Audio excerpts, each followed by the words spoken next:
The sun sets over a lonely construction site, casting long shadows. Another day ends at this half-finished building, a place that should be empty. But inside, a lone worker finds the usual mess left behind, muttering about those damn kids. He laments how they keep trespassing and trashing the place without a care in the world. His cheapskate boss won't even hire a guard, leaving him to clean up a mess he's not paid for. Frustrated and fed up, he gives a stray soda can a swift kick. The can rolls across the dusty concrete floor, a small clatter echoing in the silence. It spins and skitters away into the dim light, before coming to a gentle stop right beside a single, elegant, high-heeled shoe. The worker's eyes go wide, his annoyance instantly replaced by a nod of unease as he calls out into the darkness. His mind races, trying to process the shape he's seeing in the gloom. He points his flashlight forward, the beam revealing a woman's lifeless body discarded amidst the trash. The story immediately hits the news, breaking the story of the body found at the construction site. As we focus on a woman named Finn, the victim is identified as 5-year-old Sharon Russo, but Finn seems completely disconnected, just staring at her meal. Her friend's voice cuts through the haze, asking if she's all right, noting she's barely touched her food. Finn blinks, realizing she had spaced out again, lost in her own world. As she finally takes a bite, a TV in the background reports the grim details of Sharon's death. The police have no motive yet, and are warning the public to avoid the crime scene. Then comes the bombshell. This is the third murder of its kind, and a serial killer is now suspected. Her friend is horrified, exclaiming that the city is no longer safe, while Finn quietly agrees, her face a mask of composure. Her friend is horrified by the sheer brutality, questioning if some people are just born evil. Finn, however, finds the randomness of the violence to be the truly terrifying part. On the TV, a police spokesperson urges the public to remain vigilant as the investigation continues. The blonde friend suggests they all stick together until this is over, turning to Finn for agreement. But once again, Finn is completely gone, staring off into the distance, lost in thought. Her friends notice she's zoned out again, but this time, a dark realization flickers in Finn's mind. It's him. And then, a faint, chilling smile curls at the corner of her lips. Her friend catches it, her concern turning to confusion as Finn's inner monologue finishes. It's definitely him, that psychopath. The scene abruptly shifts, landing us in a quiet office building late into the evening. The clock on the wall shows the late hour as 2 remaining workers complain about their endless tasks. One of them, the manager, stretches out, muttering that she regrets taking the promotion. She suddenly notices Finn has returned, asking why she's back so early and all by herself again. Finn offers only a quiet, unnerving stare in reply. She places her phone on the desk, the screen lit up with her favorite subject, psychopaths. Her manager lets out an exasperated sigh, clearly fed up with this morbid obsession. She asks if it's another crime documentary, telling Finn she seriously needs a new hobby. Trying a different angle, the manager pries, asking if Finn is still single. She is. Leaning over the desk, she lectures that this hobby scares people off, which is why she's made no friends in 2 years. Finn's simple question, "I thought we were friends," makes the manager awkwardly joke that she has no choice. Seeing Finn's completely serious face, she quickly backtracks, claiming she was kidding, and that she's just a very busy woman. Having failed to get through, the manager switches tactics, telling Finn she needs to find new hobbies and mingle. She keeps pushing, asking if Finn has ever even considered dating or if she's crushing on anyone at all. For a moment, she seems genuine, thinking to herself that Finn is a kind person who just needs to open up. But her pushiness returns as she offers to set up a blind date, and Finn can feel her patience wearing thin. The manager then spots the perfect role model across the office, telling Finn to take a look. She points out the charismatic Isaac Evans, asking why Finn can't be more outgoing and charming like him. As Isaac effortlessly flirts with his coworkers, Finn's inner voice dryly notes that he smiles at everyone.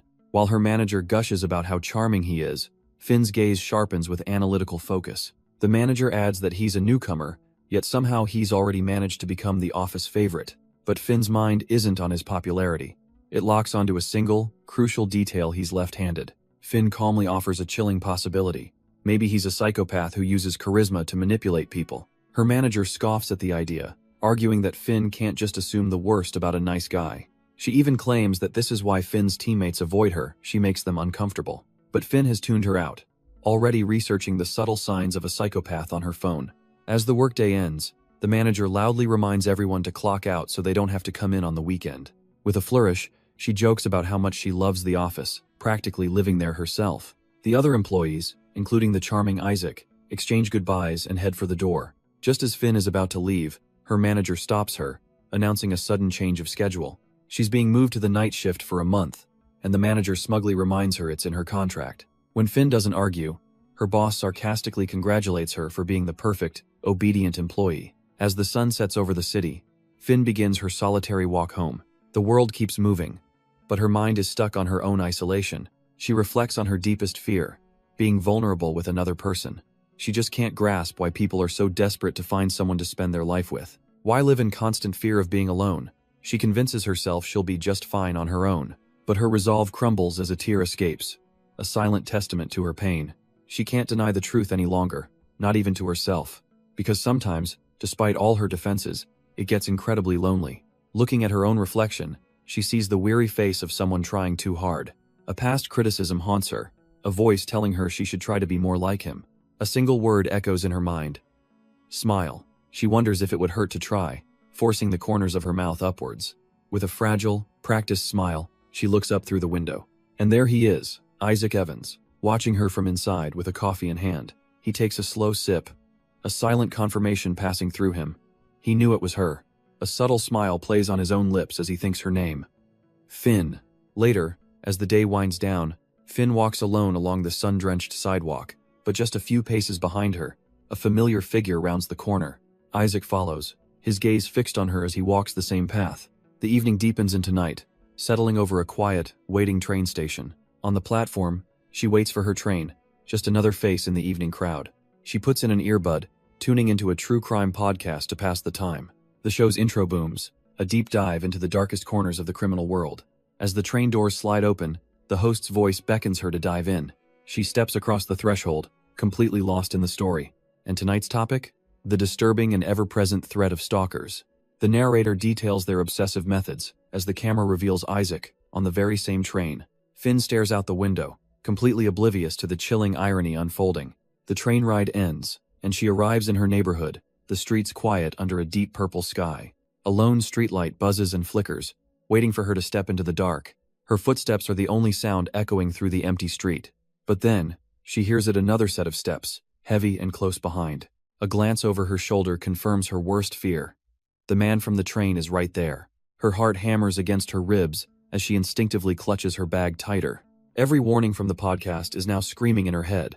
Her fingers fumble inside, finally closing around her pepper spray. She whips around, aiming it directly at his calm, unbothered face. With a shaky voice, she demands to know why he's following her. Just then, the only streetlight above them begins to flicker and buzz wildly. And in an instant, it dies, plunging them both into total darkness. Then, just as suddenly, another light source illuminates the quiet alley. He stands there completely unfazed, warning her to be careful with that pepper spray. But Finn's expression hardens. She's not buying his innocent act for a second. He casually pulls an earbud out, acting as if he couldn't hear her over his music. She ignores his excuses and repeats her demand, her voice steady. Why was he following her? He just laughs it off, claiming this is all a big misunderstanding because he lives around here.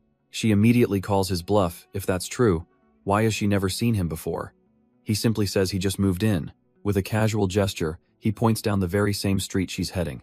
As if on cue, the broken streetlight buzzes and flickers back to life, flooding them with light. And in that moment, the horrifying truth dawns on her. This strange man is her new neighbor. And sure enough, there are moving boxes stacked right outside one of the doors. It gets worse. He explains their units are right next to each other. What are the odds? Finn finds it all a little too odd, asking when exactly he moved in. He just says a couple of days ago. She points to the boxes, but he casually dismisses them as empty trash he'll take out tomorrow. Trying to diffuse the tension, she waves it off, saying she was just curious. But he leans in with a thoughtful expression, finding this whole coincidence amazing. He tells her he has a completely random question for her, asking her not to get weirded out. Then, with an unnerving intensity, he asks her if she believes in destiny. The question hangs in the sterile silence of the hallway. Finn is left utterly speechless, her mind racing. What did he just say? He leans into his point, asking if she ever feels the universe is trying to tell her something. He muses that he's probably seen her around before, and then, as if by magic, they discover they're next-door neighbors in the very same building. It's just too wild. Isaac admits that he's normally a skeptic when it comes to things like destiny, but this is just too much to be a simple coincidence, he asks, putting her on the spot. A tense silence hangs between them in the sterile apartment hallway. But Finn, thoughtfully playing with a strand of her hair, finally breaks it.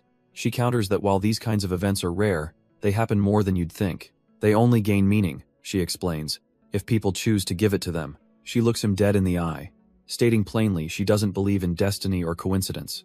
Things are either caused or random, and there's nothing in between. Isaac takes a moment, a subtle smirk playing on his lips after being so thoroughly shut down. He has to hand it to her. Her logic is sound, and he admits he can't really argue with that. Finn, eager to end this strange encounter, just says she's exhausted and welcomes him to the neighborhood.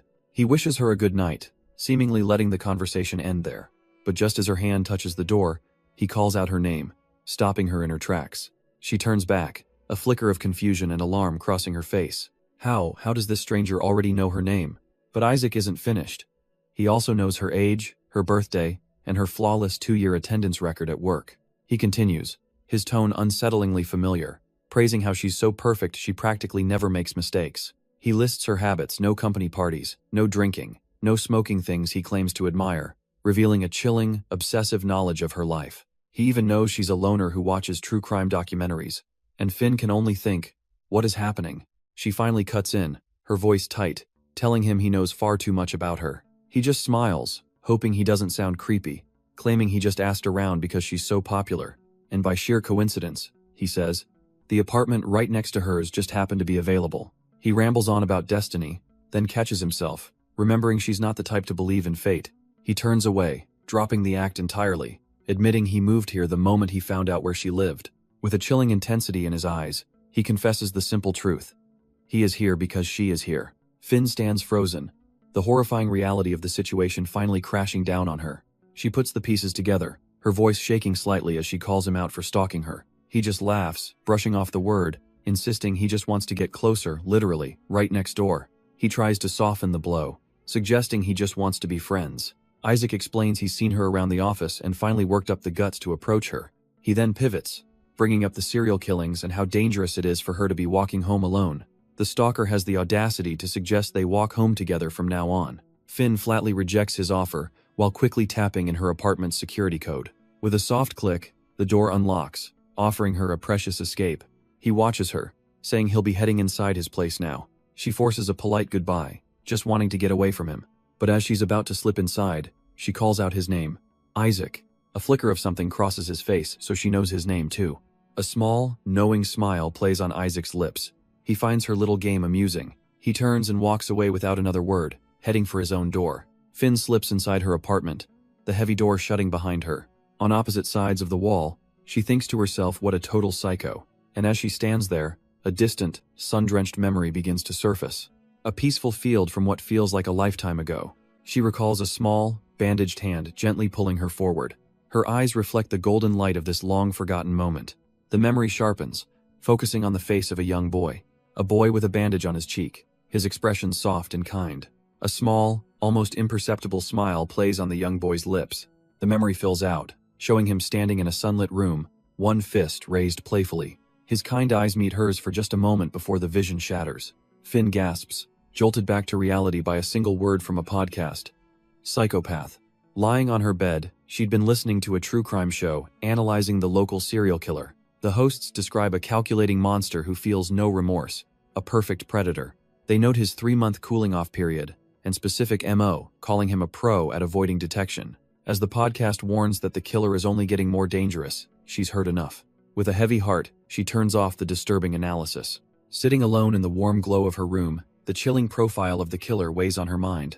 The morning sun streams in as she glances at her phone, realizing she's overslept. But sleep offered little rest, her mind still heavy with the profile of the killer. She swings her legs out of bed, a sense of purpose cutting through her exhaustion. Moving to her desk, she can't shake the connections forming in her head. She opens her laptop, a quiet sense of validation washing over her. She was right. All the recent murders, she's convinced they were all committed by the same person. A faint, knowing smile touches her lips as she wonders if the police will finally catch him. She begins to search for an old case, a name from the past, Noah Inoue. But the search results come back empty, a dead end that only deepens her focus. Surrounded by her research, a much darker thought takes hold. Are they going to meet again soon? As a new day breaks across the city's skyline, the clock in the office shows the afternoon is already ticking away. But over at Finn's cubicle, her chair is empty. Her manager notices, a rare sight indeed. Finn is late? She sarcastically wonders if the apocalypse has finally come. Just then, a cheerful voice calls out, "Yo, manager." She turns, her expression dripping with annoyance, reminding him they are not best friends. But Isaac Evans is all smiles, pointing out how chipper he is today. His eyes scan the room, and he seems to realize someone is missing. He asks where Finn is, but the manager just brushes it off, saying she's probably still adjusting. Still, the manager muses aloud that it's strange Finn hasn't called, as that's not like her at all. A sudden, chilling realization washes over Isaac. His face pales as he stammers out that this might be his fault. Before she can even ask what he did, he's already sprinting out of the office. She's left standing there utterly bewildered, calling out his name to an empty hallway. Later, as the sun sets over the city, she takes a smoke break. She finally gets the chance to ask him, why was he with Finn last Friday? Isaac calmly explains that he moved into the apartment right next to hers. They're neighbors now. A smirk plays on her lips. She had a feeling he was into Finn, but didn't expect such a bold move. He swears it was just dumb luck, but she warns him it had better be, because the alternative is just creepy. Taking a drag from his cigarette, Isaac admits that yeah, he might have freaked her out. He explains his master plan. Knowing Finn's obsession with psychos, he intentionally acted like a creepy stalker neighbor. But she didn't even flinch, just punched in her passcode like he wasn't even there. He grinds the cigarette out, thinking his act must have been too obvious for someone so sharp. His manager just laughs, telling him Finn would never skip work over that. She'd just think he was a loser. Besides, she adds, Finn already thought he was a total psycho before his little performance. Isaac's face drops. He can't believe it, asking why she didn't tell him something so critical sooner. But she just stares back, a terrible realization slowly dawning on her. She asks him to clarify that whole psycho act he just described wasn't just a story, was it? And then she absolutely explodes, calling him a moron for being a genuine, certified creep. She can't believe his nerve, yelling that he's lucky Finn hasn't called the cops on him yet. But Isaac, ever the optimist, just sees a silver lining if she hasn't called. Maybe it's fine. His manager is speechless, calling him hopeless and regretting she ever thought they were a good match. He suddenly changes his tune, insisting that he actually does like Finn. He vows to apologize, and asks if she'll still help him out, just this once. Her answer is a cold, hard hell no. She tells him he's on his own now. He had his chance, and he completely blew it. With a final twist of the knife, she adds that Finn probably doesn't even want to see him. But just as she walks away, Isaac spots a familiar figure across the street. It's her. And thank God she doesn't look fazed at all. Not a single care in the world. She tells him to just give it up. After acting like such a jerk, it's no surprise if Finn avoids him. But Isaac doesn't even hesitate, turning his back on her and walking away. He yells that he's not giving up and breaks into a dead sprint, leaving his shocked manager behind. As evening settles over the city, a quiet tension hangs in the air. Citizens murmur to each other, feeling unsafe and wondering if the police can even handle the situation. But Finn seems completely untroubled, walking with friends as they suggest a new ramen place. She agrees to the plan, a calm, almost wistful look on her face. A little while later, she stands alone inside an elevator, descending. A sharp ding echoes as it reaches the underground floor. She waits patiently for the doors to slide open, unaware of what's on the other side. As the doors begin to close, Finn stands inside, completely unaware that Isaac is sprinting towards her. He lunges, his finger jabbing at the call button, but he's just a second too late. The doors continue to slide shut, sealing the gap. With a final, desperate shove, he wedges his hand in, forcing them back open. Finn looks up, startled, as the doors part again to reveal a disheveled figure. His hand trembles as he leans against the wall, trying to catch his breath. It's Isaac, panting heavily after his all-out chase to catch her. He finally manages to look up, a faint smile playing on his lips. Finn just stares back, her expression unreadable as she takes in his sudden appearance. An awkward silence hangs between them until he finally breaks it with a simple hi. Finn breaks the tense silence, coolly observing that he seems a bit out of breath. She looks at him, her expression unreadable, and asks if he's in a rush. Isaac avoids her gaze, admitting with an apology that he ran to catch up with her. Her suspicion grows. She asks him why he would do that, and what he could possibly need. He finally begins his confession, apologizing for his behavior last Friday and admitting it was all a lie. The whole thing about him being a stalker, he clarifies, was just a misunderstanding. He explains that after the pepper spray incident, he thought it would be a funny prank to act that way. Isaac hangs his head, admitting the joke was stupid and insensitive, though the part about her being popular was true. She listens stone-faced as he says he'll understand if she's angry and doesn't want to talk. He then makes his final plea, asking if they can just start over and be friends. Finn's response is not at all what Isaac was expecting. She calmly asks if it was all just an act. She then sighs, saying it's too bad because she was really starting to get into it. She'd been excited about having a psycho neighbor, a real-life thriller playing out. With a disappointed look, she laments that it's back to boring reality now. Isaac is left completely speechless, his mind reeling from her bizarre reaction. She stares him down for a tense moment, letting him stew in his confusion. But she can't keep a straight face for long, letting out a little snort. She finally bursts out laughing, mocking the utterly dumbfounded look on his face. Wiping a tear from her eye, she apologizes for being so weird, admitting she can see the appeal of a good prank. Who pretends to be a stalker? He's definitely a unique character, she says, still laughing. Having had her fun, she tells him that as far as she's concerned, they're even now.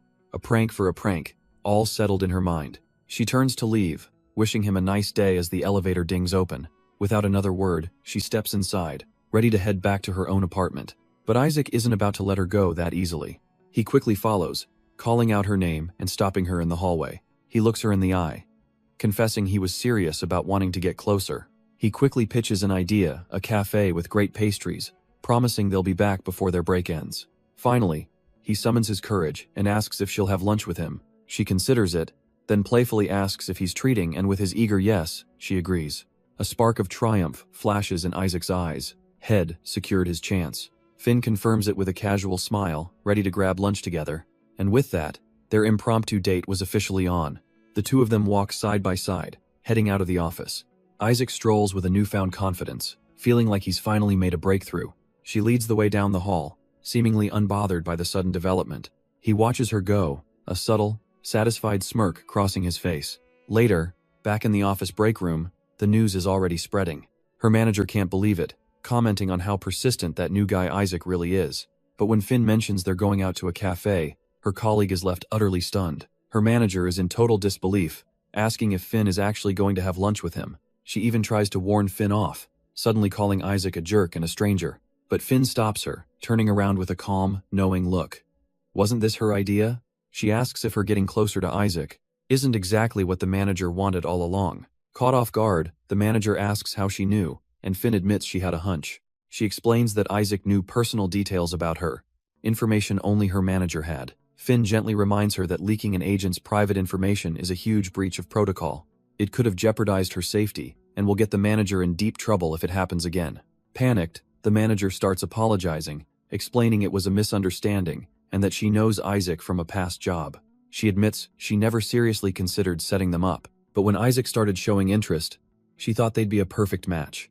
She recalls Isaac mentioning how he learned his tricks from his old teammates, and while she knew he had a warped sense of humor back in the day, she truly believed he had matured, but now realizes he's still the same old jerk. Remembering the awful prank he pulled, she begs Finn to cancel their plans immediately. But Finn just calmly sips from her mug, telling her it's all good. The manager is stunned she's still going to meet him after what he did. Finn simply smiles, reassuring her that he's just being friendly, and it's only lunch. Defeated, the manager can only think one thing. That dumb prank of his actually worked.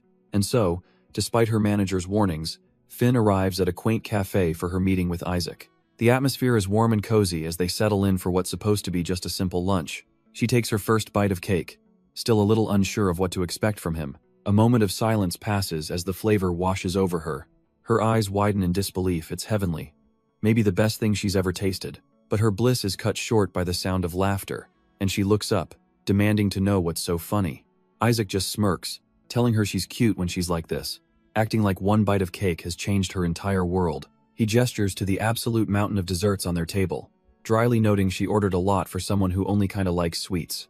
A little flustered, she asks if he's worried about the bill, but he smoothly insists it's his treat. She glares at him, telling him to wipe that smug look off his face before he makes her lose her appetite. Seeing her reaction, Isaac's smirk fades, and he apologizes, saying he's just glad they can talk like this. Finn quietly studies him, realizing he seems surprisingly normal. Has nothing like the strange, intimidating person she'd heard about. He admits the rumors aren't entirely wrong. He's not a social butterfly, and even his manager finds him weird. Making friends has always been hard for him, so he just doesn't bother trying to force it anymore. But then, to her surprise, Isaac looks at her with genuine understanding. He tells her he knows exactly what that's like, because he's been in her shoes before. It's tough, he says, when people judge you just for being different from their idea of normal. Leaning in, he dismisses any notion that she's the weird one here. In fact, He thinks she's pretty amazing just the way she is. But Finn's expression completely shifts, the warmth draining from her face. She cuts right through the moment, asking if this is his usual strategy for luring in victims. She lays out her theory. He zeroes in on women who are alone, using his charm and good looks to make them feel comfortable and safe. Then, once they've finally dropped their guard, he strikes and kills them. Isaac just stares, completely blindsided by the sudden dark accusation. He stammers for a moment, asking if she could possibly be serious, and then he just cracks up, laughing out loud. What is this, an interrogation? He can't believe at first she thought he was a psycho, and now he's the serial killer from the news. He then turns her own logic back on her, questioning if her talk about prejudice was all just an act. But Finn isn't backing down, pointing a finger as she lays out her own theory. She wonders aloud if the charming man sitting before her is just an act. She frames him with her hands, suggesting that anyone who enjoys sick pranks might be capable of far worse.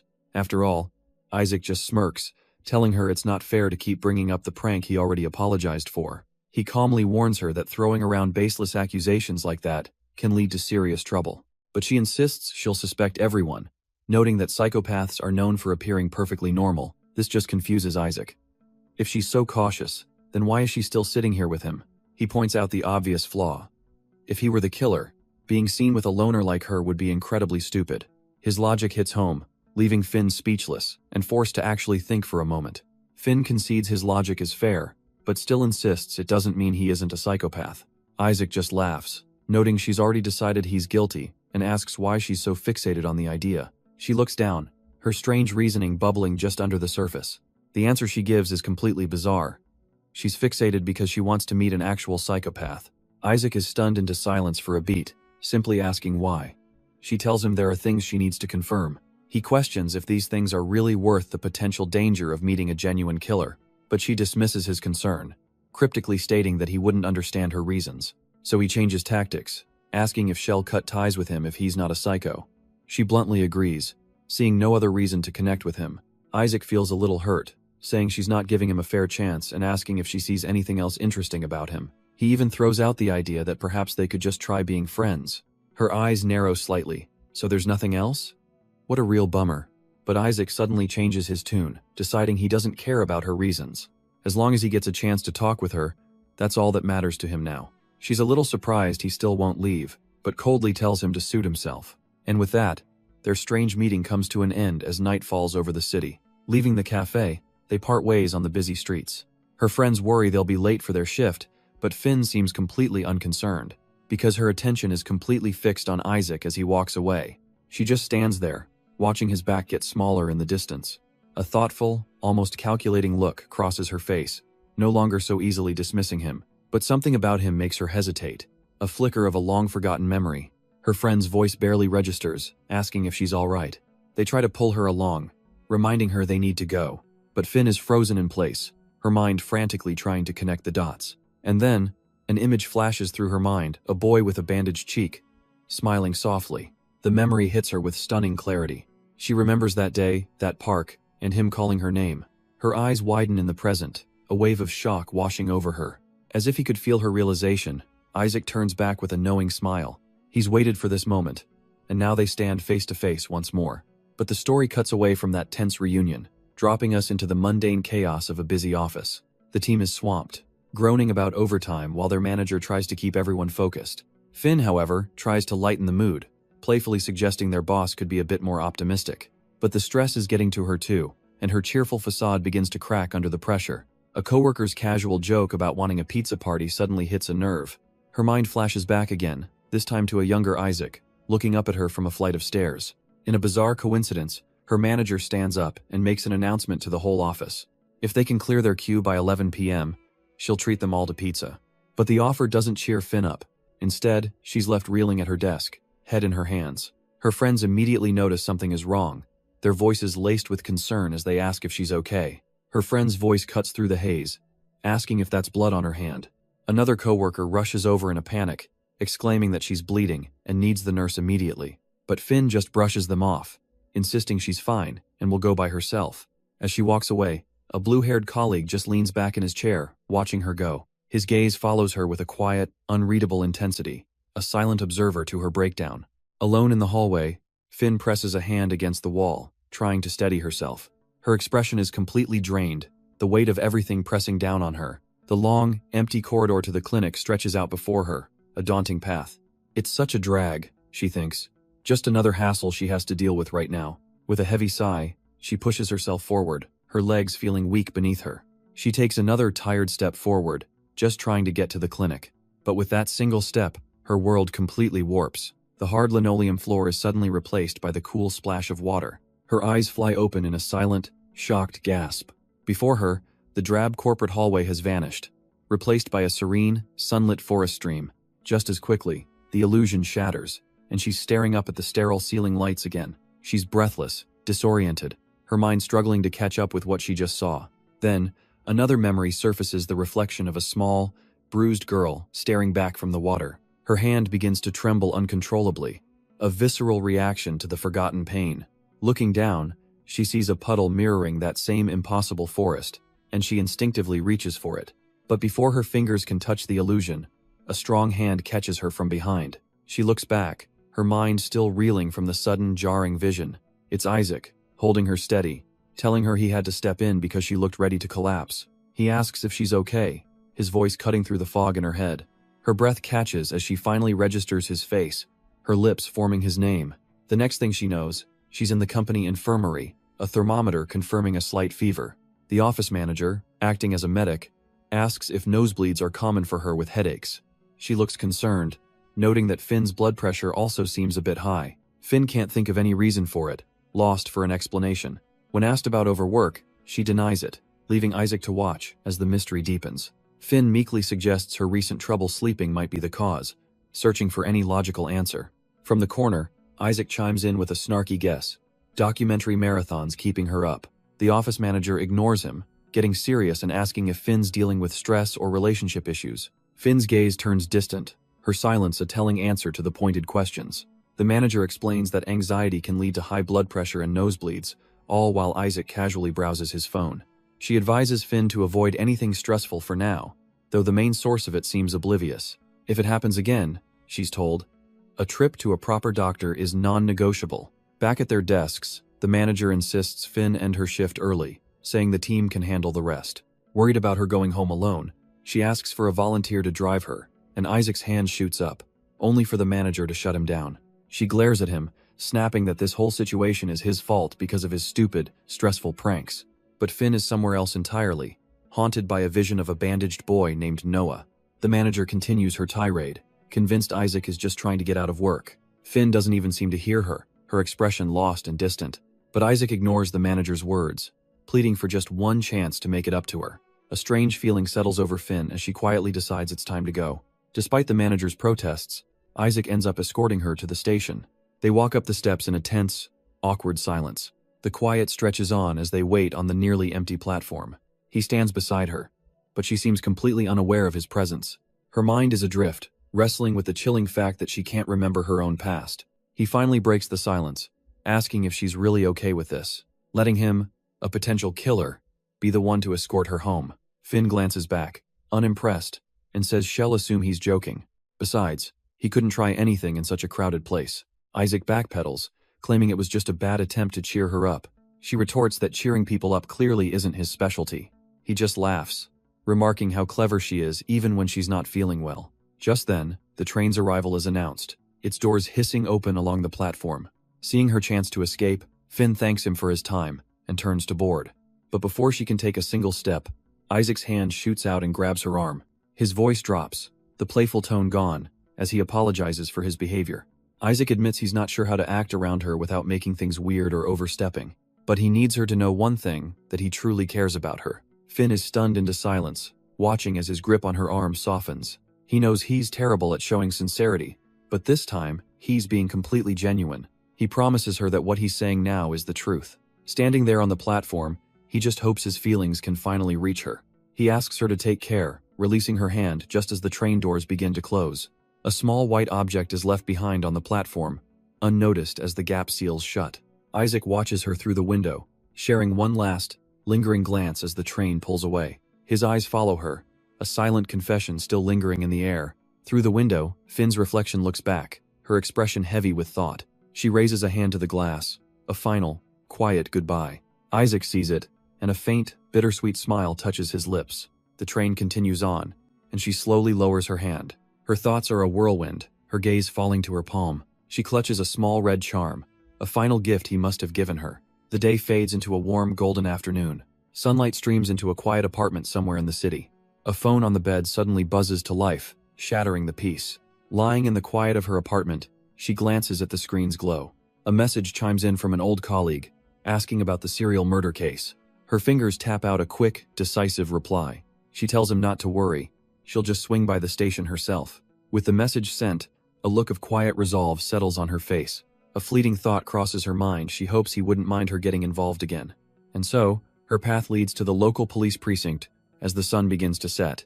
Inside, the sound of determined footsteps echoes down the sterile hallway. A detective storms through, already fuming about the reporters making his life hell. But his true rage is reserved for a far more heinous crime, the theft of his strawberry drink. A colleague smirks, teasing the great detective Scott Lee for getting an earful from his superiors. But Scott isn't laughing. He's frustrated, knowing the media leak just made his job infinitely harder. His partner tries to lift his spirits, reminding him he's the best for the job, before mentioning new files have arrived. And one more thing, he has a visitor waiting for him. Across the room, a young woman is already looking through a case folder, completely absorbed. Scott immediately confronts her, demanding to know who let her touch restricted files. He asks why she isn't at work, and she calmly explains that she's on the night shift now. He scoffs, furious that anyone would let a stranger, especially her, into his office. His partner just laughs, reminding Scott that he practically raised the girl himself. But she pays his protective outburst no mind, simply telling him she brought a gift. She offers him a canned drink, a small peace offering she thought he might need. Scott sighs, reluctantly giving her a 5-minute window before she has to leave. As they walk, he immediately starts chiding her for showing up unannounced again. She knows if she had called first, he would have just told her not to come. He continues his lecture, insisting a police station is no place for her to be hanging out. Finn quietly confesses she's not into that stuff, and that she doesn't have any friends. Scott dismisses her feelings, telling her everyone in this line of work is miserable. Finally losing her patience, Finn declares she's an adult, and this is the only place she feels safe. Her raw honesty cuts through his gruff exterior, leaving him completely speechless. Feeling hurt, she asks why he keeps pushing her away, wondering if he hates her that much. But Scott sees this as a guilt trip, a manipulation tactic that he insists won't work on him. Her face falls as she wonders if she should just stop visiting, which only makes Scott more flustered. He asks if she's going to cry, and the very thought of it brings tears to her eyes, shattering his tough facade. He immediately backpedals, telling her she can come whenever she wants, just not when the big bosses are around. But after a moment, his detective instincts kick in, and he asks if there's another reason for her visit. He presses her for the truth, sensing that something more is at play here. And there it is. Finn admits she heard he was assigned the serial murder case, and Scott knew he was right. He turns away, annoyed, wondering which one of his loose-lipped teammates spilled the beans. Finn quietly asks if a specific person told her, confirming Scott's own suspicion. The name hangs in the air. Noah, as a vision of a young man in a prison jumpsuit flashes before them. Scott plays it cool, denying they know anything and asking Finn why she'd even think it was him. She quickly tries to backpedal, blaming it on the constant news coverage. But her mind flashes back to Noah being escorted away, her gut feeling screaming that it has to be him. The fear has been eating away at her, she admits, leaving her sleepless night after night. With her anxiety boiling over, she finally asks the question that's been haunting her. Is there any chance Noah is the killer? Scott immediately reaches for her hands, trying to ground her, asking why this is all coming up again. He questions if she's been taking her meds, but she insists her therapist cleared her long ago. He stands, trying to bring logic back into the room, reminding her Noah was released years ago with a strict no-contact order. Gently placing a hand on her head, he tells her she's in no state to work, and offers to drive her home. As she watches, he turns away, patting his pockets as he looks for his keys, breaking the intense moment. As he searches, Finn can't help but notice the irony. He tells her to forget, yet is the one getting worked up. The agitation on his face confirms her suspicion that he's just as haunted by the past as she is. Deciding not to be a burden, she quietly grabs her bag, ready to head out on her own. She tells Scott not to worry, she'll just take the train, but he insists she wait for him in the car. Finn tries to brush off his concern, even offering a word of encouragement for his work, but he's not letting it go. He asks if she can change her schedule, worried about her going home alone, but she says that's no longer an issue. Waving goodbye, she reveals she has a new neighbor, her coworker, Isaac, who she's convinced is a total psycho. Scott's patience finally snaps, scolding her for jumping to conclusions and labeling every stranger. He tells her it's not healthy to live like this, but as he speaks, his gaze drifts downwards. His lecture is cut short as he points out something simple. "Wait, your shoe's untied." Without a second thought, Scott kneels down, offering to tie it for her. But for Finn, this small gesture is the last straw. She feels she shouldn't have even come here. Her mind races with self-pity, convinced she only ever makes him worry, and that she needs to stop. Before he can touch her laces, she quickly kneels down to his level. She admits she only came to see him because the news had made her paranoid. She tries to reassure him, saying he has enough to deal with and doesn't need to babysit her. With a gentle but firm smile, she tells him she can take care of herself now. Looking him in the eye, she declares that she's an adult. A quiet thank you for everything hangs in the air between them as Scott looks away, processing her words. He finally breaks the silence, noting she's dressed up, before muttering a quiet idiot Scott to himself. A sudden memory flashes a younger Isaac Evans, holding a lunchbox with quiet determination. But in the present, Scott is left staring at an empty doorway, realizing Finn has already left. A heavy sigh escapes him. He kicks himself for not even getting her number. Later at the office, a familiar plaid bow taps against his desk. His colleague drops it there, explaining he saw Finn toss it in the trash. A female colleague leans in, noting Finn seemed pretty annoyed, and asking what Scott said to her this time. She crosses her arms with a smirk, calling him the resident heartbreaker. Scott just glares back, curtly telling her to stop being so nosy. But she won't back down, insisting that she has a right to care about Finn and that he's failing as her guardian. He leans back, finally revealing that Finn herself just declared she's an adult who doesn't need a babysitter. But his colleague sees right through him, asking how much longer he plans on ignoring Finn's obvious feelings. Scott tries to brush it off, insisting it's just a phase she'll grow out of, but his colleague stands firm. He finally relents, explaining that Finn is just confused from a life of trauma. Her father was an abuser, her only friend, a murderer. Scott's mind drifts back, recalling how Finn had never known true affection until her auntie took her in. In this woman, Finn found the first real maternal figure she'd ever had. But that fragile happiness was shattered when her auntie fell ill and passed away. Devastated, Finn refused to be fostered by anyone else, which is when Scott himself requested a transfer to become her guardian. He explains that because of her past, she's always on guard, making it difficult for her to form normal connections. All he wants is for her to experience a normal life, to have friends, hobbies, and maybe even find someone to date. He just desperately hopes she'll one day realize she deserves happiness and that not everyone is like her monstrous father. He concludes that for Finn to truly move forward, she has to distance herself from everything that reminds her of her past. And with a heavy heart, he admits that this separation might have to include him. Their tense conversation is broken when a colleague brings over the files for their first case, and Scott tries to pivot back to work. But his colleague isn't done, stopping him with a single word. She looks him dead in the eye, reminding him that Finn has the right to choose her own life. It's not his decision to make. Scott turns away, the weight of her words hitting him hard. He knows she's right, a quiet resignation washing over his face, but he tables the discussion for later. Right now, they have a criminal to catch. The focus shifts to fingers tapping away at a keyboard with practiced speed. His colleague is now at her desk, digging into the case, her full attention on the screen. A soft, familiar voice greets Finn, gently asking how she's feeling. Back in the office, a male colleague rushes to her desk, his face a mask of worry. But Finn eyes him with suspicion, wondering if his concern is real, or just a performance born from guilt. He clasps her hands, his expression almost comically desperate. He insists he's truly worried, even if she is the iciest person he knows. Finn brushes it off as just a headache, her attention drawn to a pink box on her desk. She seems completely unmoved by his dramatic display, her expression distant. Her colleague follows her gaze and points out the neatly wrapped lunchbox. He mentions that Isaac left it for her earlier, surprised that their stoic coworker has such a thoughtful side. Finn picks up the attached note, a simple, quiet message wishing her well. Meanwhile, elsewhere in the office, a conversation drifts down the hall. Her colleagues are discussing the recent serial killer, noting the pattern is just like a thriller movie they've seen. They excitedly theorize that the police should investigate it as a copycat crime. We see the group includes Isaac, as they rehash the killer's MO, mentioning the gruesome photos leaked online. One of them shudders, recalling the horrifying images of blood splattered everywhere. Isaac just listens quietly, his expression unreadable as they confirm each victim was stabbed twice.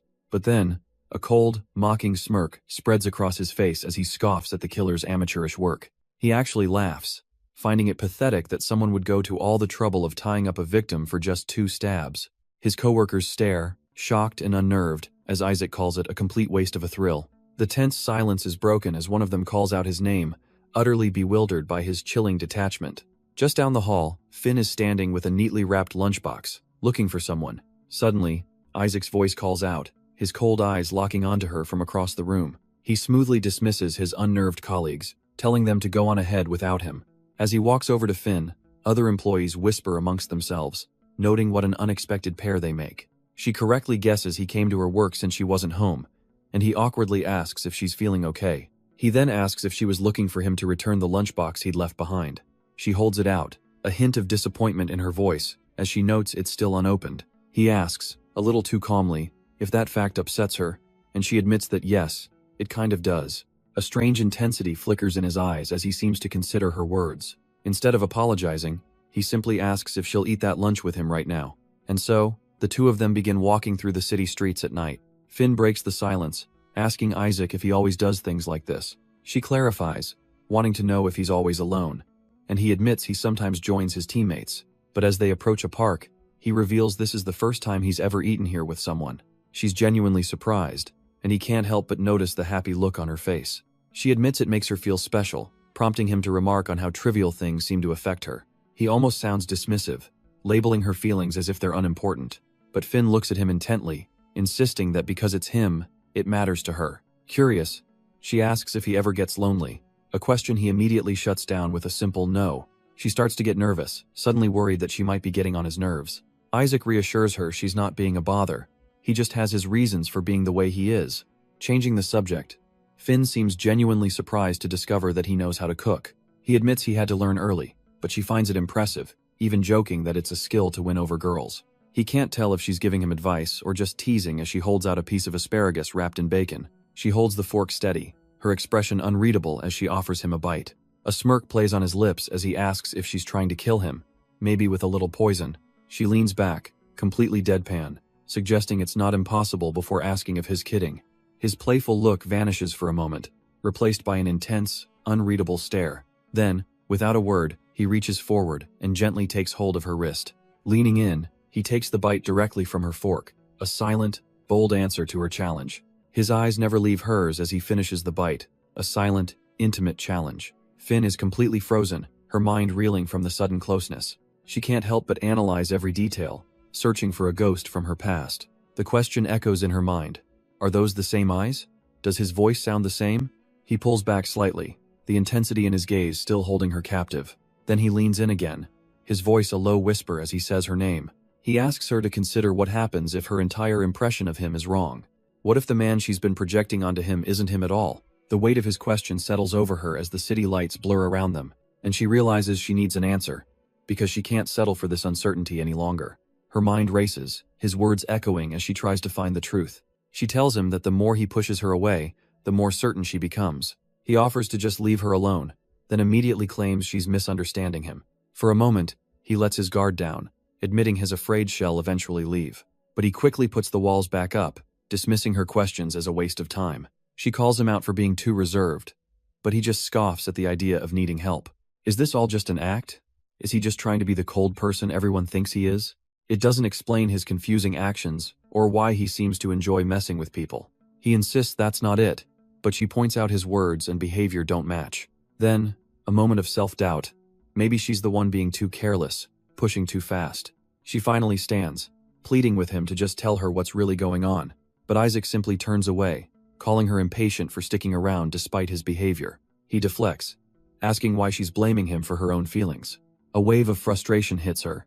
She's sick of people trying to fix her.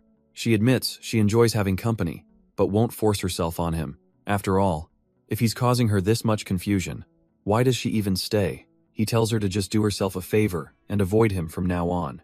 But as the words hang in the air, his entire expression softens. With a knowing smile, he asks her if getting all that out wasn't too difficult. It feels good, right? Her eyes widen, finally realizing this was all just a test. He advises her to talk about her feelings more often. It's healthier. With the tension finally broken, Isaac asks if she's ready to head back. He starts to walk, glancing over his shoulder to see if she's following. He even offers to listen more if she needs it, leaving her completely flustered. He gives her some space, walking ahead into the warm evening light. Finn just watches him go, her mind reeling from his sudden change in demeanor. The scene cuts away to a quiet, empty office desk later that day. A phone suddenly chimes, lighting up the silent workspace. It's a text from someone saved as Idiot Scott, telling her to wait for him. Elsewhere, Scott himself is digging through old case files, disgusted by the shoddy work. He concludes the original detectives were either lazy or simply didn't care. His new team confirms his suspicions. The case files show almost no follow-up work was done. With a sigh, they realize they're essentially starting this entire investigation from scratch. Scott rolls up his sleeves, ready for the sleepless nights ahead, telling them to start with what they have. He steps up to the whiteboard, ready to break it down, explaining that their suspect has a very specific type. His colleague chimes in, adding that the killer also has a consistent and brutal MO. It's clear to everyone in the room. They are hunting an organized serial killer. Scott elaborates that while the method is the same, the most recent victim showed signs of a greater struggle. He lays out the gruesome crime scene photos, showing victims with hands bound and precise wounds to the chest and neck. All were killed in their homes except for the last one, who was found dumped at a construction site. His colleague, Jae Han, confirms the pattern. All three victims shared a similar physical appearance. The specifics are chillingly consistent. All were young women with long brown hair and brown eyes. Scott writes the profile on the board, but the words long brown hair echo in his mind. Suddenly, a terrible realization dawns on his face. That description, it fits someone he knows all too well. His memory flashes back to a worried Finn, telling him about a complete psycho she encountered. He turns to Jae Han, asking a loaded question. Does she believe in coincidence? She scoffs, replying that for a cop, coincidence is a luxury they can't afford when a pattern is this clear. Scott grimly agrees, noting it's the exact same lesson he's always drilled into Finn. Knowing they're friends, he asks Jae Han if she knows when Finn's new shift ends. At that moment, a notification sound dings, as Finn stands alone in the quiet, empty office. Head sent her a simple message. Don't go home yet, wait for me. But back at her apartment, everything is unnervingly still. A half-eaten meal sits on the table, cold and forgotten. The digital clock on the shelf glows ominously, showing just how late it's gotten. Lounging on his own couch, Scott can't shake the growing sense of unease. He stares at the ceiling, waiting for the sound of her door. Why isn't she home? A darker thought surfaces. Who is she with? He's not the only one waiting. Isaac is standing outside her office building. A colleague of Finn's spots him, asking if he's there to meet her. She casually mentions Finn left early, saying someone was picking her up, maybe a boyfriend. This gnawing uncertainty is eating Scott alive, filling him with a sharp, nagging regret. He can't just wait in his own apartment anymore. His feet carry him down the hall on pure instinct. A series of firm knocks echoes against Finn's door. He stands there, listening, hoping for any sign of her inside. But the silence is his only answer, and the hard truth sinks in. She's not here. He could turn back, go wait on his own couch like before, but his feet feel anchored to the cold floor. He's not going anywhere. Defeated, he slides down against the wall, his posture surrendering to the long wait ahead. If she's not home, hell be the first thing she sees when she returns. He settles in, his expression hardening with a quiet, stubborn resolve. He rests against the door, the minutes bleeding into an hour. The world outside his vigil fades away into a dull, quiet hum. Then, a voice cuts through the silence, calling his name Isaac. He opens his eyes, and there she is, Finn, finally standing before him.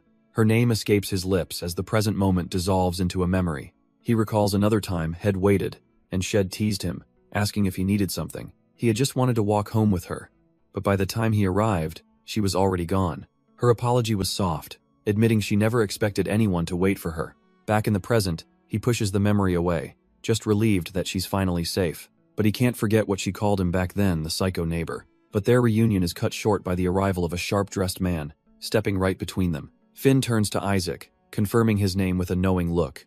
Isaac just stares, his mind racing, trying to place this unwelcome interruption. She then cheekily remarks that he's quite the charmer, realizing why Finn is so wary of him. Her playful jab hangs in the air, but her eyes are sharp, calculating. The man introduces himself with a disarming smile. His name is Scott, and he's a detective. He immediately turns his attention to Isaac, asking if he's all right, noting he looks like he's just seen a ghost.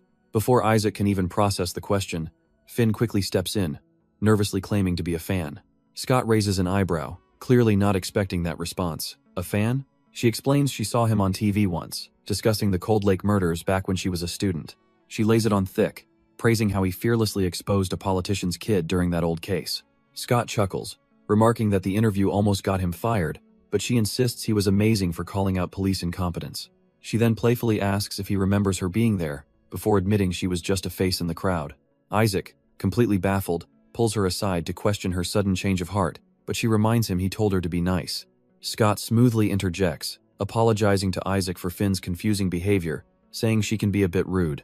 He explains her little habit of assuming every new person is a psychopath, even blaming her for chasing off the previous tenant. Finn immediately protests, claiming the guy was just evicted for not paying his rent, looking thoroughly annoyed. He then turns back to Isaac, teasingly noting that she's harmless and single, which makes her absolutely mortified. As she tells him to just shut up and leave, Scott flips the script, asking if she's the one crushing on Isaac. He finally drops the act, handing Isaac a bag he'd left in the car, and telling him to get some rest for work tomorrow. With a final look back, Scott promises to call Finn later. She seems to accept this, clutching her bag with a hint of a blush. Finn then turns to Isaac, wishing him a good night before their first day at work. As she heads inside, Scott thanks Isaac for making sure she got home safe. He remarks that Isaac must be a really nice guy to care so much for a new neighbor. It's a relief, he says, to know someone else is watching out for her when he's not around. But then, his friendly tone evaporates, replaced by a chilling seriousness. Isaac's eyes narrow, sensing the sudden shift in the atmosphere. Scott's hand clamps down on his shoulder, delivering a quiet but clear threat. Then he just turns and walks away with a casual wave, leaving Isaac frozen in the hallway. Isaac can only stand there, replaying the encounter. What the hell was that a threat? The sheer audacity of Scott's warning is just irritating. The next day, the office empties out as colleagues wish each other farewell. Finn says goodbye to a new friend, who wishes her a safe journey home. She turns from the departing coworker, ready to head out herself. And that's when she spots Isaac, leaning casually against the wall by the elevators. He looks up as she says his name, a silent acknowledgement passing between them. Later, the two of them are waiting on a quiet, late-night train platform. They stand in a comfortable silence, two new neighbors on their commute home. But Finn can't help but check her phone. A flicker of concern on her face, still no word from Scott. The air on the platform is thick with unspoken thoughts as they wait for the last train. Isaac glances over at Finn, whose weariness is written all over her face. Finally, the train doors hiss open, revealing a completely empty car. They take their seats, a respectable distance between them, as the train begins to rumble. The steady motion of the journey through the city's neon glow is almost hypnotic. A fleeting memory surfaces for Finn, her younger self, tired and waiting alone. Isaac notices her struggle to keep her eyes open, her resolve fading with each stop. Her head begins to nod, the long day finally claiming its victory, and with a soft tilt, she drifts off to sleep, her head coming to rest on his shoulder. His gaze is intent as he breaks the silence, noting that she's acting different today. It's her quietness, he explains, that feels so unfamiliar. She lets out a weak laugh, asking if that's really so weird. But he presses on, a genuine concern in his voice as he asks if something is wrong. He finally gets to the heart of it, his expression hardening as he asks her about Scott, wanting to know their relationship. Finn keeps her gaze low, turning the question back on him. Why would he ask something like that? And with a surprising vulnerability, Isaac just lays it out on the table. He's jealous of him. Has seen how she's more herself when Scott is around, and he admits he wants that genuine side of her for himself. A heavy silence fills the train car before Finn finally concedes. Hes right, and it's because she likes Scott. She doesn't just like him, she likes him a lot. And the confession hits Isaac like a physical blow, but she immediately follows it up with a painful admission. Her feelings are totally one-sided. She's not even looking for him to reciprocate. She's just content with the way things are now. A thick, awkward silence descends upon them as the train speeds through the night. But Isaac, still reeling, can't drop it, asking how she and Scott got so close in the first place. She deflects, asking why he's so desperate to know, adding that it's a long story. He immediately senses her hesitation and backpedals, assuring her she doesn't have to talk about it. As the train rumbles along the tracks, Finn finally breaks the silence, calling out his name. The brakes let out a loud screech, announcing their arrival at a station. Changing the subject completely, she looks over at Isaac and asks if he'd like to get a drink. The full moon hangs in the starry sky, setting the stage for a much longer night ahead. And just like that, her mind drifts back to another night, another time. A memory of him finding her on a quiet rooftop, a secret spot she'd found. He looked younger then, a little less guarded, as he stepped out into the night air. She'd been sitting there for a while, just watching the city lights blur into the stars. He called her name, and she turned, blinking as if waking from a dream. She apologized for being lost in her thoughts, but he assured her it was nothing important. He then casually asked if she was having one of her spacing out episodes, and her eyes widened in surprise. He quickly clarified he wasn't some stalker, Head just seen it happen before, and their manager had mentioned it. Taking the drink he offered, she admitted that sometimes she did, but not this time. Tonight, she was simply lost in the beauty of the sky, wondering what it felt like to be up there. It must be like being completely free, she says, still gazing into the distance. Her quiet observation seems to strike a chord with him, and he turns to study her. He then notices her grip on the bottle, asking if it's really okay. Since Head heard she didn't drink, she explains it's not that she can't, just that she hasn't had the chance, prompting him to tease her about still being suspicious. He then offers to tell her how he and Scott met, suggesting the alcohol might make her bolder. She quickly tells him he doesn't have to, but he insists, feeling he owes her some honesty for messing with her head. But before he can continue, Finn decides to take matters into her own hands, chugging the drink for some liquid courage. The harsh taste hits her immediately, and she pulls back with a grimace, complaining about how awful it is. Isaac watches her with an amused smirk, lightly mocking her for going all in like that. With the tension broken, he begins to open up. First by acknowledging the obvious age gap between them, he continues, brushing off their age difference by pointing out it's not like they're blood-related. Finn's thoughts, however, are stuck on Scott, annoyed that he didn't even notice she'd put on makeup for him. Isaac watches her slump over the table, realizing she's done nothing but talk about Scott all night. She's completely sidestepped his question, her drunken mind a mess of hating Scott one moment and liking him the next. Suddenly, she jolts up with a realization Scott only sees her as a kid because he's known her for so long, and it's not fair. Isaac listens patiently before revealing a dark piece of his own past. His aunt raised him after his father was killed. The revelation clicks in Finn's mind. She and Scott would never have gotten close if his father hadn't died. She blurts out that she's thankful the bastard was murdered. Lost in a drunken rage, she curses the man, hoping he's suffering eternally in hell. Deciding she's had more than enough, Isaac gently takes her wrist, telling her it's time to go home. He gently prods her, asking if she thinks she can even stand up on her own. As they head for the exit, he can't help but comment on how truly tipsy she is. Finn stubbornly insists she's fine, telling him to just worry about himself as they walk down the stairs. But of course, her overconfidence is her undoing as her ankle twists beneath her. A short, startled cry escapes her lips as she loses her balance completely. Isaac shouts her name, moving in a flash to catch her before she tumbles. He pulls her securely against him as their groceries clatter down the concrete steps. Now held close, a blushing Finn looks up, drunkenly remarking on how handsome he is. She traces his jawline, telling him she likes his eyes, comparing them to a deep and calming ocean. With a slight smirk, he asks if she finds him so charming. Why doesn't she just like him instead? His bold challenge hangs in the air, and Finn's drunken mind wavers for a moment. But then she decides, what's the harm in giving it a try? Isaac's eyes widen for a split second, caught completely off guard by her sudden move. She closes the distance, and he instinctively pulls her in, meeting her halfway. The kiss is soft, hesitant at first, a silent confession in the empty stairwell. He pulls back just enough to breathe, the air thick with unspoken emotions. For Isaac, this is a moment he's been dreaming of for a very long time, a chance to finally be this close to the woman he's watched over. His grip on her tightens, a silent act of possession. Lifting her into his arms, a dark, final thought echoes in his mind. You're mine.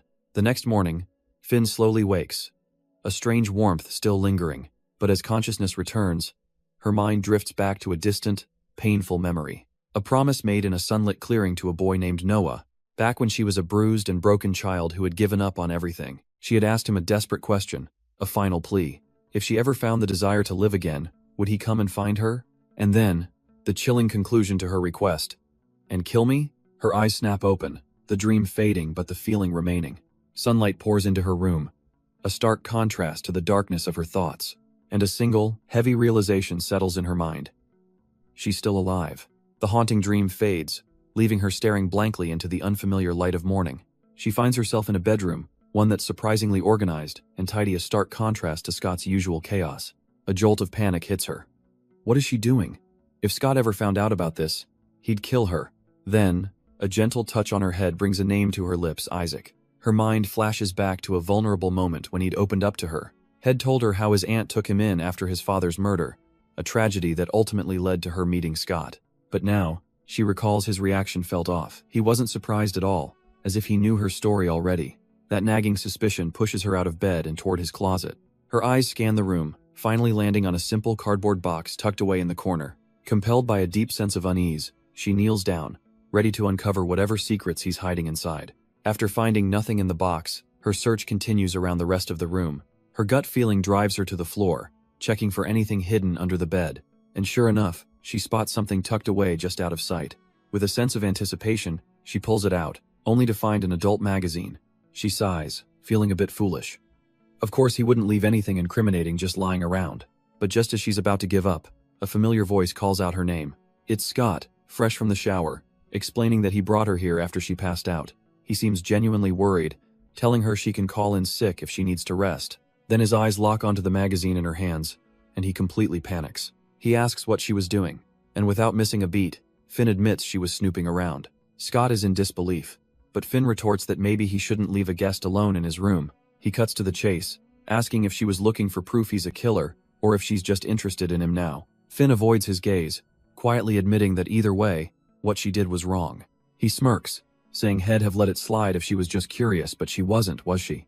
His expression turns cold, leaving the unspoken threat hanging in the air between them. Scott then claims he's worried about her, chillingly pointing out that if he were a killer, she wouldn't be leaving this room alive. He warns her to be more careful, reminding her how she let her guard down and got drunk with him last night. Overwhelmed, Finn sits on the bed and apologizes for all the trouble. But a flicker of defiance returns as she insists she's not acting this way because she's afraid of dying.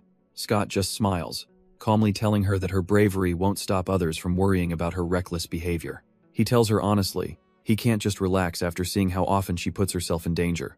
But Finn's attention drifts, her eyes landing on a pair of eyeglasses sitting on a shelf. Scott says if she's so curious, she should just ask him directly, but she scoffs, certain he'd never tell her the truth. She glances around his impersonal room, noting the lack of family photos. He's a complete mystery. He admits he's a private person, prompting a nervous Finn to ask if she said anything about herself last night.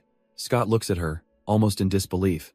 She doesn't remember anything at all? He leans in, a hint of disappointment in his voice, before revealing she spent the night talking about him. Finn's face flushes with embarrassment, and she quickly apologizes for how awkward that must have been. But he smoothly reassures her, reminding her that he did say he wanted her to open up more. Now, he declares it's only fair he gets to ask her some questions, though he dismisses last night as just drunken antics. Finn wonders to herself if getting close to someone is always this complicated. Scott just gives her a look and suggests they do things the traditional way. And then, right there on the edge of his bed, he asks her to go out with him. The scene cuts away, the sound of a car horn pulling us into a different time. A man grips the steering wheel, looking tired and frustrated from his long search. He reports his findings to Finn.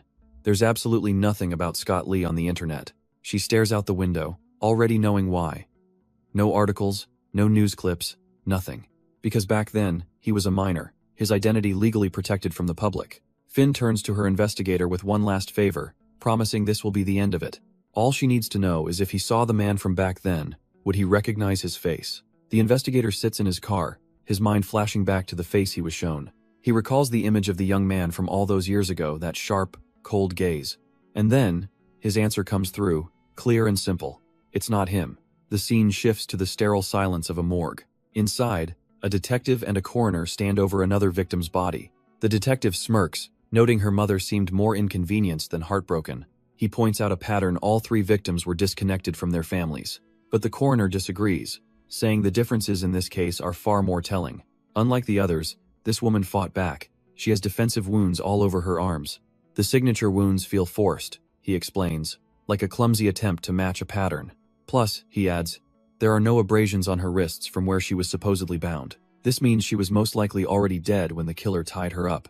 It's a complete reversal of the first two murders, where the victims were bound while still alive. They struggled so hard that the ropes left deep, angry marks on their skin. The coroner explains that for a true serial killer, that struggle is the entire point. It's about power and control. This third incident, he concludes, feels more like a messy crime of passion, leading the detective to a startling question. Are they dealing with two different killers? The coroner thinks so. A copycat who panicked and tried to pin his crime on the real killer, but was too scared to dispose of the body properly. But the detective isn't buying it. As he thinks it through, a critical flaw in that theory emerges.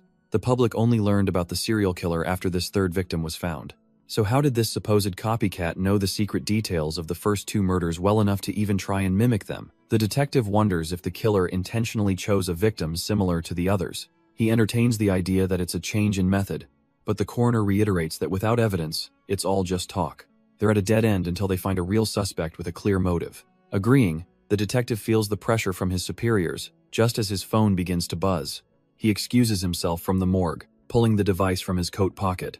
A cocky voice on the other end greets him, but the detective cuts right through the pleasantries, demanding information. Stepping onto a rooftop balcony, he listens as his contact playfully asks about the case, or maybe about a girl named Finn. The detective's patience runs out, and a quiet threat is all it takes to get the man serious. His contact finally relents, pulling up the file on their person of interest, Noah Inoue. The news isn't good. Since his parole, Noah's been a model citizen who moved away and fell completely off the grid. His contact adds that Noah's record is spotless. It looks like he's actually turned over a new leaf. But the detective has all he needs and abruptly ends the call, leaving the man to curse his missed chance to get Finn's number. With the line dead, he lets out a quiet sigh, steeling himself to deliver the frustrating news. The scene then shifts over to a bustling, modern office building elsewhere in the city. Inside, a manager lectures Finn, pointing out that her punctuality has tanked ever since she started associating with Isaac. She asks if this is some kind of revenge scheme, leaving Finn completely baffled by the question. The manager simply blames Isaac, muttering that he's a bad influence, just as he happens to stroll past in the background. She glares after him, convinced that you just can't trust a guy with a face like that. She asks Finn for backup, but Finn immediately recoils, insisting she can't stand the guy. Suddenly, her desk phone buzzes to life. It's Scott, and she quickly apologizes, knowing she has to take this call. Her mind flashes back to her tense encounter with Isaac in the hallway. He had cornered her, demanding to know why she'd been ignoring his messages. But now, hiding in the office restroom, she finally gets the answer she was looking for. On the other end of the line, Scott confirms it. Isaac is definitely not Noah. They're two completely different people. He pauses, sensing her silence, and asks if she's still there. Finn lets out a shaky breath, quietly thanking him for checking. The relief is immense. Scott continues, adding that he did find some information on the real Noah. It seems he's kept his record clean ever since finishing his probation. The guy has completely disappeared. He gently suggests that Noah has probably moved on, and that it's time for her to do the same. Scott's voice is firm but kind, telling her to forget the past and finally live her own life. But Scott offers one last piece of advice. Stay on guard around Isaac, because he seems like a player. Hearing enough, Finn quickly thanks him and hangs up the phone. Alone in the silence of the bathroom, his words fester. Noah has changed? Her hand clenches her phone, knuckles white. There's just no way. The very idea is laughable, pure bullshit to her ears. A choked sob escapes, twisting immediately into a wild, bitter laugh. The thought of Noah changing is just too absurd. Hes not a person, Hes a monster. She can still see it clear as day, that twisted, blood-soaked smile he wore the night he killed her dad. And Scott seriously expects her to believe that boy is now some kind of angel? The laughter turns manic, tears streaming down her face. He just needed an excuse to kill, and he chose her. She breaks down, sobbing that she's haunted day after day while he gets to live free. But a cold, insidious voice cuts through the silence, telling her to drop the act. It echoes in the empty bathroom, asking if she really thinks she can wash her hands of it. The voice accuses her of not just watching, but cheering Noah on from the sidelines. And as Finn looks up, her own blood-splattered reflection stares back, calling her the real monster. The bathroom is suddenly silent, the air thick with the unspoken truth. She stumbles back, her voice trembling as she asks who's there. The reflection just smirks, mocking her for not even recognizing her own face. Has she really wiped away every memory of who they truly are? Finn backs away in terror, insisting it wasn't her, it was all his idea. But the reflection scoffs, telling her she's remembering it all wrong, flashing back to a younger Noah. It was he who suggested killing her father, and she was the one who protested, defending the man. Finn crumbles, insisting the things he did to her made her say things she never meant. She kneels, vowing to make Noah confess he used her, but the voice coldly states he's never coming back. Her younger self materializes, explaining Noah took the fall while she walks free, unburdened by sin. As Finn denies any wrongdoing, the reflection leans in close, whispering it will give her a clue. Its bloody hand clamps over her mouth, forcing the memory to the surface. And suddenly, she sees it her own hands, stained with blood, gripping a coarse, thick rope. The vision shatters, and back in the office, her colleagues are starting to notice her long absence. Isaac Evans grabs a coffee as a coworker jokes about his team slacking off, oblivious to the crisis unfolding. Back in the office, the search for Finn is officially on. Isaac flags down a coworker, Aiko, asking if she's seen her. He admits he's looked everywhere except the restrooms, so she offers to check for him. Tapping on the door, Aiko cautiously calls out Finn's name. And there, just inside, she finds her collapsed and completely unresponsive on the floor. A scream rips through the quiet office as she yells for Isaac to come quick. His expression hardens, the casual break-time vibe completely shattered. The scene dissolves into the sterile, quiet hallway of a hospital. Finn is now resting in a sunlit room, hooked up to an IV drip. For the first time in what feels like forever, she looks to be at peace. Her eyes slowly flutter open, the pale hospital light stinging a little. She sees Isaac sitting by her bed, and her first thought is cold, there's no reason for them to talk anymore. But he notices she's awake, his posture straightening with immediate concern. He calls her name, relief flooding his voice. Finn, thank God. She feels a bit lightheaded, confused about how she ended up here. He gently explains that Aiko found her passed out in the office restroom. The conversation turns awkward when he mentions they couldn't reach her emergency contact, even suggesting they call Scott. She quickly dismisses the idea, insisting she's fine now and nobody needs to be bothered. Isaac senses the wall she's putting up and makes an excuse to leave, saying hell, go find the nurse. As he walks out, a dark memory haunts him. His father used to beat him when he was a kid. Seeing his pain, Finn decides to share her own, telling him about her abusive father. He blamed her for her mother's death, seeing her as nothing more than a painful reminder. She fidgets, recalling how there was never money or food, only his impossible demands. Isaac listens, his expression hardening with a grim understanding of her suffering. She confesses the darkest thought she ever had, a desperate wish for her father to just be gone. And then, in a twisted answer to her prayer, he was killed right in front of her. Overwhelmed, she explains it's like a curse. Only the most painful memories remain. Isaac can't just stand by. He pulls her into a firm, comforting embrace.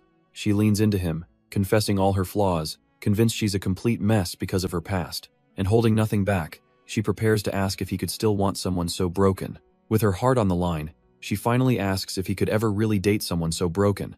Isaac holds her tighter, his answer immediate and unwavering. Of course he could. His hand gently cradles her face, a silent promise in his touch. He makes it clear that for him, there isn't anyone else. And as their world stands still, the city moves on, hiding its darker secrets in plain sight. The investigation brings Scott and his partner Jay to the first victim's home, a place as bleak as her fate. Jay reports that the area is a blind spot with limited surveillance, but she'll canvass for witnesses. Scott tells her to be quick, his focus already piercing through the apartment door, ready to uncover its secrets. Inside, the first thing he sees is a photograph of the victim, Kiana, with the parents she lost as a child. He surveys her small, lonely room, realizing she was an orphan who'd been living completely on her own. He learns the victim was isolated. If not for her boss, her body might have gone undiscovered. Scott runs a gloved hand over the wall, noting every point of entry was secured, except for the broken kitchen window, a fatal vulnerability the killer exploited before it could be fixed. The scene is eerily undisturbed, showing no signs of a struggle, only a chair used for a clean escape. In his mind's eye, Scott sees the killer crouching in the dark, waiting for her to come home. She was ambushed the moment she walked in, a knife already at her throat. Completely overpowered and terrified, she had no choice but to comply with his every command. The killer's method is chillingly precise. He uses a weapon from the victim's own kitchen. This whole operation is far too meticulous, too clean. This can't be his first victim.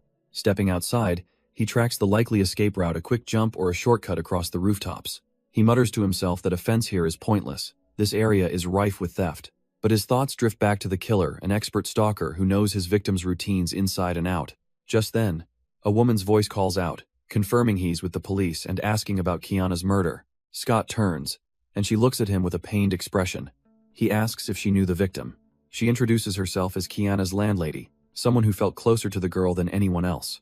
She paints a picture of a sweet, hardworking girl with few friends, always juggling jobs to pay for school. She even fondly remembers the day Kiana happily paid her back with her first corporate paycheck. The landlady chokes up, still unable to believe that a girl with such big dreams is gone. But then she mentions something unexpected. She thought Kiana was about to get a boyfriend. Scott immediately questions this, as his team found no evidence of a relationship, but the landlady insists. The landlady recalls the memory vividly. A man on a motorcycle delivering a bouquet right to Kiana's doorstep. She remembers teasing the girl, asking if she'd bought the beautiful flowers for herself. But Kiana, with a happy blush, had explained they were a gift from a secret admirer. In hindsight, the landlady is horrified. How did a so-called admirer know exactly where Kiana lived? She'd tried to report it, but the local police just brushed her off, stubbornly insisting it was a robbery. Her voice fills with resentment. The cops never gave a damn about their neighborhood or a poor orphan girl. Looking at Scott, she sees a glimmer of hope, a real detective from the central station. She pleads with him to find the person who did this, and make them pay for taking Kiana's future. Scott listens, his expression hardening with resolve, and assures her it's his job to do just that. As their conversation ends, a phone starts ringing urgently back at the station, ready to pull them deeper into the case. Wasting no time, Scott immediately gets on the phone with his colleague Marco, a new task already formed in his mind. He orders Marco to check every flower shop in the city for any delivery orders addressed to Kiana Yates in February. Meanwhile, the story shifts to a quiet, almost sterile-looking building. The long, empty hallways give off an institutional vibe, a place far removed from the bustling city. Here, Isaac Evans walks into his room, a heavy silence following him. He drops onto his bed, the weight of the day settling on his shoulders. Alone in his room, he stares into space, lost in thought. Just then, his phone buzzes, breaking the quiet. It's a text from Finn, letting him know they're safe in their room and thanking him for his help. Isaac sends a gentle reply, telling Finn to rest, a small moment of care in his otherwise complicated life. And as he sits there, a smug thought crosses his mind. He finally got her number. His hand drifts over to a racy magazine lying on his bed, a secret little stash. A dark, possessive look glints in his eyes for just a moment. He flops back, idly holding the magazine aloft, feeling pleased with himself. With no one around to see, he decides to flip through his prized possession. But as he turns a page, something hidden inside slips out and onto the bed. He pauses, his eyes widening in realization. He'd forgotten he stashed them here. A nervous thought hits him. He nearly got busted. Didn't he? That was way too close. The tension immediately breaks into a relieved, almost manic laugh. He sprawls out, surrounded by his true collection. Polaroids of women, including one of Finn. The next day, the city moves on, completely unaware of the predator in its midst. For most people, it's just another mundane end to a long workday. Inside a corporate office, a few colleagues are the last to leave. One friend is getting impatient, but it seems Millie has forgotten her password again. Their light-hearted complaining is cut short as they all look up toward the entrance. A handsome, blue-haired colleague gives a friendly wave, announcing he's clocked out and waiting for Finn.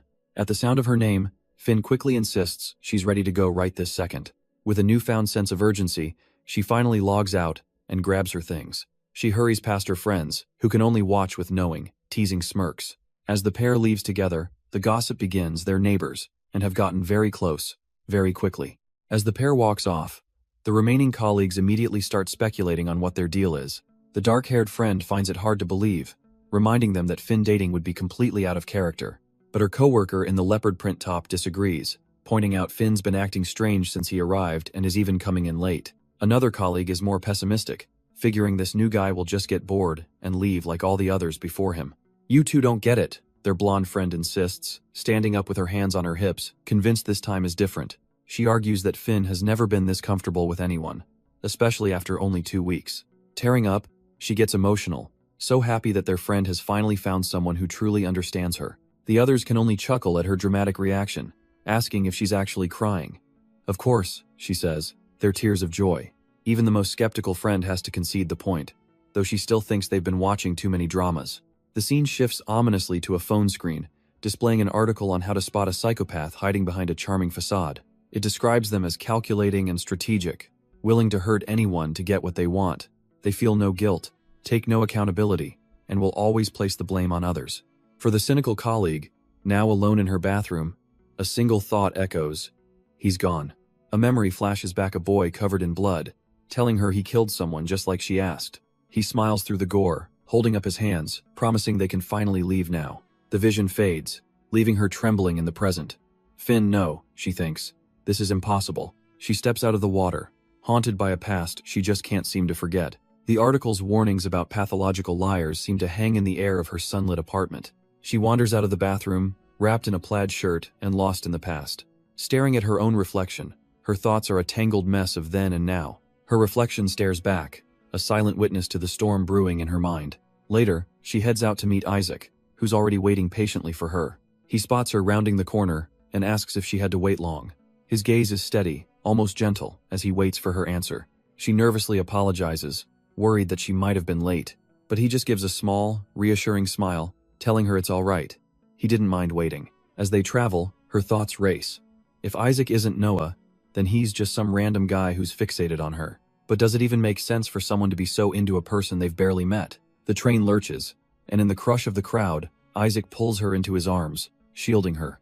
He leans down close, his voice low as he tells her she smells nice. leaving her utterly stunned. She's completely flustered, telling him he's always catching her off guard with these compliments. He just coolly asks if it's not normal for people who are dating to say nice things to each other.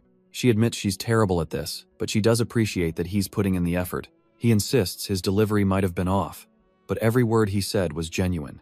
The intensity makes him blush, and he covers his mouth as she playfully tells him to stop.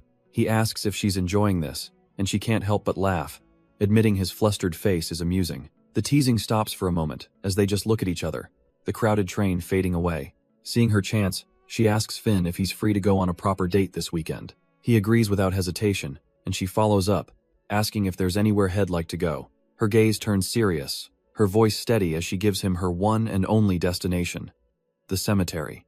And so their first date begins, not at a cafe or a movie, but at the grave of Allison Lee. He watches from a distance as she kneels, paying her respects in the quiet field of tombstones.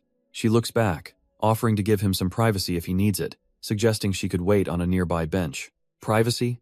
Finn seems almost confused by the offer, wondering what for. She figures it's obvious most people visit graves to have a good cry or to talk to the person they lost. But he explains that's not why he's here. He comes for the silence, to clear his thoughts. Besides, he adds, Scott Lee is too busy to visit, so he handles the upkeep. He tells her how he once found the grave completely neglected, overgrown, and covered in moss, and it genuinely annoyed him. A small, knowing smile plays on his lips as he admits he's here more often than her actual blood-related brother. Looking at the headstone, she puts it all together. She tells him she can see it clearly, even if he doesn't say it. He loved her. His answer is quiet and simple. Yeah, she was nice. He liked her. And with that, she's left to contemplate this unexpectedly deep revelation. She opens up, recalling how this woman taught her everything, giving her the parental love she never had. With a heavy heart, she explains that for the first time she was treated like, he finishes her sentence without hesitation, like a human being. The two sit in a moment of shared, somber understanding. She breaks the silence with a light jab, asking if he's getting too emotional, but he's calm, saying that from what she's told him, he's sure she's in a better place. She clarifies if he means heaven, and he quietly agrees. His casual mention of the afterlife catches her completely by surprise. He notices her look, confused, asking if he said something wrong. He didn't expect her to believe in things like heaven, hell, or life after death. He explains he was baptized Catholic and tried other churches, but doesn't go much these days. She then turns the conversation, asking him if he truly believes in God. The question seems to catch him off guard. He takes a moment, searching for the right way to explain his complicated feelings. It's not about absolute certainty, he says, but more like a choice, a deep desire for God to be real. He knows that for most believers, faith is a source of solace and comfort, but his own reason for believing, he admits, is a little different.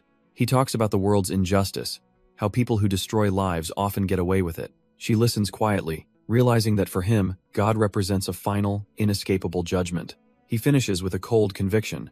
The good will go to heaven, and the wicked must suffer in hell. But she counters his point, wondering if it would be better to take matters into their own hands. He seems to agree, a grim satisfaction in his voice as he invokes the old law, an eye for an eye. He asks if she's on the same page, and she stares, caught off guard by his sudden intensity. The chilling conviction in her eyes reflects her own dark thoughts, and yet, just as quickly, he reverses course, reminding her that killing is a grave sin. She's left completely baffled by his sudden reversal, wondering what that was all about. He smoothly changes the subject, breaking the tension by saying he's getting hungry.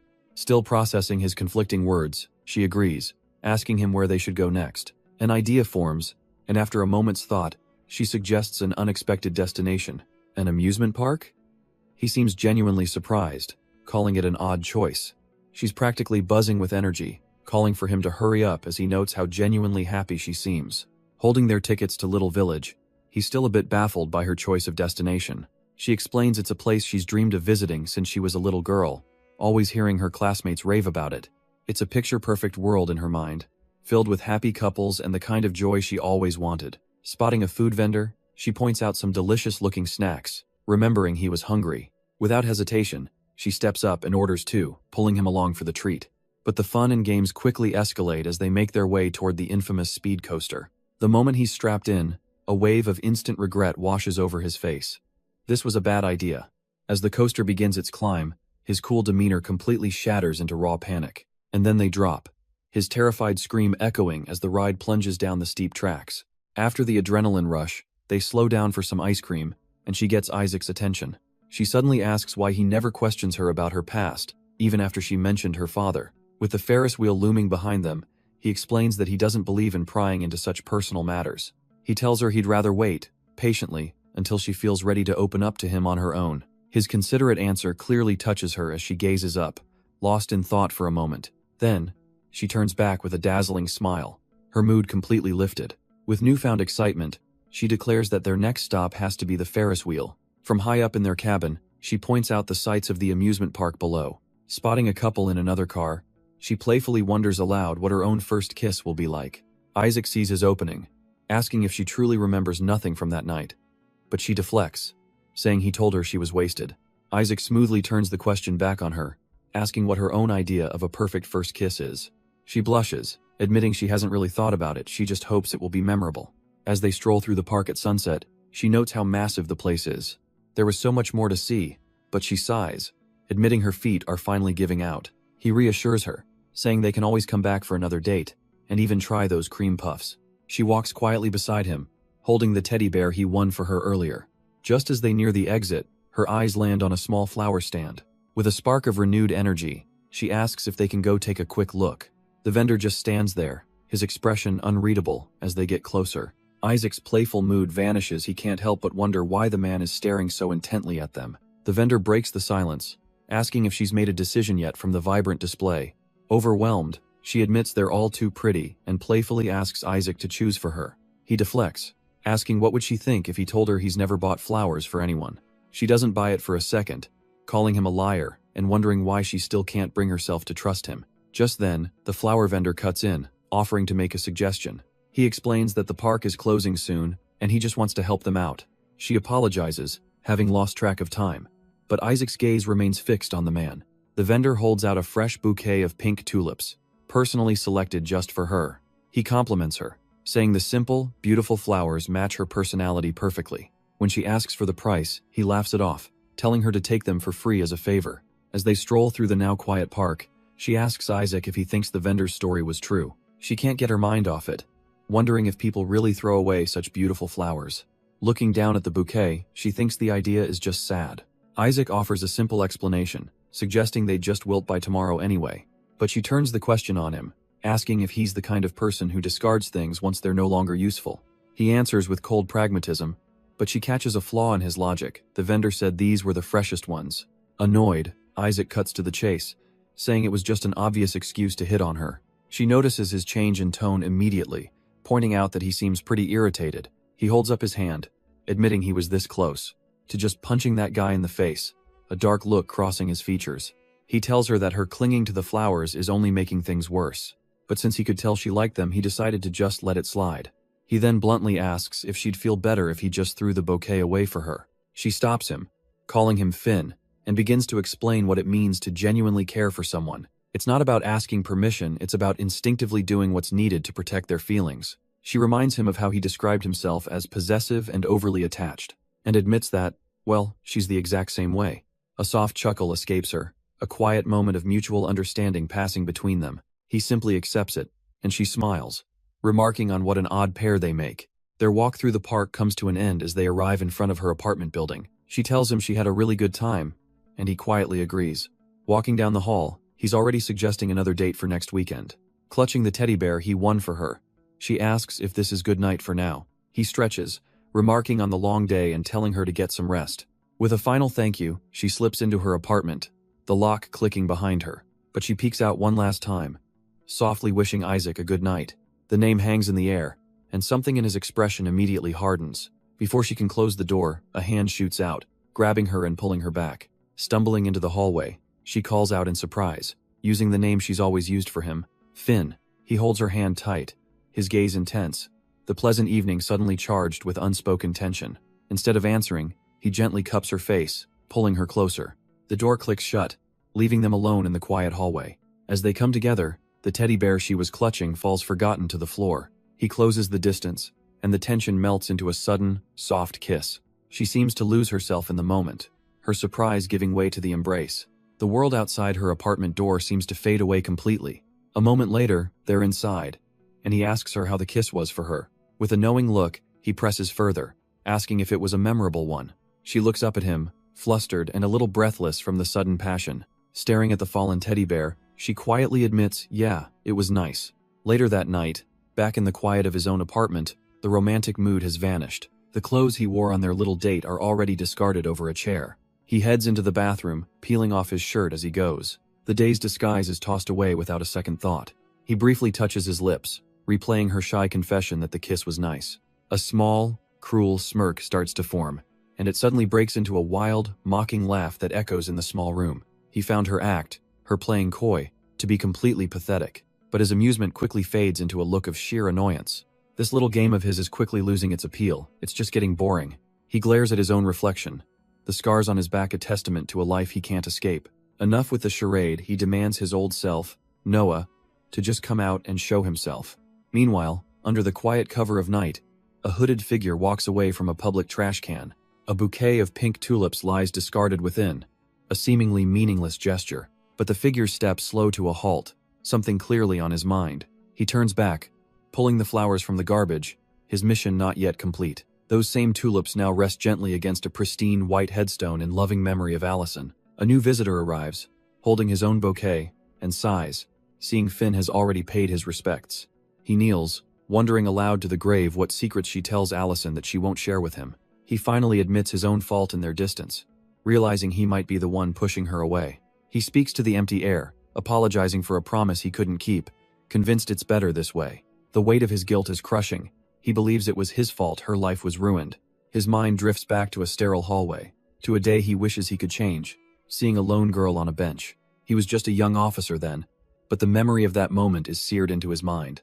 He tried to break the silence, gently calling out to the withdrawn child. His eyes had fallen to her feet, noticing a simple problem he could fix. Her shoes were untied. While other officers went about their duties, he asked if she was waiting for someone. Kneeling before her, he began to tie her laces, asking if her father was on his way. He filled the silence himself, musing that it was good she wasn't talkative with strangers. Then he kindly asked for her other foot, promising he'd be out of her hair once he was done. He finishes tying her other shoe, a simple act of kindness in the cold station. But a deep unease settles in his gut. Something about this whole situation feels wrong. Once her boots are secure, the little girl simply gets up and walks away without a word. The memory shifts, and a colleague asks the young officer who he's so intently watching. Scott Lee explains has worried about the kid who's been sitting there for hours. "Oh, you mean Finn?" his colleague replies, noting that she's become a strange fixture at their station. She just sits there silently until closing time, never answering any questions, prompting Scott to ask about her parents. He can't shake the memory of the bruise he saw on her leg, or how frail she looked under all those layers. His partner informs him that a welfare check was already done at her residence. They found nothing out of the ordinary, just a single father who, by all accounts, is a kind and caring man. His colleague recalls meeting Finn's father, who explained away her injuries as just scratches from playing in the woods. Since she doesn't bother anyone, the station's unofficial policy is to just let her hang around. Changing the subject, he congratulates Scott on officially joining the force, asking if this will be his new post. Scott seems distant, admitting he's not even sure why he chose this path in the first place. His gaze drifts away, a deep sense of uncertainty clouding his expression. His eyes land back on Finn, who is still sitting all by herself on the bench. He can't look away, a gut feeling telling him the official story just doesn't add up. The hours tick by, the bright afternoon sun shining on the station sign. Day bleeds into a fiery sunset, and yet, nothing changes. Night falls, and a cold rain begins to pour, but inside, the small, silent girl remains. Scott sighs, soaked from the rain on his very first shift, which so far has just been a series of boring errands. Just as he steps inside, a colleague flags him down with another task: take some drinks to the interrogation room. The interrogation room, so that's where the action is. He heads down a tense hallway, sensing this is a much heavier case than he expected. After dropping off the drinks, he sees the serious expressions on everyone's faces. He quietly asks his fellow officer what's going on, noting it's strange for a detective to be here this late. His colleague leans in, a smirk playing on his lips as he reveals the case is a homicide. A murder in a town this quiet is shocking enough, but he adds that the killer tried to bury the body in his own backyard. As they're talking, the click of a doorknob cuts through the silence. The interview must be over. The door swings open, and out walks the little girl, Finn, followed closely by her father. Scott's eyes lock onto the girl, a wave of shock and recognition washing over him. It's Finn, the witness from the homicide case, her face and neck covered in ugly bruises. But his focus is broken by a question from down the hallway, directed at a new arrival. His fellow officer gawks at the newcomer, commenting that she looks far too young to be Scott's aunt. And there she is, a woman named Allie, stepping through the station gate with a bag in hand.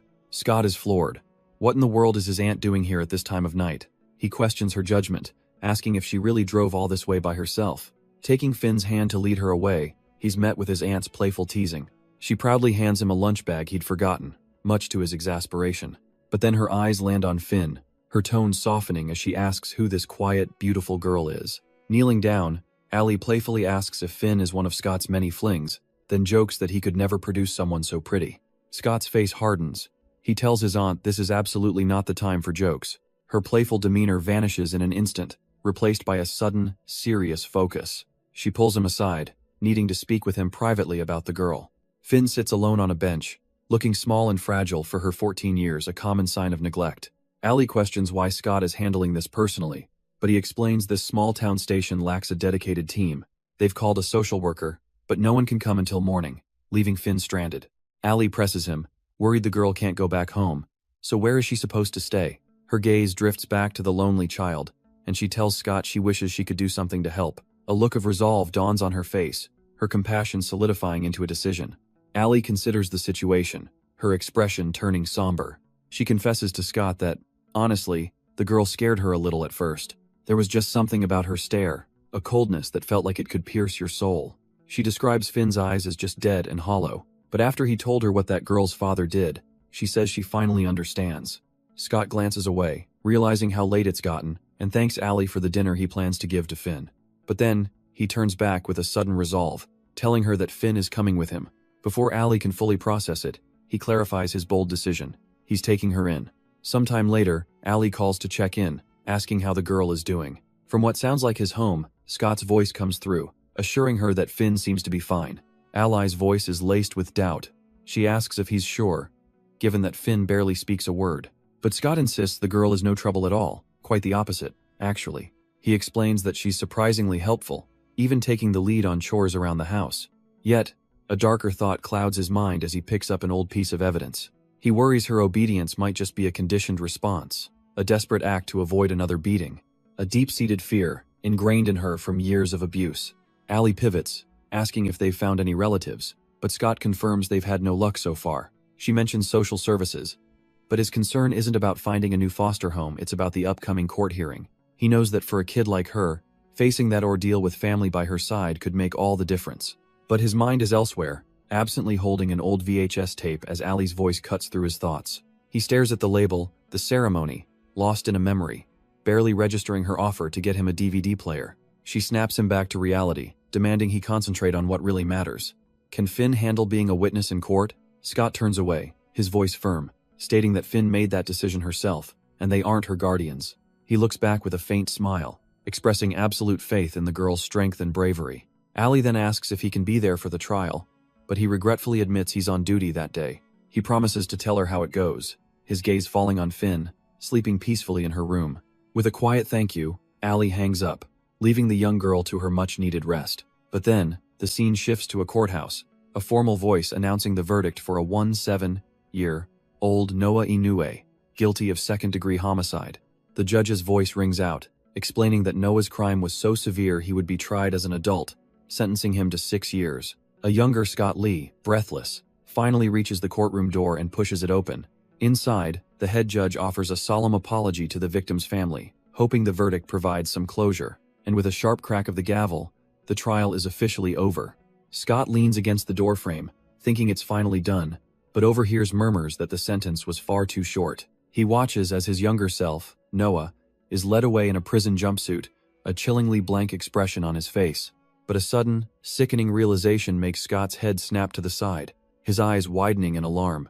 Across the room, he sees Finn's body go completely limp, collapsing into the arms of her friends. He can only watch in horror as they try to wake her, the terrible truth dawning on him she's completely unresponsive. Her friends cry out her name, but Finn remains limp in their arms, lost to the world. The scene shifts to a sterile hospital, the air thick with a terrifying question. Why doesn't she recognize them? A voice explains that she's suffering from temporary amnesia, a common result of what she's endured. A doctor reassures them that her brain isn't physically damaged, It's a protective measure against extreme trauma. One of her guardians realizes it's a defense mechanism, a shield to protect her from the pain, and the doctor confirms it. Sitting by her bedside, Allie asks if she'll ever get her memories back, but the answer is uncertain. The doctor's advice is simple: provide a supportive, stress-free home and consider therapy to help her recover. But the idea of therapy feels like a distant dream, something not even available in their small town. This harsh reality sparks a new resolve in Allie. Maybe it's time to find Finn a real, permanent family. Allie glares back, her decision already hardening into resolve. But her friend is in disbelief, suggesting they give up on Finn now? Of all times? He insists they are the only ones who truly know her, and they have to be there when her memories return. She cuts through his sentiment with a cold dose of reality.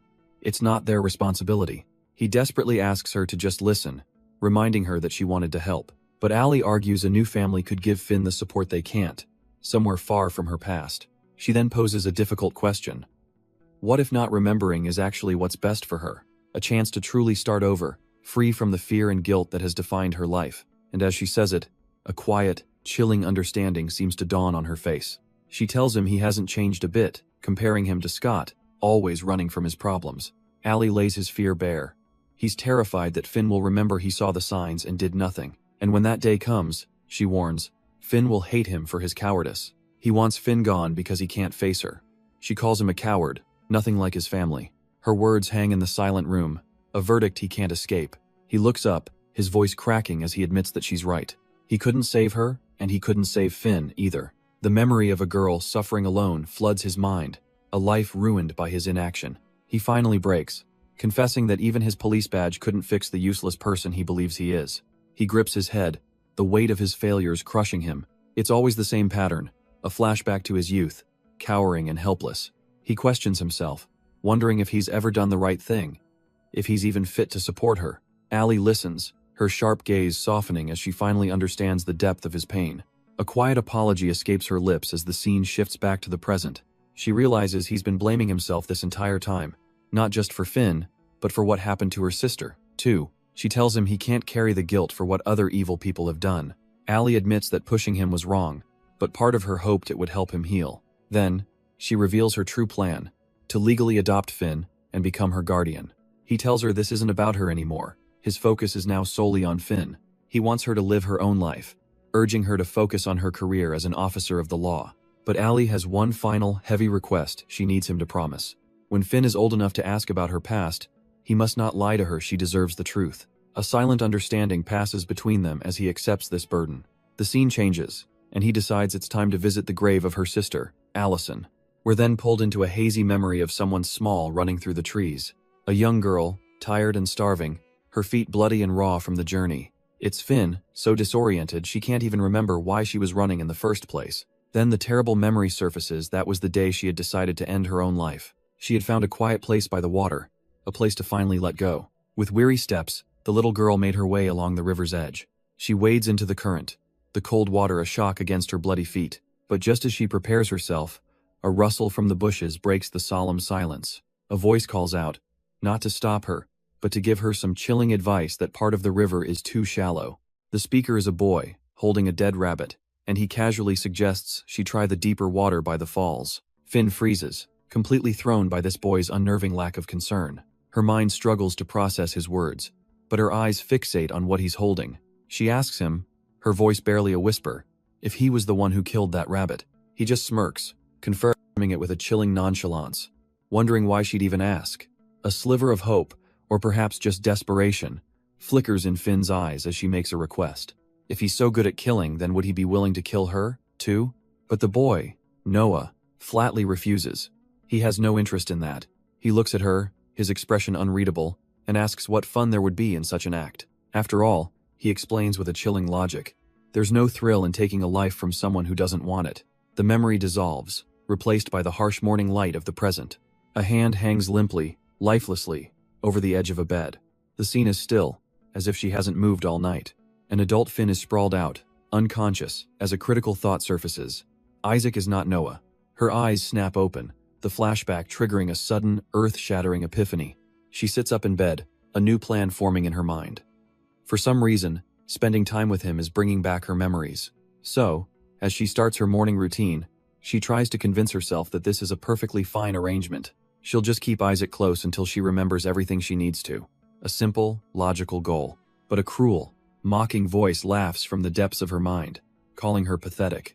In the mirror's reflection, a vision of her bruised younger self appears, accusing her of just making excuses. The vision scoffs, doubting she even wants to remember Noah at all. It tells her to stop using him and be honest with herself for once she actually enjoys Isaac's company. As she walks into her living room, the hallucination is now sitting on her couch, taunting her for being so love-deprived. The younger Finn looks up, a twisted smile on her face, and asks if she's going to make him promise, too. It leans in, whispering the old, terrifying words, "Cross your heart and hope to die." And with a sick, sweet smile, the vision asks if she's willing to kill for him. But just as the memory reaches its peak, a sharp knock echoes through the apartment. Finn snaps back to reality, the hallucination gone, replaced by a weary thought that her prince has arrived. She makes her way to the door and scans her keycard. The lock clicks open. A voice from the other side impatiently threatens to just bust the door down. She opens it to find Scott, whose face is a mixture of relief and frustration. He immediately asks what she's been up to. Has been worried, no calls, no texts, and she hasn't even been to the office. Scott explains he was just keeping his promise not to bother her, but Finn clarifies she only meant for the case, not complete silence. Scott's gaze softens as he admits she had him seriously worried. Finn brushes it off, saying she's fine, but he just asks her to keep him in the loop. Changing the subject, she asks about his investigation, hoping he's at least taking care of himself. Scott sighs, admitting there's not much progress, and he feels like this job isn't for him anymore. He teases her to take care of herself, unless she wants her Aunt Allie rising from the grave to scold her. He then asks if she's visited Allie's grave, and Finn quietly confirms she went with Isaac. The name catches him off guard, but Finn continues, dropping an absolute bombshell. They're already dating. Scott shoots up from the couch, stunned, asking if this is the same Isaac she was calling a psycho. He can't wrap his head around it, demanding to know why she would ever need to date that guy. Finn fidgets with her hands, gathering her thoughts before she explains her reasoning. She tells him she's thought a lot about everything he said. It's not about revenge. She just wants to try and live a normal life. Scott listens intently, asking if she's really doing this to get to know Isaac, with no other ulterior motives. With a small smile, Finn admits she genuinely likes being around him. She starts recounting their trip to the amusement park, how they even rode a roller coaster. The memory plays in Scott's mind as she speaks, her voice filled with a rare lightness. She breaks into a wide, genuine grin, laughing about how scared Isaac was. And seeing that smile, it hits Scott. It's been so long since he's seen her truly happy. His expression softens, and the mood in the room shifts as he speaks. He has something he needs to ask. Something about her memory of that day. He finally asks her to recall everything that happened that night. The question hangs in the air, and Finn's mind is immediately pulled back. Her eyes well up with tears as the painful memory begins to surface. It started like so many other nights with her father beating her up again. She'd said something to set him off, and for a moment, she truly thought she was going to die. Lying on the floor, bruised and terrified, she could only wait for it to end, but then, something changed, a splash of blood that wasn't hers. Noah had appeared from nowhere, saving her, plunging a knife into her father's side. Back in the present, tears stream down her face as she wrestles with the memory. If he saved her, why was he jailed? The details are a blur. She can't even remember what happened next, or how they ended up at the police station. She can only recall sitting in the police station, a huge blank in her memory of that night. The world was a blur, her face bruised and her mind completely numb. A voice echoed in her head, asking a question she couldn't comprehend. She wondered if the voice was even her own. In the hazy memory, she and Noah just sat there, waiting as the chaos unfolded around them. Suddenly, a familiar voice pulls her back to the present. It's Scott, asking if she's all right. He tells her she was completely spacing out, lost in the past. She apologizes, saying she was just trying to remember, but he reassures her not to push herself. After a long, tense pause, she finally finds the words. She turns to him, asking a terrifying question. Is it possible her memories can't be trusted? A horrifying thought spills out. What if she had more to do with her father's death than she remembers? She confesses that her memories feel wrong, disjointed, and that she feels like an imposter in her own life. The guilt is crushing. She believes Noah only had the chance to kill her father because of her. But Scott gently takes her hand, insisting that none of this was her fault. He explains that what she's feeling, this sense of not deserving happiness, is common for survivors. She wonders if remembering everything is the only way to heal, but he poses a chilling alternative. What if it isn't? He suggests that her mind might be protecting her, and that the memories will return when she's ready. His words seem to land, and she apologizes for even asking about that night, lost in her own dark thoughts. Trying to lift the mood, he suggests a quick walk before he has to head into the station. But before they can move, his phone buzzes. It's Jay. Work is already calling for him. With a gentle smile, Scott tells her he has to go, and they'll stroll some other time. But Finn won't let him leave with any doubts, reminding him how smart and empathetic he is. She strikes a playful pose, telling him to get going. He has a criminal to catch. He feels a warmth spread through his chest. He came here for her, but he's the one who needs her. Meanwhile, Scott's colleague Jay gets an earful from a friend over the phone. After being unreachable all day, Jay nonchalantly admits he was on a date. His friend is stunned to hear it was with Finn, realizing with a shock it's the same girl from their past. But the real reason for his call is a warning, and it's about Scott.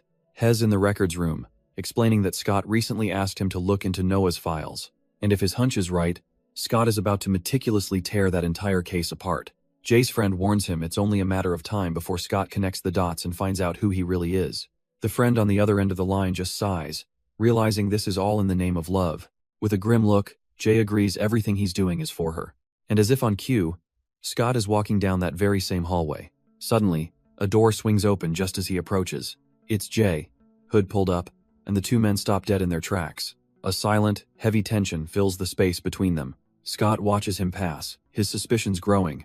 Jay and Finn are becoming inseparable. Jay can feel his colleague's stare, realizing Scott is catching on to how fast things are moving. He heads out into the city, the weight of his deception settling in. Jay walks through the city, his attention caught by a news report about concerned citizens. The broadcast details mounting frustration over the slow progress in the serial killer investigation. He stops to watch, the report noting the killer's 2 to 3 month cycle, hinting another attack is due. The focus then shifts to the lead detective on the case, Scott Lee, who is giving a statement. On screen, Scott boldly declares he doesn't care about the suspect's connections. He will bring them in. Elsewhere, a mysterious man with glasses watches the same broadcast with a sharp, calculating gaze. A reporter challenges Scott, questioning if he even has enough evidence to secure a conviction. The man watching smirks as Scott confidently promises that justice will be served for the victims. But then his smile fades, his hand clenching into a tight fist as his thoughts turn to Finn. He approaches a door, his purpose clear, and knocks twice. A woman's voice calls out, letting someone named Isaac know that dinner is ready. But the knocks on his bedroom door are met with nothing but silence. She sighs, exasperated, muttering that he can just starve for all she cares. Inside, the man with glasses is completely tuned out, laser-focused on his computer. He scrolls through dozens of images, researching Central School uniforms with unnerving intensity. Then, a name solidifies his plan, a faint smile gracing his lips. Ridgepoint University. The scene shifts to that very school, where students are leaving for the day. They walk together, lamenting the end of their school years and the start of adult life. He's already there, leaning against a post, an outsider observing from the sidelines. As a student approaches to tell him off, his gaze locks onto his true target. He's found her. The girl he's been watching approaches him, immediately pointing out that he doesn't belong here. He plays it cool, offering a smooth excuse that he's just taking photos for the yearbook. But inside, his mind is screaming with confirmation after all this time. It's really her. She notices his unlit cigarette, a small detail that breaks the tension for a moment. His thoughts darken with a possessive whisper, even as he warns her about the school guards. Trying to be helpful, Finn reaches out, offering to throw the cigarette away for him. He sees his opening. Everything he's planned for is merely steps away. She's so close now, finally within his grasp. Their hands move towards each other, the space between them crackling with unspoken intent. But just as they're about to touch, a voice calls out her name, shattering the moment. It's Finn's friends, calling her over for karaoke and pulling her back to reality. He quickly tells her to just pocket the cigarette for now. He has to leave. Her friends immediately start teasing. Was that her boyfriend? No, she scoffs, just another rule breaker. And that was the last time Isaac ever saw her. She moved away right after graduation, vanishing from his life. Now, in the present, he stares at a gruesome photo on his phone, a past tragedy he seems obsessed with. Elsewhere, Jay's friend offers some strange advice he picked up from a detective manga. He then looks over, asking if the girl in the photos is the same Finn that Jay's been looking for. Jay quietly confirms, holding old Polaroids of the girl he once knew. His friend's eyes go wide. He recognizes her from the police station, saying she has amnesia from a past incident. And for Jay, it all clicks into place with a heavy heart. That's why she looked right through him. Jay's heart sinks with a bitter thought. How convenient for her to forget everything.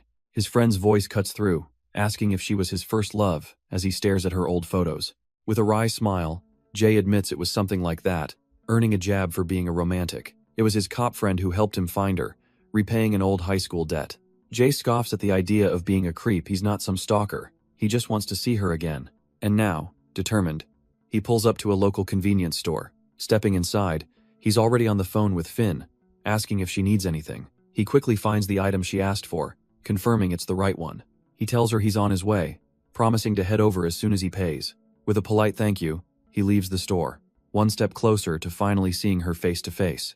But just as he steps outside, he collides with a woman, knocking her off balance. She looks up, startled and flustered, quickly apologizing for not watching where she was going. Jay, however, remains completely unfazed, a cool confidence in his eyes. He simply flashes a small smile, telling her to be careful next time. With a casual wave over his shoulder, he walks away, already forgetting the encounter.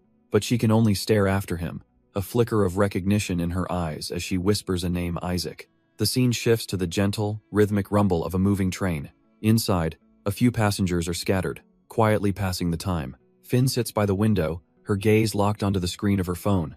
A text from an unregistered number appears, asking if she knows the meaning of flowers. A familiar voice cuts through her thoughts, as Jay casually asks if she didn't have his number saved. Finn looks up, explaining she was just making sure it wasn't him. She shows him the screen, mentioning the strange text about flowers from an unknown sender. Her blonde friend leans in, dismissing it as probably just a secret admirer. She then playfully asks if this means Finn and Jay are officially dating now. But her dark-haired friend isn't amused, bluntly stating she is not okay with him joining them. Jay is taken aback as the friend calls his constant presence suffocating, like he's a bodyguard.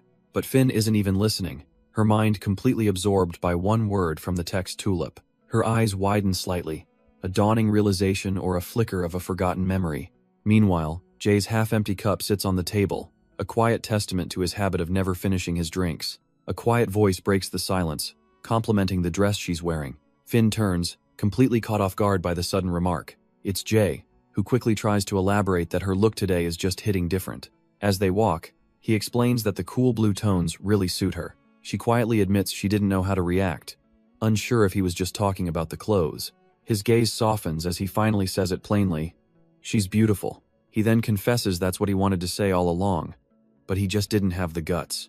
A warm, genuine smile spreads across her face as she tells him he's getting better at this. But this sweet, private moment isn't as private as they think. From around a corner, a dark-haired woman watches them pass, her expression cold and intense.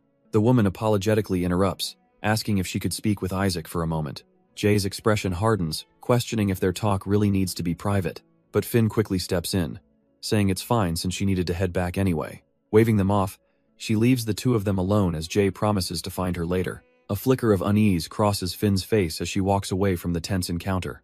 Some time passes, the office clock ticking away the afternoon. Finn is back at her desk, trying to focus on her work. Suddenly, a hand rests gently on her shoulder, and Jay calls her name. He apologizes, explaining he can't join her after work because he has to meet someone.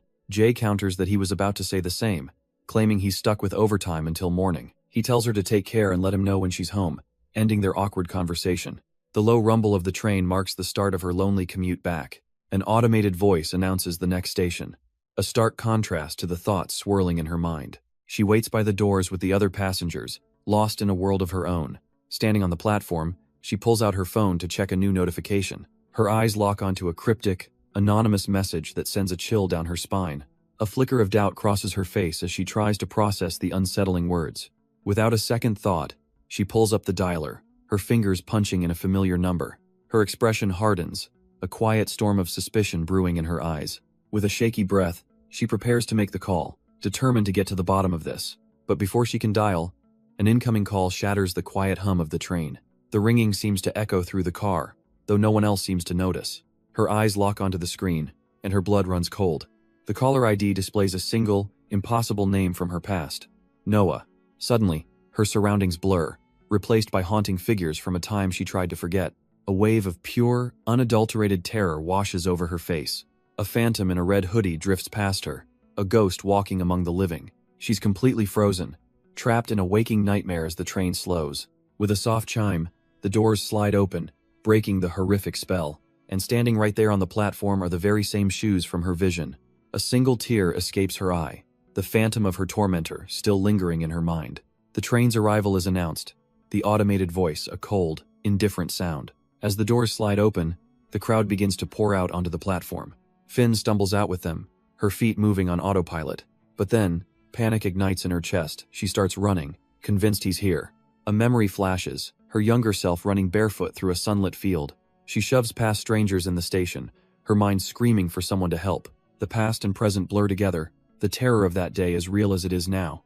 A desperate, silent plea forms on her lips, her face a mask of pure fear. Her hand reaches out into the crowd, a desperate search for a savior. Suddenly, a firm hand grabs her arm, and a familiar voice calls out her name. It's Scott, his expression laced with concern as he asks why she's running away in a panic. He notes that she's trembling, her eyes still clouded with a deep-seated fear. He pulls her close, trying to soothe her with a gentle reassurance that she's okay. As he holds her, a menacing figure in a red hoodie watches them from the crowd. His face is pale and stoic, a ghost from a past she can't escape. Finn instinctively clings to Scott, burying her face in his shoulder for a moment of safety. But the memory's eyes glow with a chilling intensity, a silent threat that he's here now.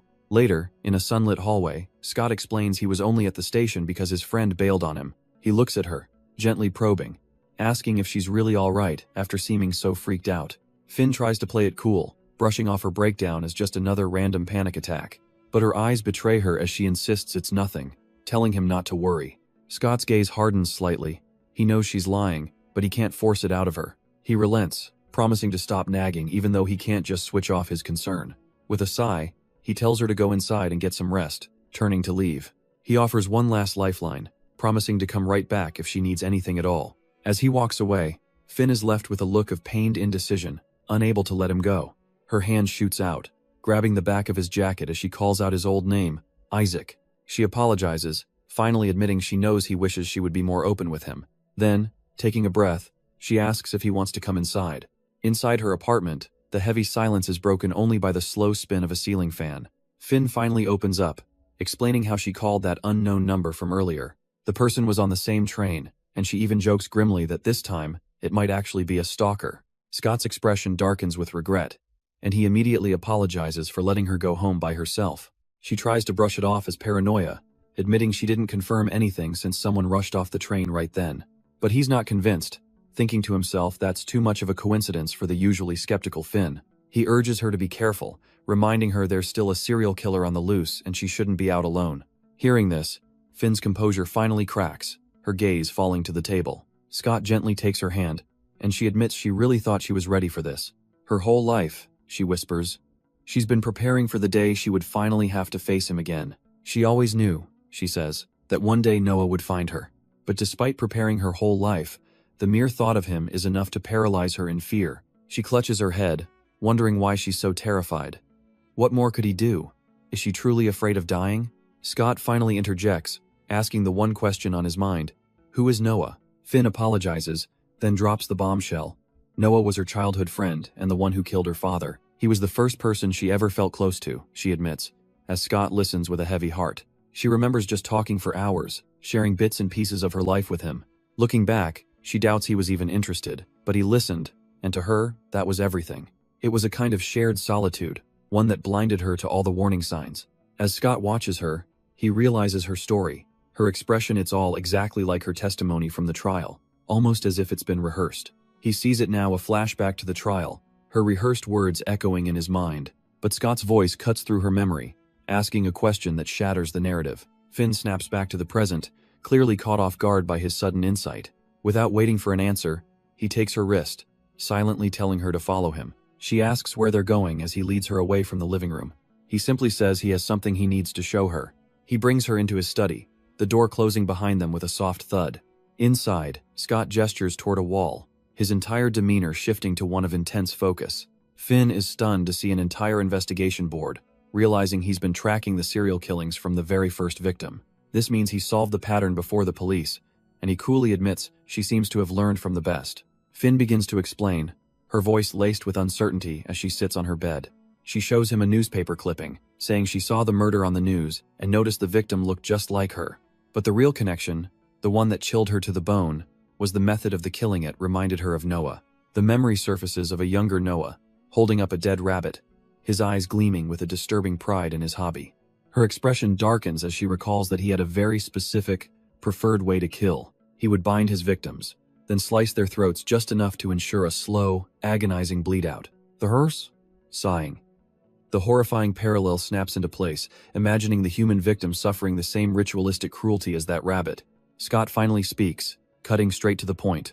Is she saying Noah is the killer, and that he's doing this because of her? She can't say for sure, but the crushing weight of the possibility is too much to bear. If she's right, she whispers, it means more people have died all because of her. Her voice is heavy with guilt. The thought of others dying for her is a fate worse than death. She opens her eyes, steeling herself for his dismissal. She knows she must sound crazy, even admitting that Scott himself had called it a stretch. Feeling foolish, she apologizes for wasting his time with what feels like paranoid nonsense. But Scott isn't dismissing her at all. Instead, he points to a key detail in the newspaper. If the killer is picking victims that look like her, then he knows her current appearance. He's always watching. The murder's happening in her city, he explains, all but proves it. He likely already has her address. Finn looks at him, her voice barely a whisper, needing to know if he truly believes her. He meets her gaze, admitting Hez not convinced it's Noah, but he has no doubt that someone is targeting her. And with a look of absolute resolve, he makes a vow. He doesn't care who it is, they're not touching her on his watch. Scott's vow of protection is the final straw, and tears begin to stream down Finn's face. He gently tries to comfort her, but she pulls away, begging him not to look at her in this state. Through her sobs, she asks the one question that has haunted her. Why won't he get tired of her? For the first time, she feels truly seen by someone, and the feeling is both wonderful and terrifying. Scott takes her hands, his expression soft, asking if she really hasn't figured it out yet. He tells her plainly that he's crazy about her, and nothing she does could ever make him leave. Leaning in close, he promises to protect her, no matter what it takes. Seeing how exhausted she is, he offers to go, but her expression stops him. With a newfound sense of safety, Finn asks him to please stay a little longer, and as the warm afternoon light fades into the cool blue of the evening, he does. Night falls, blanketing the room in a quiet, cool blue. He watches over her as she sleeps, a rare moment of tranquility. But a memory surfaces in his mind, an apology filled with regret. Finn suddenly whimpers, trapped in a nightmare, begging her unseen tormentor to stop. His gaze turns cold, his thoughts drifting to someone who refused to take responsibility. He thinks about how everything could have been so different, how he might have even grown to like them, if things had gone another way. He leans in, pressing a gentle, protective kiss to her forehead. They could have had a normal life together, but that path was destroyed. And now, he resolves, she will have to live in this hell right alongside him. His mind plunges into the past, to a time when he was just a battered boy. A red-haired figure stood before him, coldly blaming someone else for his condition. He hissed that she was the reason Isaac was becoming weak. And the only way to deal with weakness, he preached, is to cut it out completely. That dark advice triggers a horrifying memory, a woman lying on the floor, unmoving. He remembers staring down at the face of his own mother, her life bleeding out. A young Isaac, small and helpless, could only watch from the corner of the room. But in the present, Finn awakens, sensing his distress. She finds Scott trembling, tears rolling down his cheeks as he's trapped in the nightmare. The man who seemed so in control is completely broken by the ghosts of his past. She gently nudges him, apologizing for having to wake him up. It's just that he looked like he was trapped in a terrible dream. He turns to her, still dazed, asking if she's been awake for long. He runs a hand through his hair, trying to shake off the lingering dread. Finn reaches out, pressing her hand to his forehead to check his temperature. His skin feels normal, but she notes Hez sweating, asking if Hez feeling sick. Then she remembers his phone has been ringing off the hook, probably his manager. Scott realizes they slept through the entire day and missed their shift, but tells her he'll explain everything. Trying to lighten the mood, she offers to get takeout, admitting she's not much of a cook. But as she's about to order, she stops, sensing something's off, and asks why he's suddenly in such a rush. She watches him, sensing there's more Hez not saying, and asks what he really wants to do. But Scott sidesteps the question, offering a soft smile and simply wishing her a good morning. Caught off guard by his gentle tone, Finn changes the subject, asking if he managed to sleep well. She shyly confirms that she did, still trying to read the sudden shift in the room's atmosphere. He looks at her with genuine gratitude, thanking her for staying by his side all night. Her answer is simple, and without hesitation. Anytime. That quiet moment, however, is a world away from the storm brewing for them back at the office. Their manager immediately confronts Scott, sarcastically noting he's doing a poor job of hiding his annoyance. She clarifies that she's the one who's pissed off, and she's not hiding it at all, especially after they both vanished. Scott shoots back that they already explained the situation and apologized for tanking the team's metrics. But the manager's anger deflates, revealing her true feelings. This was never about the metrics, she was just worried sick. She reminds them she's a friend, not just a boss, prompting a quiet, guilt-ridden apology from Finn. Finn promises that a disappearing act like that won't ever happen again. But Scott steps forward, taking the heat. Hez the one who's sorry for getting everyone so worked up. He tells their manager not to apologize. As long as they're safe, that's all that matters. Then, his attention shifts to Finn. He offers to see what he can do about her shift. Maybe, he suggests, they can even get her a morning schedule instead. Finn looks over, surprised by the sudden, considerate offer. Scott's gaze is steady, a silent promise to protect her from the dangers of working late. And as night descends, those dangers feel closer than ever, lurking in the city's quiet streets. Having seen her home, Scott announces their arrival. He tells her to get some rest, and to call him if anyone gives her trouble. But Finn can sense it, he's not done for the night. He's in a rush to be somewhere else. He admits he's just heading to that meetup that was cancelled, quickly promising he's not timing her. The sudden, defensive comment catches Finn completely off guard, bringing a blush to her cheeks. She stammers that she wasn't thinking that at all, and quickly turns to head inside. With a quiet mumble, she tells him to take care. The door clicks shut, leaving Scott alone in the empty hallway. His gentle expression fades, replaced by a cold, hardened resolve.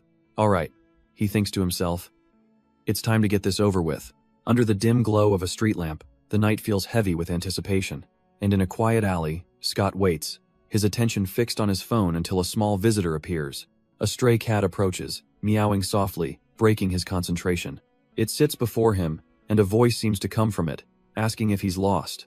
Then, the voice calls him Isaac, and Scott's head snaps up in disbelief, wondering how anyone found this place. But the voice isn't from the cat.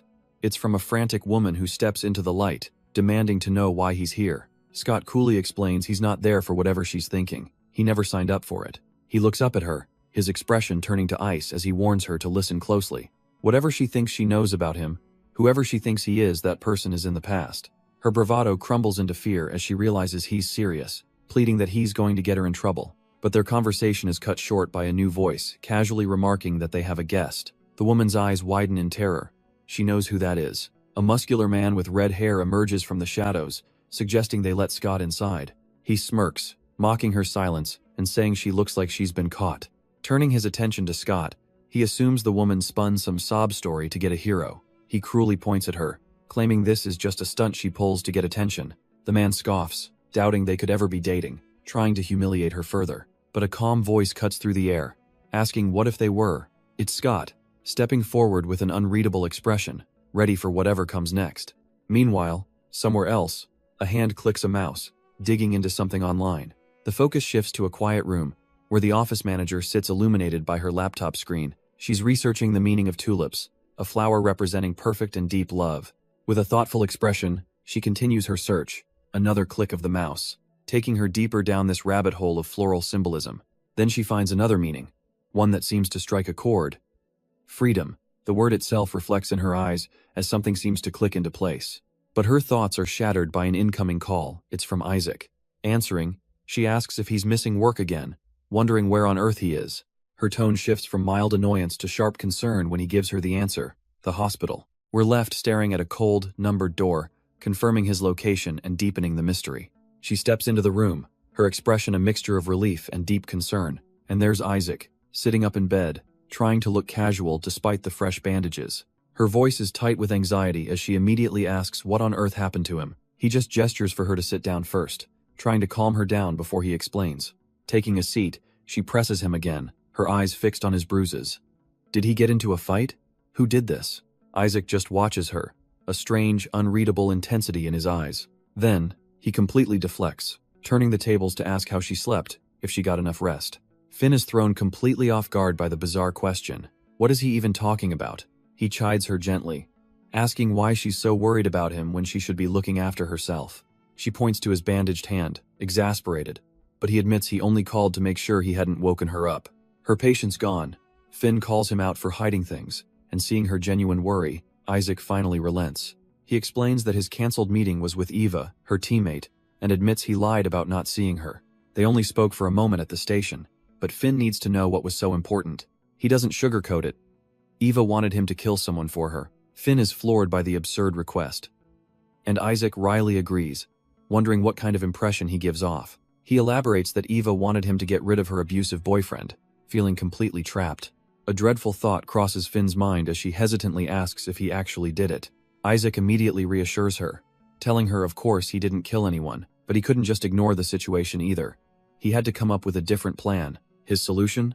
Confront the boyfriend, a simple-minded thug who was easy to provoke into a fight Isaac intentionally took hits in to build a police report, though Isaac admits he didn't expect the guy to pull out a cutter, which got him pretty good before the cops showed up. Still, he laughs it off, saying the plan worked perfectly. The more hurt he was, the longer the thug would be locked up. But Finn isn't smiling. Her expression is heavy with concern. Seeing her serious face, Isaac is confused, wondering how she can't find this whole situation a little bit funny. He immediately backtracks, realizing how unhinged he must sound, and apologizes for his strange reaction. Finn clenches her hands, her voice trembling as she points out he could have died and is in so much pain, so why does he look so happy? Her question hangs in the air, and a quiet realization dawns on her. Isaac's happiness, she understands now, is because he's seeing her worry for him, proof that she cares. He looks away, admitting he might be getting a little ahead of himself. But now, he feels like he finally has a real chance to make her truly fall for him. Finn can't help but blush, caught completely off guard by his raw honesty. Isaac just watches her, his gaze steady, hoping his feelings have finally reached her. She's at a loss for words, finding him utterly and completely unbelievable. Sitting by his bedside, she looks him straight in the eye, a serious request on her mind. He has to promise her he won't get hurt like this again, and he agrees without a moment's hesitation. Sometime later, back at the office, the elevator dings on the 4th floor. The doors slide open, and the office workers know Isaac isn't coming in today either. His absence is the hot topic of gossip, with some colleagues saying he has the look of a troublemaker. One woman defends him as friendly, but her coworker counters with a juicy rumor she heard. Apparently, Isaac was fired from his last job for fighting, planting a seed of doubt about his true nature. Her blonde colleague immediately backpedals, apologizing to Finn for being so insensitive. She's completely mortified, having forgotten for a moment that Finn and Isaac are actually dating. But Finn just waves it off, assuring her that Isaac is the type who would probably just laugh about it. Just then, another coworker chimes in, curiously asking what's up with them both skipping work the other day. As Finn walks off, her colleagues can't help but notice how much she's changed since dating Isaac. She's lost her gloomy aura, she smiles more, and she's stopped bringing up all that creepy stuff she used to. It seems that despite the rumors, he's actually been a pretty positive influence on her. The thought sends Finn spiraling back into a memory, a time when someone understood her investigative nature all too well. It was Isaac, looking younger and more intense, as he pleaded with her to trust him just this once. He warned her to stay far away from a woman named Eva, a person living a troubled life surrounded by danger. In another memory, he promised to pick her up from the office, insisting she not go home alone. Back in the present, Finn's blonde colleague realizes their break is almost over, but another coworker with dark hair makes an excuse, saying she needs to fix her hair in the restroom. She heads off down the empty office hallway, looking for a moment alone. Inside the restroom, she begins tying her hair back, lost in thought, but the quiet is broken by the sound of the door creaking open behind her. A different colleague steps inside, staring at her with an unnerving intensity. The woman remarks that she finally understands why she always dresses so covered up.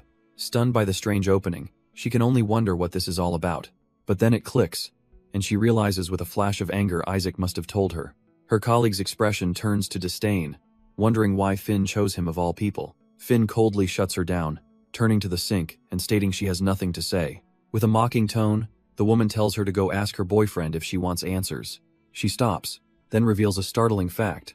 Isaac specifically told her to avoid Finn. Her gaze is dead serious, and Finn realizes this isn't just petty office drama. The woman clarifies that she holds no personal grudge. This has nothing to do with her. But then she grabs Finn's shoulder, her voice dropping to an urgent whisper. She pleads with Finn to listen very carefully and stay away from Isaac for her own good. "Don't end up like me," she begs, her eyes wide with a desperate warning to save herself. And with that chilling message delivered, she walks away, leaving Finn frozen in place. Finn just stands there, completely stunned by the cryptic warning she just received. The clock on the wall signals the end of the day as a manager announces that everyone can leave. Those with remaining tasks are told to finish up, but the office is already buzzing with people packing up. Still reeling, Finn turns to head back to her desk, the words replaying in her mind. Her face is a mask of confusion and worry. Don't end up like me. What could that possibly mean? She glances over at the woman who warned her, now sitting calmly at her desk, working as if nothing happened. Deciding she needs some air, Finn packs up and makes her way out of the building. As she steps outside, she overhears some colleagues complaining about just wanting to go home. One of them gets teased for barely starting their shift, but Finn's attention is stolen by a sudden ringing. She looks down at her phone, and her blood runs cold. It's a call from Isaac. Her mind made up, Finn watches the other woman from a distance, ignoring the insistent buzzing in her pocket. With a heavy heart and a look of grim determination, she makes her choice. She silences the call from Isaac, tucking the phone deep into her bag. Sorry, Isaac, she thinks, walking away with purpose. She knows what she has to do first. Her path takes her through the quiet city streets at night, tracking down the one person who might have answers. She finally catches up and calls out the woman's name, Eva. The colleague turns, her expression shifting from surprise to immediate annoyance. What is this? She scoffs, accusing Finn of following her and calling her crazy. But Finn remains calm, her gaze steady, simply saying there's something she needs to discuss. Eva's anger deflates into a guarded apology, admitting she's sorry for what happened to Finn's boyfriend but insisting she can't say more. But Eva stops her, her voice trembling with the weight of a long-buried secret. She confesses that she once asked someone to kill her father, and they actually went through with it. It's a soul-crushing regret she's carried ever since, and she pleads with Finn not to end up like her. Her story spirals back in time, to a childhood shrouded in constant fear. She remembers watching helplessly as her dad relentlessly abused her mom. She begged her mother to leave with her, to escape, but was always met with the same empty promises. The little girl couldn't understand it, feeling utterly worthless, as if she didn't matter enough to be saved.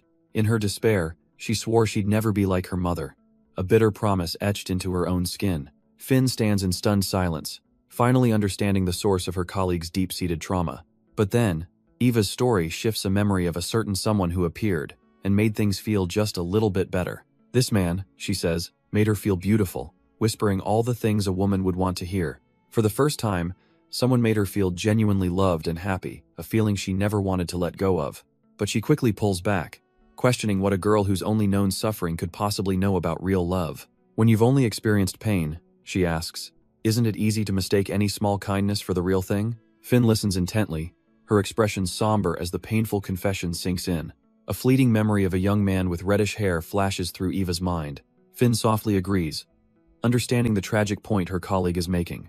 It was then, Eva admits, that she finally understood her mother. You cling tightly to the good things, even through the pain, because the thought of losing your only source of light is unbearable. But one day, she tells Finn, she woke up and realized she couldn't be a victim anymore. Finn can't help but ask the obvious question. Why didn't she just call the police? With a bitter sigh, Eva explains that she did, but her history of drug use meant they never took her seriously. Once you have a record, she says, you're just an addict to them. They didn't help before, why would they now? The weight of that reality sinks in, and Finn looks down, ashamed of her simple question. To make matters worse, he found out and threatened to leak her private photos, trapping her completely. She was desperate, with nowhere left to turn, so she asked Isaac for help. Eva pauses, the memory clearly still painful to revisit. Finn apologizes, saying she never should have dragged Isaac into her mess. But Eva shakes her head. He did help, and now she must keep her promise before her ex gets out of jail. Hearing this, Finn makes a stand, telling Eva she's coming with her, she wants to help. Finn reveals she knows a detective who might be perfect for Eva's case. The memory cuts to a flashback, showing the moment their plan came together. A younger Finn presents the evidence, his laptop and his phone, everything they need. She lays out the strategy using the blackmail messages to get a restraining order and extend his jail time. Eva is stunned by her friend's sharp legal mind, asking if Shed ever thought of being a cop. But Finn just brushes it off, saying she picked it up from snooping through files at the police station. Eva watches her, sensing there's more to the story than that. She has to ask the real question. Why is Finn going to all this trouble to help her? Especially, she adds, after everything she put Isaac through. A quiet, knowing look crosses Finn's face, a silent answer hanging in the air. Her voice is quiet as she admits to often wondering how things could have been different. She flashes back to her younger self, alone, imagining a life where her father hadn't been killed. Eva listens, finally understanding that Finn helps others because no one was there to help her. Taking a breath, Eva decides to ask the one question that hangs in the air between them. She gently probes, asking Finn how her father actually died.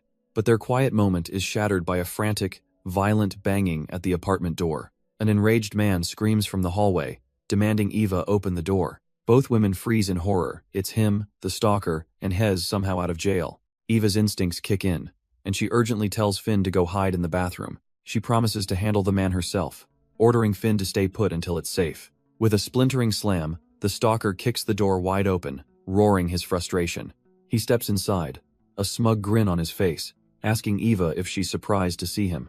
But Eva just stares back, her expression hardening into a cold, defiant glare. Meanwhile, Scott sits alone in a dark room as the ping of his phone cuts through the silence. His bandaged hand picks it up to see a frantic, misspelled message from Eva, quickly followed by another. The words flash on the screen and his blood runs cold. Finn is in danger. In another part of the city, a dark-haired woman smirks at a man she's cornered. She mocks him, saying she knew her threats would get to him, that she was right about him all along. He tells her to shut up and get to the point, but she just taunts him about his nice guy mask slipping. She offers a deal. She'll stay silent about his past, even disappear from Finn's life entirely. In exchange, he has to do just one thing for her, and it must be done perfectly. Her chilling request hangs in the night air. She wants him to kill her boyfriend. A sudden rustle of leaves is the only sound, as the man stands frozen in shock. He can't believe what he's hearing, asking if she's being serious, but she insists she is. She justifies her demand, calling her boyfriend an abusive monster who's destroyed her life. The only way she can truly be free, she claims, is if he's gone for good. He stares back, his mind reeling. This is insane, completely surreal, but she doesn't care what he thinks, making her final threat clear. Do it, or Finn learns everything. He rubs his neck, almost amused, and admits she might have a point about him, but then he flips the script, asking why she'd risk meeting a killer alone. She scoffs, saying she can handle herself. A wry look crosses his face. He finds the whole situation deeply ironic. He pushes further, wondering why she doesn't use all that bravado against her actual problem. Her confidence shatters as a memory floods back, her voice a whisper, admitting she can't. The reason looms over her in the flashback, her abusive boyfriend, taunting her silent fear. He paces their messy apartment, complaining about his miserable time in a filthy cell. Then he's right in her face, demanding to know about the lunatic she's been seeing. The memory cuts to a flash of brutal violence, proving he's exactly the psychopath she described. She remembers him on the ground, beaten bloody, and yet he was smiling. She thought he was completely insane. The memory shifts to her ex, fresh out of jail, storming into the apartment demanding to know where that coward is hiding. He doesn't buy her lies for a second, accusing her of planning to run away with him. But this story of abuse triggers another memory, in another time, as Finn recalls hiding in a locked bathroom. A man's voice calls her name from the other side, his patience wearing dangerously thin. The memory is scarred with images of her younger self, bruised and terrified from his rage. Huddled on the floor, she can only listen as he promises that he's going to find her. The man outside cracks his knuckles, deciding he's just going to have to break the door down, and all that terror crashes back into the present, as Eva finally snaps, screaming at Scott to get out. Her ex-boyfriend slowly turns, his voice dangerously low as he asks what she just said. But Eva stands her ground, finding a sliver of courage to tell him he has no right to be here. All her repressed anger finally boils over. She works, she pays, while he does nothing but gamble. His answer is a vicious, open-handed slap that snaps her head to the side. He grabs her face, hissing about how ungrateful she is, reminding her that he was the one who saved her. He scoffs that a little bit of money has made her arrogant, that it's nothing compared to what he's spent on her. The blow sends her reeling into another memory, a vision of Finn, trapped and terrified, as a voice from the present calls Eva's name. The sounds of the assault echo through the apartment, her desperate pleas mixing with his furious accusations. Her final, desperate apologies are met with his cold assertion that she brought all of this on herself. He looms over her, his voice dripping with venom, calling her a burden and threatening to end her worthless life. Suddenly, a bottle shatters against the back of his head, stunning him for a crucial second. A voice screams out, a desperate command for Eva to run. It's Finn, bursting into the apartment to drag Eva away from her tormentor.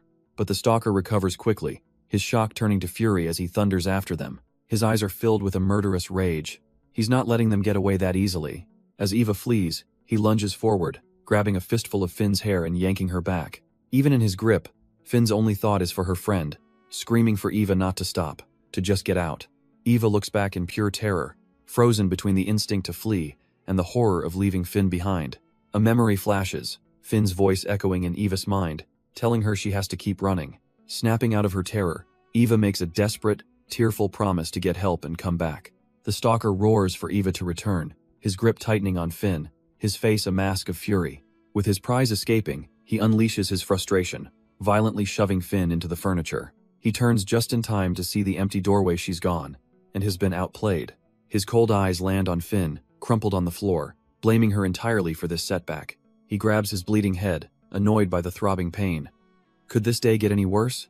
A slow, sinister smile creeps across his face as he turns his attention back to his captive. He doesn't know who she is, but he promises she's about to regret ever getting involved.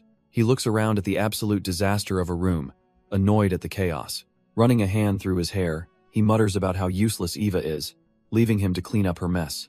His gaze then falls upon Finn, whose fiery stare only seems to entertain him. He offers a fake apology for the shove, but quickly dismisses it since she threw a bottle at him first. Crouching down, he starts his mind games, mocking her for how quickly Eva abandoned her. He warns her that she just witnessed Eva's true character, a person who can't be trusted. Gently, he reaches out to wipe a tear from her face, beginning to spin his own sob story. He insists he's not a bad person, pleading with her not to fall for whatever lies Eva told her. His expression darkens, remembering all the times he's had to discipline Eva for not listening. He stands over Finn, ranting about how he fixed Eva's broken life, only to be betrayed and thrown in jail. He tries to downplay his abuse, claiming it's just how their heated relationship works. He paints himself as the victim, insisting he never wanted to hurt Eva, but she just pushes him too far. Finn refuses to listen to his pathetic excuses, her disgust palpable. She sees right through him, realizing he carefully hides the bruises on Eva's body to maintain his facade. With tears of fury in her eyes, she calls him out for trying to control Eva forever. She tells him plainly, his actions are inexcusable, and he is just a bad person. And with that, his manipulative mask completely shatters. He explodes, viciously kicking her for daring to stick her nose where it doesn't belong. He slams her to the ground, easily overpowering her as she struggles against him. His grip tightens on her wrist as he sneers, disappointed she wasn't smarter than Eva. He scoffs that she's no different from Eva, just another woman who doesn't know her place. His hands tighten around her throat, deciding it's time he taught her a lesson too. Pinned down and helpless, Finn struggles for air, his grip feeling like solid iron. But then he starts some creepy monologue, asking if she knows about the meaning of flowers. The strange question triggers a flash of a memory, a younger girl beside a single, broken tulip, a distant echo of a hand reaching out for something shattered and lost. Back in the present, her fingers close around a sharp shard on the floor. With what little breath she has left, she whispers the one thing she's fighting for: freedom. He just looks confused, completely oblivious to the shift in her eyes, and in that split second of arrogance, Finn plunges the shard deep into his side. The stalker sputters, pain and fury twisting his face as he glares at Finn, but his anger is cut short by the sickening thwack of a chair smashing into him from out of nowhere. A tattooed arm belongs to Scott Lee, who follows up with a brutal stomp, not giving the man an inch. The once confident predator is reduced to a cowering mess on the floor, trying to block the blows. He can barely see straight, his mind screaming, "Who the hell is this guy?" Scott stands over him, a silent, menacing figure whose presence alone feels like a death sentence. His eyes are cold, focused, and completely unhinged. Nearby, Finn finally lets out a ragged cough, the weight lifted from her chest. She's weak, battered, and struggling to breathe, but she's finally safe. Scott's intense gaze then shifts, landing directly on her, but his gaze snaps back to the attacker, his eyes glowing with a chilling promise. The stalker, now a pathetic, bleeding mess, can only stammer and beg for him to wait. There's no mercy here, only the swift, brutal arc of a kick aimed right at his face. He's sent flying across the room, crashing hard into the cheap furniture. Scott looks at his own bloodied knuckles, a cold fury simmering inside him. How dare this piece of trash lay his filthy hands on her? Pinning the man down, he unleashes a relentless storm of brutal, punishing blows. And in a low, possessive whisper, he declares that no one else is allowed to touch his prey. Every punch lands with a sickening crunch, breaking bone and spirit alike. The grim sounds of the one-sided beatdown just echo through the trashed apartment. Lying on the floor, Eva's vision swims. Lost in the chaotic aftermath, her mind flashes back to a chilling memory, a red-haired boy she knew as Noah. But the image glitches. Distorted, he seems older, different from how she remembered him. The vision sharpens for a moment, just long enough to see the blood on his hand. Snapping back to the present, a manic laugh escapes her lips as she looks up at Isaac. Scott stands over her, his own chilling laughter echoing in the room. He yanks her up by her clothes, his voice a low growl, telling her she got off easy before. With a sadistic grin, he promises she'll soon be begging to go back to prison. A fresh splatter of blood hits the floorboards, a dark punctuation to his vow. He turns his attention back to the stalker, delivering one final, sickening crunch. A single, horrified thought cuts through the chaos. He's actually going to kill him. The final thwack echoes in the room as Eva can only watch, frozen in terror. Her hand reaches out instinctively, her voice barely a whisper as she calls out to Isaac. But her mind betrays her, flashing back to a haunting image of a prisoner being led away. She gasps, the past and present colliding in a terrifying vision of what's to come. Her voice finally returns, a desperate scream for Isaac to stop this madness. He stands there, spattered in blood, as she begs him not to cross a line he can never come back from. She warns him through her tears that if he does this, they'll take him away. They'll take him away too, and she can't bear the thought of losing him to the same fate. But her desperate plea meets a wall of ice, his gaze remaining chillingly distant. She sobs, the thought of being left alone again, of feeling that cold, utterly breaking her. Reaching for him, she pleads, terrified of being abandoned in the darkness once more. And just like that, the ice in his eyes shatters as he pulls her into a desperate hug.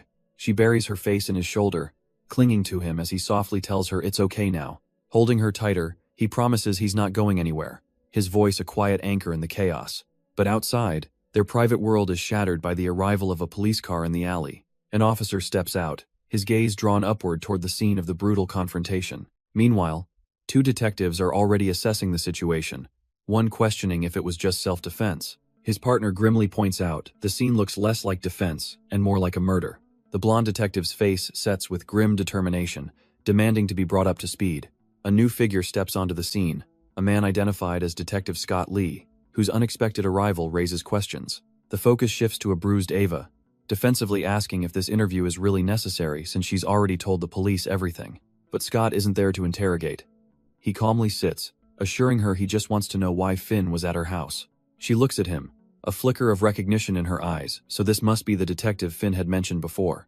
With a somber expression, she confirms it, a silent understanding now hanging in the air between them. The weight of it all comes crashing down, and Eva tearfully confesses that this whole mess was her fault. She explains that Finn, haunted by her own father's abuse, had come over to help get evidence against Eva's boyfriend, Isaac. Finn had saved her, but gotten hurt in the process, and now Eva is drowning in guilt, apologizing for the danger she caused. Scott listens patiently, a sad look crossing his face as he remarks how lucky Finn is to have people who care, wistfully wishing he had the same.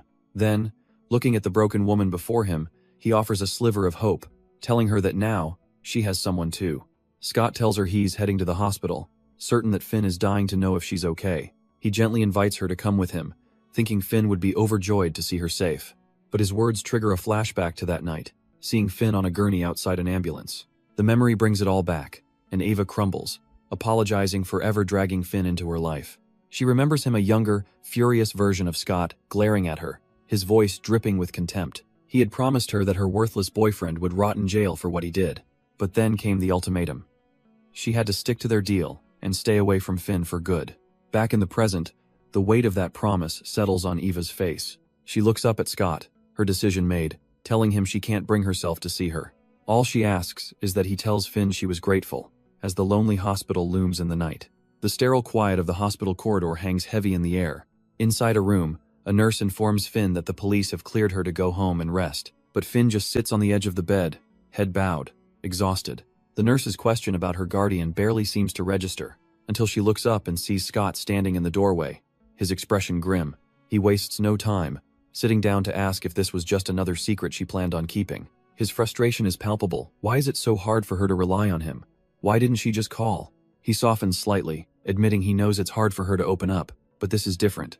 She put herself in danger. For him, he explains, hearing the news was like being thrown right back into the past. He felt that old, familiar sense of responsibility, a need to help that she just can't bring herself to explain.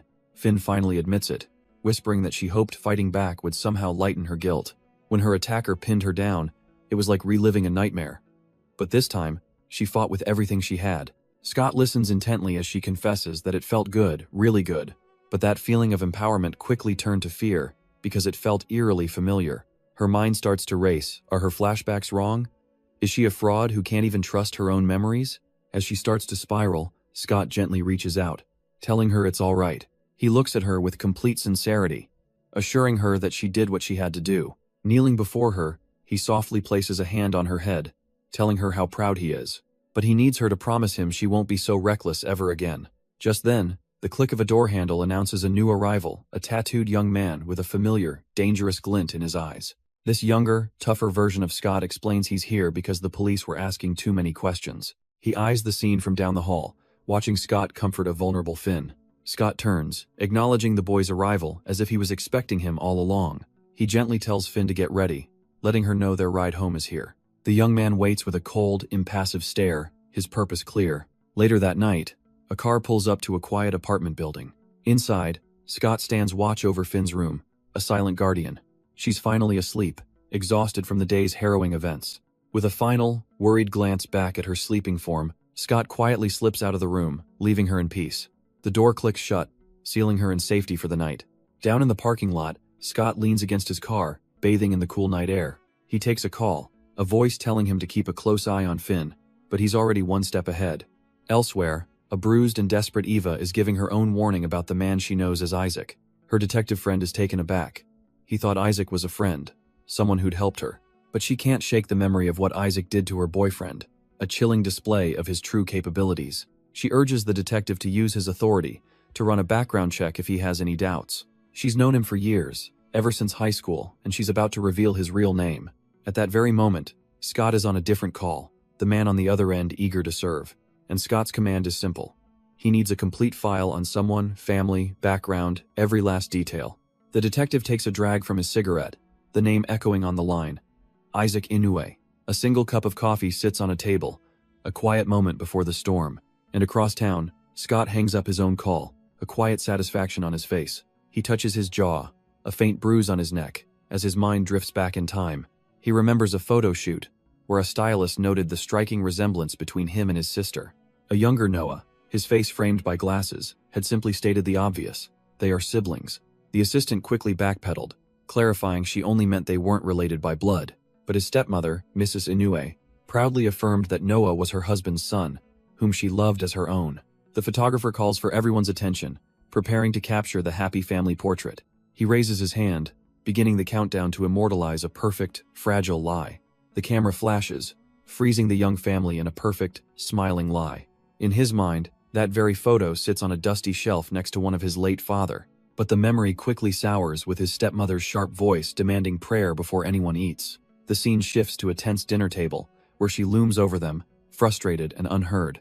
A young Noah listens silently as she preaches about being grateful for their blessings. She talks of sin and disobedience, of the need for repentance that she doesn't see. Then, her pious facade shatters, and she cries that they're cursed, that it's all his fault. She points at her own red-haired son, blaming his defiance for her husband's death. He refuses to pray, to fast, to go to church, and she wails that this will keep them from heaven.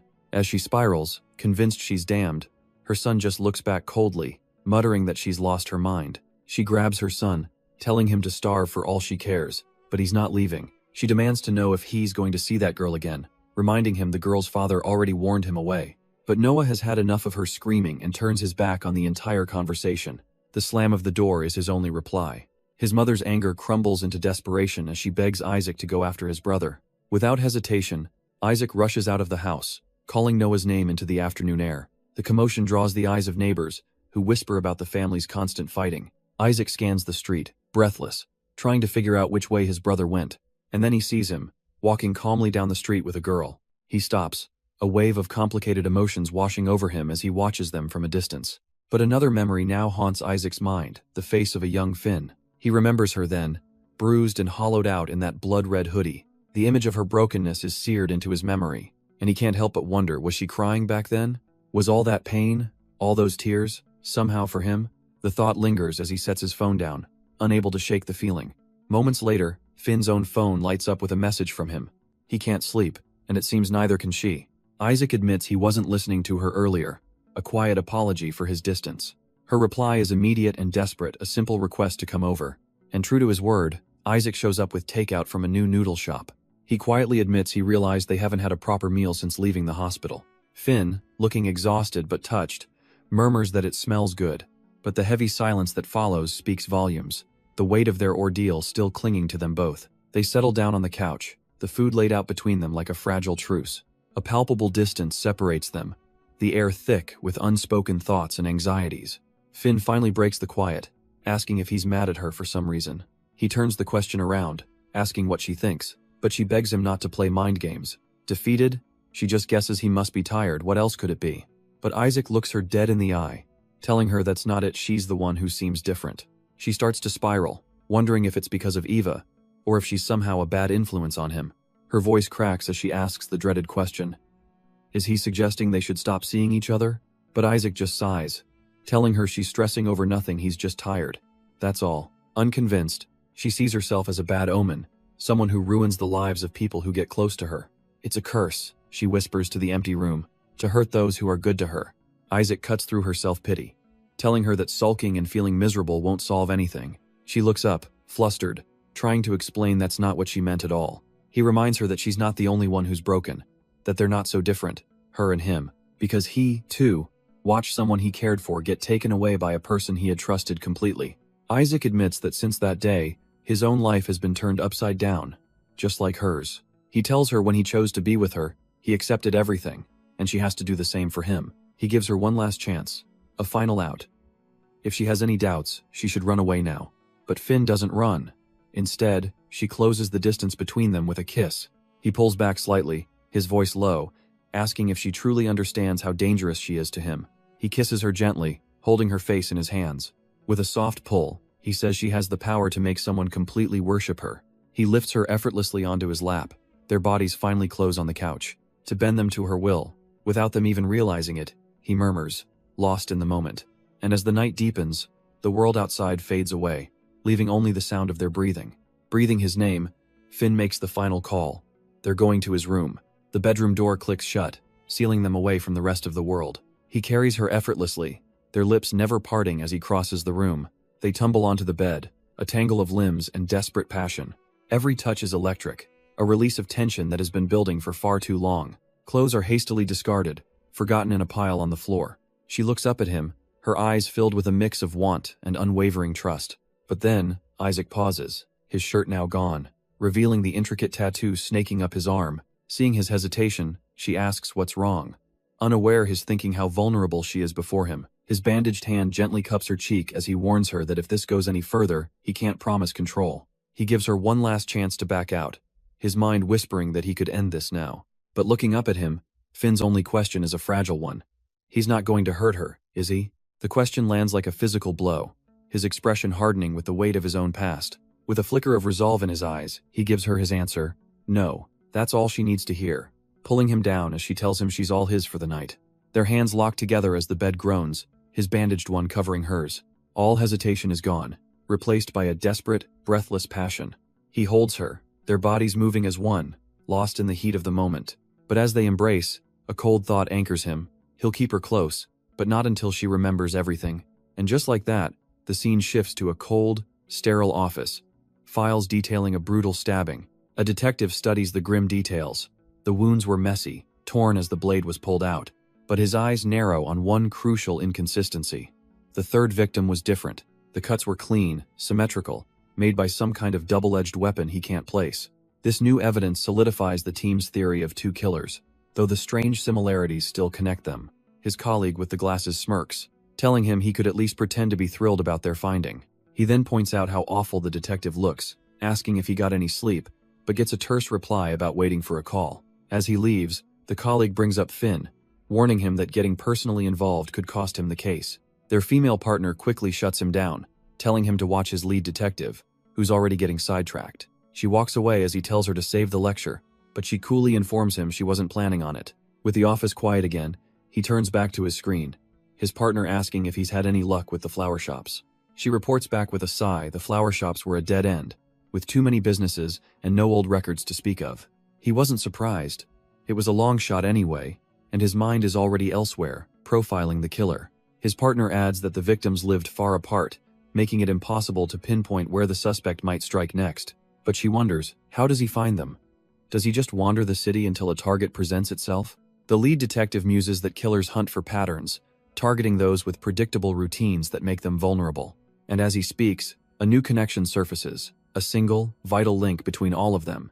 They all took the train. She confirms that all three victims were regular commuters with similar schedules, riding the train at roughly the same time. Her partner immediately grasps the implication. The killer could be hiding in plain sight, blending in as just another passenger.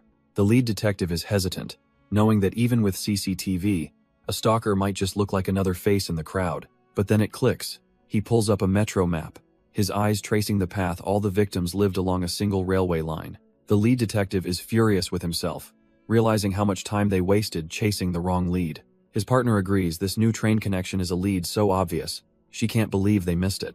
Just then, another detective arrives, interrupting them with a discovery from his social media deep dive.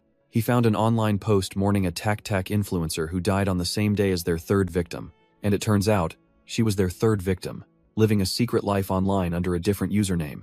He plays her last known video, a vlog she posted just 1 week before she was murdered. But as the footage rolls, the lead detective's eyes narrow, and he tells him to pause it. Right now. He's noticed something in the video, a basket of flowers the victim is holding. The scene abruptly shifts as a phone buzzes, cutting through the quiet of a sunlit room. Finn's eyes slowly open, the sound pulling her from sleep as she turns to find Scott lying beside her. The insistent buzzing cuts through the quiet, her manager's name flashing on the screen. Still wrapped in the sheets, Scott gently nudges her, letting her know it's her phone ringing. A jolt of pure panic hits Finn, her manager, and she scrambles to answer. But in her frantic haste, she tumbles right off the bed, earning a worried cry from Scott. A little while later, it's Scott on the phone, handling the situation with a calm voice. He reassures the person on the line that Finn is okay now, but definitely needs some time off. Hanging up, he turns to her with good news. Their manager approved a 3-day medical leave. With work sorted, his focus shifts entirely to her well-being, his gaze softening as he asks if she's in any pain. Finn fidgets, admitting she's not really hurting, but her legs feel a little weak. A deep blush then spreads across her face as she realizes he was asking about her bruises, not last night. Mortified, Finn can only stutter as Scott clarifies he was talking about her fall from the bed. He can't help but chuckle at her misunderstanding, arms crossed as she calls him a perv. His smile softens as he gently pats her head, promising to be more careful with her next time. With the air cleared, he brings up their new reality. They have 3 whole days together. Finn wonders if their romantic getaway will just be instant noodles and convenience store snacks. But Scott has a better idea, suggesting they should try cooking a proper meal together. Hand in hand, they walk down a sunlit street, a perfect picture of a happy couple. A quiet narration begins, explaining how one gives another person the world, piece by piece, nurturing them, protecting them, becoming their everything, until their entire existence revolves around you and only you. And so, their romantic getaway begins not with takeout, but with fresh ingredients on a cutting board.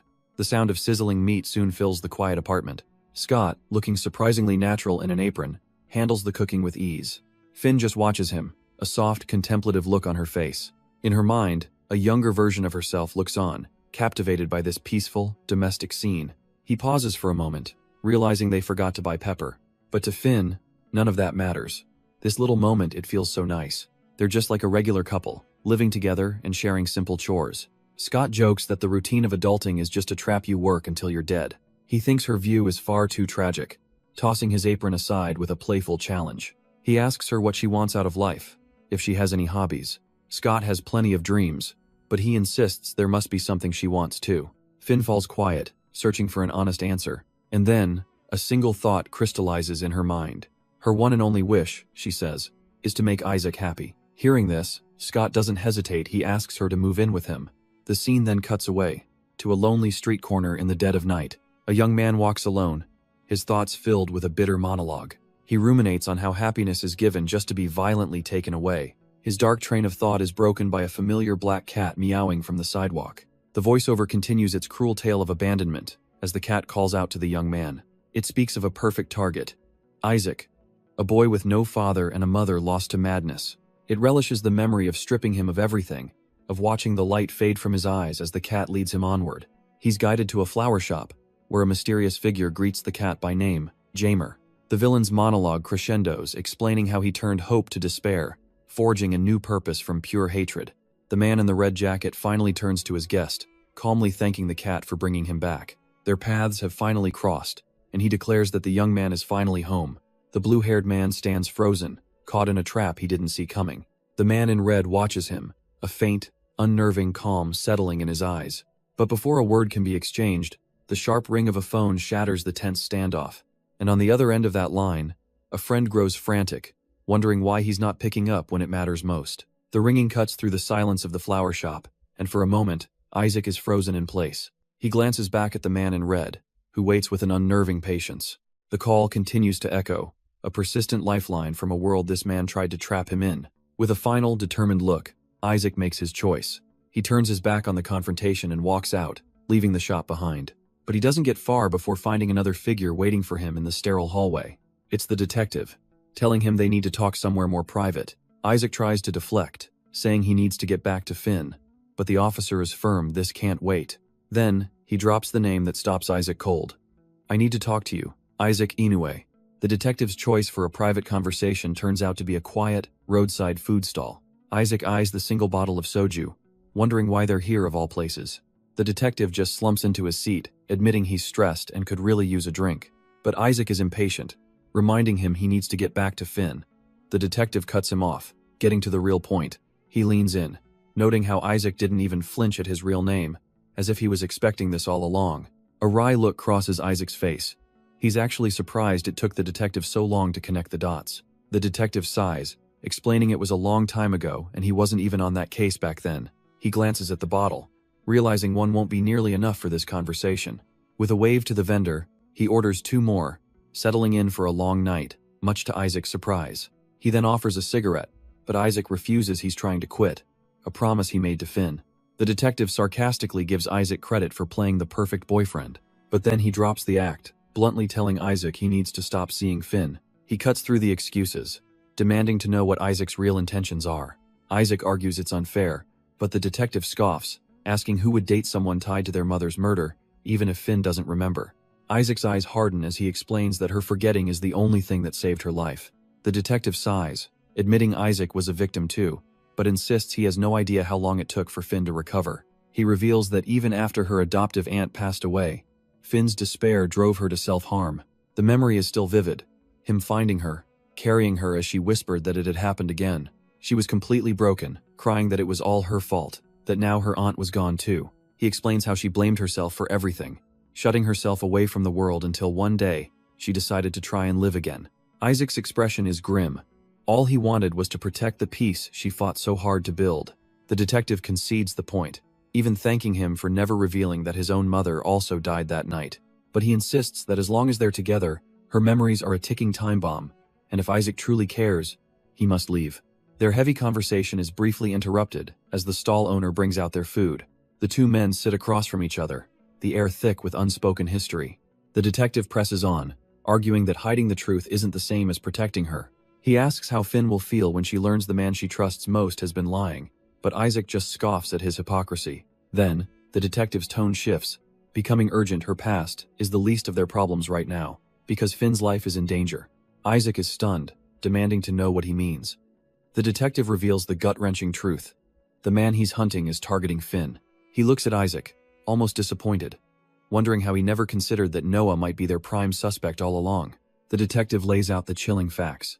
All the victims look just like Finn and live in her city. A cold realization hits Isaac. This killer's twisted logic is terrifyingly similar to Finn's own. He pushes back, refusing to drag Finn into an investigation based on a theory, no matter how logical it sounds. The detective reminds him of the past, how Finn's father was killed by a stab to the chest, and how his own mother's throat was slit, her hands and feet bound, the very MO of the current killer. Isaac scoffs, pointing out that the detective also fits the profile, but the officer calmly states he has an alibi. But even if it's all true, Isaac won't risk Finn's fragile mental state for this. He knows her memories will return, and he's determined to be by her side when they do. The detective's true motive surfaces a pained memory of Allie, vowing to support her recovery. He looks at Isaac with desperate sincerity, asking for the chance to be. The detective lays out his chilling theory. The killer is sending Finn a message through his murders.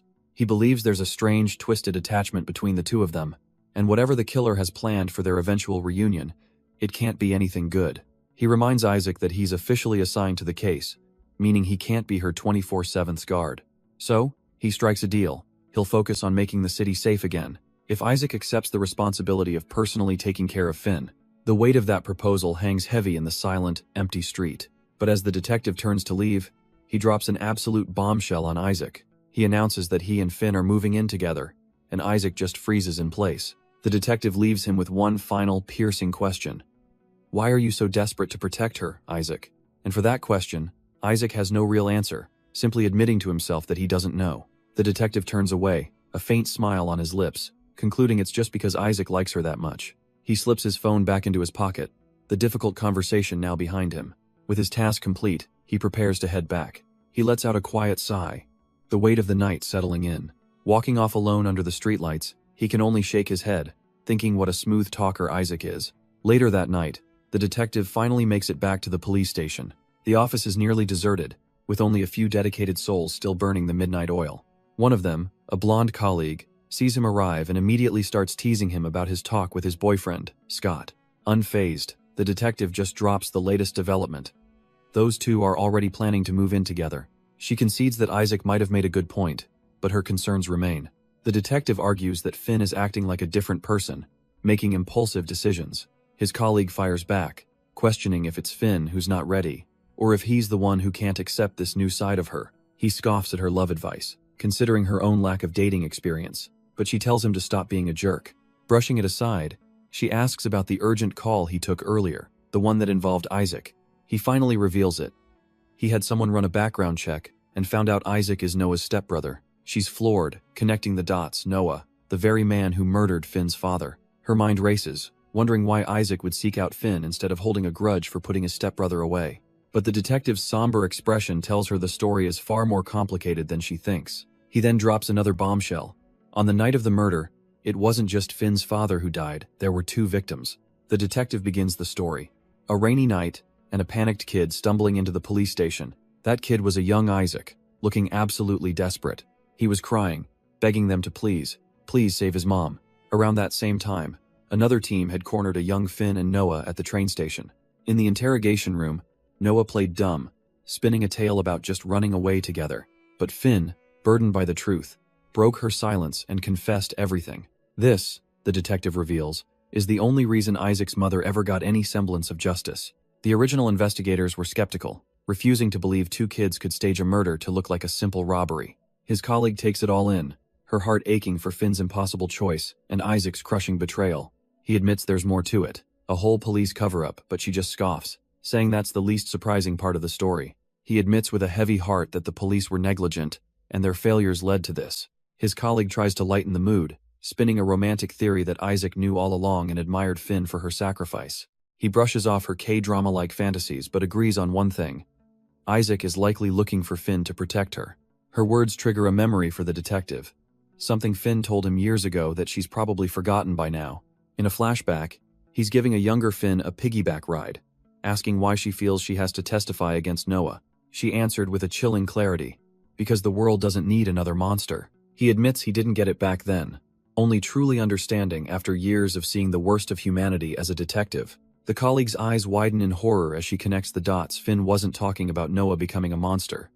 She meant Isaac. He explains that when people are victims of abuse, with the right support, they can sometimes move on. But his case files are full of stories where that choice isn't an option, where victims of neglect become the very criminals they hunt. It's a vicious cycle. Victims are either continuously victimized, or they become abusers themselves just to survive. The detective's voice trails off, his mind caught on a single, lingering question. Did Finn's intervention all those years ago truly save Isaac? And as if in answer, the scene shifts to a quiet apartment door. Isaac unlocks it and steps inside, groceries in hand, his day seemingly normal. But then he sees a figure through the glass, and his hand instinctively reaches out. His disbelief quickly hardens into a tight, angry fist. He can't believe the nerve. A slow, cynical smirk spreads across his face. Thinking he actually dared to show up, he lets out a sharp breath, a mix of contempt and curiosity. What is he even hoping to accomplish? Because there stands the detective, and Isaac knows he's been found. Of course he was. He scoffs internally. Is this detective trying to intimidate him for getting close to Finn? No, that would be a dumb move, and Isaac knows it. Elsewhere, Eva is lost in thought, remembering just how clean and precise her father is. He was so meticulous, so cautious with his crimes to avoid suspicion and get off probation. She knows he has a plan, figured out a way to get Finn and still get away with it. Isaac reins himself in. He was getting too excited, but it's too soon for a confrontation. Finn hasn't remembered everything yet, and he refuses to be the scapegoat in this game. So for now, he'll just play along with whatever the detective is planning. He slides the door open, and Allie immediately rushes to him, wrapping him in an embrace. She asks what took so long, and he lies smoothly, just glad to be back in the safety of home. He tries to ease the tension, asking if she's hungry and making small talk about his day. But Ally's relief gives way to the fear she'd been holding back. Admitting she thought he was gone for good, she felt completely helpless, just sitting there, her mind racing with all the terrible things that could have happened. Isaac then tests her, a subtle edge to his voice, asking why she didn't just come find him if she was so worried. Her eyes well up as she reminds him of his own words. He ordered her to stay put, and she trusted his promise to return. Satisfied with her answer, he pulls her into a tight, possessive hug. He praises her obedience, calling her a good girl, his voice soft but laced with an unmistakable sense of ownership. He tells her that from now on, everything he does is to protect her, to keep them together. And then he demands a promise that she will always, always choose him, no matter what happens. As she agrees, the tense moment dissolves, replaced by the bright sun of a new day. We're pulled into a memory, a field of flowers, where a young Finn confesses her feelings for Noah. It's more than a crush, she explains. She wants to spend her entire life with him. She asks if that's a good enough reason, but he just scoffs, asking if she ever gives up. She wonders aloud if loving someone is a good enough reason to die, but he coldly calls her a liar. Defeated, she stretches her bruised arms, admitting that maybe she just sucks at wanting to die. She flops onto the grass, lamenting that she's useless, just as her father always said. Lying there, she explains that being murdered would at least be proof she ever existed. But Noah is unimpressed, saying he'd get more satisfaction wrecking the flowers because they have more life. He clarifies she doesn't deserve death because she can't see its beauty yet. She's just numb and empty. His perspective was strange. He saw art in the final moments, and weirdly enough, she found it calming. She desperately wanted to be part of that art he described, the raw struggle, the final surrender. To her, he was like a god, reaching out when she was at her lowest. And in her vulnerable state, his twisted visions slowly became her own. Noah's dark philosophies were all she knew. They became her truth and her reality. So pleasing him, earning his approval, felt like her one true mission. He told her she had to live, be free, and find a purpose for herself. She was to go out, see the world, and experience every single emotion. To cherish everything around her, the places, the things, and the people. He explained that she needed to truly live in order to understand what he saw. And when she finally did, he promised he would give her the pleasure of ending it all. Her purpose was to witness the end of everything in the most exquisite way imaginable. Noah acted like a god, a delusional psychopath. But to her, he was the god who told her to live. The first step on that twisted path was simple. Her own father had to die. With his philosophy so deeply ingrained, she wonders where his thoughts end and hers truly begin. He had told her that every choice she made from that point on would decide her future. As he walked away, promising they would meet again, someone's shout was too late to stop them. Finn gasps, jolting awake from the memory, and her boyfriend on the couch notes that she's up. She asks who he was talking to, and he casually claims it was just the police with an update. He asks if she was having a bad dream, but she tells him they weren't dreams, they were memories. He looks at her, his voice low and knowing, as he asks if her memories were about Noah. She admits that some of the memories were about Noah, and her boyfriend pulls her closer, promising he'll never let that man near her again. He then announces he's heading to the station, telling her to clean up as he needs to leave early. When she asks to join him, he shuts it down immediately, insisting she should rest because it's much safer here at home. She watches him go, a hint of unease in her voice as she asks if he'll be long. He slips on his jacket, rattling off a list of rules. Don't go out, lock the doors, call him if anyone suspicious shows up. With a casual goodbye, he's gone, leaving Finn alone with her thoughts and a deeply unsettled expression. She turns away from the door, her body language stiff with tension. Her hand clenches, a small, involuntary movement betraying the storm brewing inside her mind. Because as she watches him leave, a chilling thought takes root. The man in front of her isn't the real Isaac. The longer she's with him, the more the past comes flooding back, and she resolves to see him for who he truly is. The door clicks shut, and the horrifying truth crystallizes in her mind.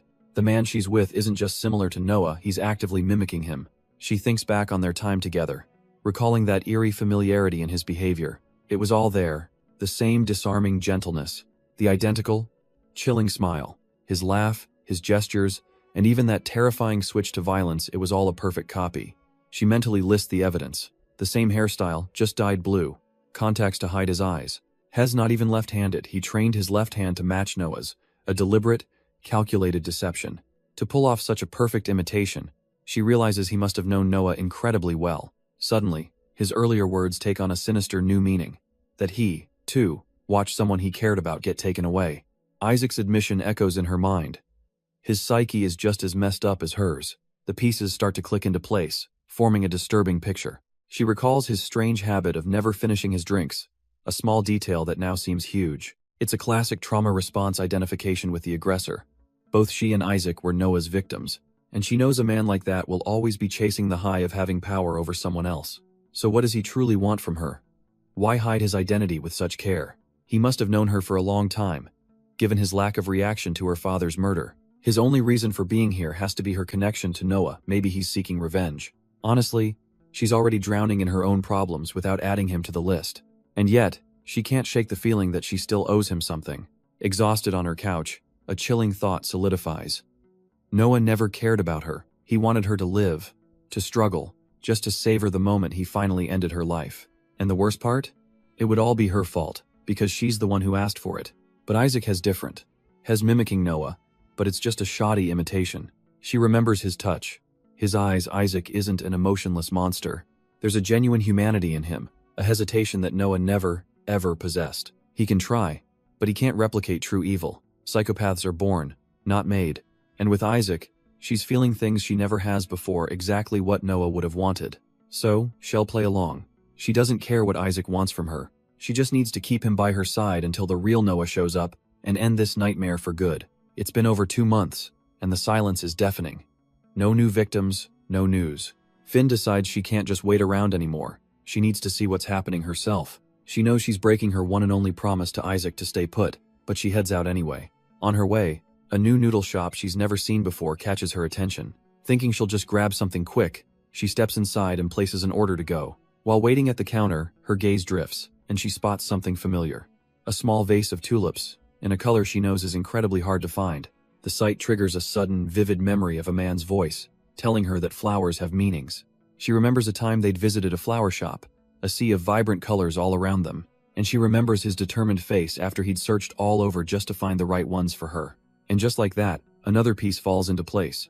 The flower shop was right by the station all along. Stepping inside, he's greeted by the young florist, who mistakes him for a customer buying flowers for his wife. Flashing his badge, he introduces himself as Detective Scott, here to ask a few questions. The florist immediately tenses up, explaining he's new, and the shop just recently relocated here. Scott presses on, asking about the shop's tendency to move and if they have order records from 2 months ago. The kid claims he's only worked there a month, and that the owner is the only one with access to that information. He nervously adjusts his cap, saying the owner is out but should be back soon if Scott wants to wait. The florist starts rambling, swearing he isn't covering for anyone, prompting Scott to wonder why he'd even think that. Feeling the pressure, the employee finally cracks, admitting something feels off about his boss. He reveals his boss gave him a chillingly specific instruction, to expect a woman in a white dress carrying a teddy bear. The boss's order was to give her free tulips, but she arrived with a guy, likely her boyfriend. To avoid any awkwardness, the florist just said the flowers were being thrown out, though he suspects his boss and the woman are having an affair. Scott cuts in, changing the subject to another man who came by earlier, asking if he had blue hair. The florist confirms it, describing a tall, handsome man with blue eyes, and asks if Scott knows him. That's definitely Isaac, Scott thinks to himself, a new piece of the puzzle clicking into place. What does he know? The mention of the flowers sends Scott spiraling back into a memory of those specific, uncommon tulips. He remembers Finn's face, completely stunned as she was given the bouquet. A voice from the past explains that flowers are a simple way to show someone your true feelings. Noah's voice continues, leaning close to her as she starts to sweat, her mind racing. Noah, standing beside him, a wave of suspicion washes over her. Could it really be him? A cold sweat breaks out on her skin as she swallows hard, her mind reeling. Her entire body locks up, a single thought echoing in her head: why can't she move? Her heart pounds erratically in her chest just being near him. She desperately tells herself to calm down, to just breathe, but the panic is a rising tide, her eyes wide with fear. Noah's casual "see you later" from that day cuts through the memory, chilling her to the bone. She remains frozen, lost in the suffocating moment from her past. Her friend's voice cuts through the haze, finding her reaction interesting. Finn's focus shifts, her mind suddenly latching onto the meaning behind those tulips. He begins to explain that while tulips symbolize deep love, their true meaning can shift with color and context. Her friend calls it a good marketing strategy, but the florist has to admit there's some truth to it. He finds her genuine curiosity fascinating, inviting her to visit his shop anytime. Gathering her composure, she decides to properly introduce herself to the charming stranger. "She's Finn," she says, extending a hand to shake. He casually mentions that he's actually left-handed, but will make an exception for her. Taking her hand, he gives his own name, Dale. Finn can only stare back, a little stunned by the sudden connection. Their moment is interrupted as a staff member calls out that their order is ready. With their food in hand, they finally step out of the restaurant. But the encounter has left Finn feeling dizzy, her steps wobbling on the pavement. Suddenly, a wave of nausea hits her and she gags, trying to keep it down. Her legs give out and she slumps to the ground, her heart racing as realization dawns. The memories flood back at him. It's Noah. His face has changed so much, but his eyes, those intense, amber eyes, are exactly the same. He even mentioned being left-handed. Was that a test? The pieces of the puzzle click into place with terrifying certainty. The one detail that sealed it, the undeniable proof, were the scars across his palms. She remembers that night, the frenzied violence that caused his hand to slip down the bloody blade. The memory of him showing her his mangled hands, desperately trying to hide the bleeding. And now he calls himself Dale, a completely new identity to hide who he really is. To approach her so calmly, no, this can't be a coincidence. She has to find out what he's planning. A wave of fear crashes over Finn, so potent it feels like the first time she's ever been truly afraid. The anxiety is a physical weight, a sharp pain constricting her chest as she struggles to breathe. Suddenly, a familiar voice cuts through the fog, calling her name. It's Isaac, kneeling beside her, his face etched with worry as he asks if she's okay. And the irony is crushing. Just moments ago, the thought of seeing him was her only comfort. She quickly fabricates a lie about twisting her ankle, but his intense gaze feels like it sees right through her. He asks if she's hurt, and she forces out a denial, even as her mind screams that things are not good. Isaac gently scolds her, reminding her he'd warned her not to wander off by herself. He immediately softens, apologizing for his tone and insisting he'll go with her wherever she was headed. So she tells him she was on her way to Scott's house, making Isaac's expression harden slightly. Isaac asks how they'll get in, but Finn smirks, revealing she knows the passcode, making him wonder what her real motive is. They step inside to find Scott's apartment is a complete mess, clothes strewn everywhere. Isaac sighs in disbelief, muttering to himself that he's actually doing chores for his girlfriend's crush. Finn just points to the kitchen sink, adding to his list of tasks. He groans, asking if this is some kind of punishment, but she reminds him he was the one who insisted on coming. Of course, he claims, he just wanted to make sure she was safe, but her nervous posture says otherwise. He flatly tells her she's lying, but she just waves him away, telling him to hurry up so they can leave. And the moment she's inside Scott's room, the telltale click of the lock echoes through the apartment. Isaac is fuming. He knew it. She's always looked after that guy, and now she's definitely snooping around. Defeated, he starts picking up the clothes, deciding to just get this over with and get out of there. As he begrudgingly gathers the laundry, his annoyance is palpable. He keeps his head down, just trying to get through this demeaning task. For a detective, Scott sure lives like a slob. He spots a crumpled piece of paper by the bin, figuring the case must be giving Scott a hard time. Plucking it from the floor, he assumes it's just a leftover from the last trash haul. But as he unfolds the torn note, the words multiple stab wounds and second kill jump out at him. Wait a minute, the news only mentioned one stab wound. Is this a different case? Another serial killer? A dark memory surfaces, a voice questioning if he, too, should be considered a suspect. The gears in his mind grind to a halt as a horrifying possibility emerges. What if there are two killers? His hand clenches around the paper, the chilling realization dawning on him: a second killer, a copycat, an accomplice. It all makes sense now. The third victim wasn't at home like the others. It's a perfect way to mislead the police, creating chaos while the original killer walks free. This must be why Scott's so confident. He thinks he has a scapegoat lined up. But even if Noah is caught as one of the killers, Isaac realizes with dawning horror, his own knowledge makes him the prime suspect for being the second. He lets out a bitter chuckle. He's just painted a massive target on his own back. The time for playing games is over. A sudden thud from the other room breaks his concentration. He calls out Finn's name. Meanwhile, a frantic knocking echoes against a closed door. Inside, Finn is collapsed on the floor, as her friend's worried voice asks if she's okay. The door creaks open, and she lies, claiming she's fine and ready to go home. Finn stands at the door, urging Isaac to hurry before they're found, though she still has tasks he assigned her. He gives a quiet, thoughtful agreement, his expression revealing nothing. As they head out, she asks about the police report, and he confirms he already dropped it off at her apartment. With that settled, Isaac decides they should head back there immediately. The scene shifts, and we follow the detective as he approaches a quiet flower shop. He sits down inside, explaining his visit wasn't planned. He's simply making the rounds to local florists. His gaze locks onto the owner, his detective instincts on high alert. The shop's owner, a surprisingly muscular man named Dale, formally introduces himself and asks how he can help. Dale is all smiles, assuring the detective that he's happy to answer any questions while he closes up. Wasting no time, the detective gets straight to the point. He's investigating the recent string of murders. Dale plays it cool, claiming he doesn't really follow the news, but the detective isn't here for small talk. He pulls out his phone, showing a picture of the latest victim, the TikTok influencer, asking about a flower basket with a very specific charm. The florist immediately confirms it's his handiwork, proudly explaining the unique charms were his idea to stand out. The questioning continues. Did they offer delivery? Dale replies that it's pickup only now that they've moved locations. The detective's eyes narrow as he lays it on the table. That woman is the serial killer's latest victim. Do you recognize her? Dale promises to help, but then says with absolute certainty that there's no purchase record for that basket. A little too certain. Then, with a chilling smirk, he confesses. He knows there's no record because he's the one who sent them to her. The scene cuts sharply away from that bombshell, shifting to the quiet of an apartment balcony at night. Inside, Finn and Isaac have just arrived, the air thick with the day's tension. He gently asks if she'll be okay, watching her hand tremble as it hovers over a bedroom door. He offers to stay, but Finn gently pushes him away, claiming she's just tired and needs to be alone. She waves a soft goodnight, promising to see him tomorrow, leaving him watching with concern. The door clicks shut, and Isaac is left standing in the hall, completely baffled by her sudden change in mood. He sighs, rubbing the back of his neck in frustration. He can't figure her out. Girlfriends are just too complicated. Inside, Finn's bedroom is cast in the deep blue shadows of the night, but she isn't sleeping.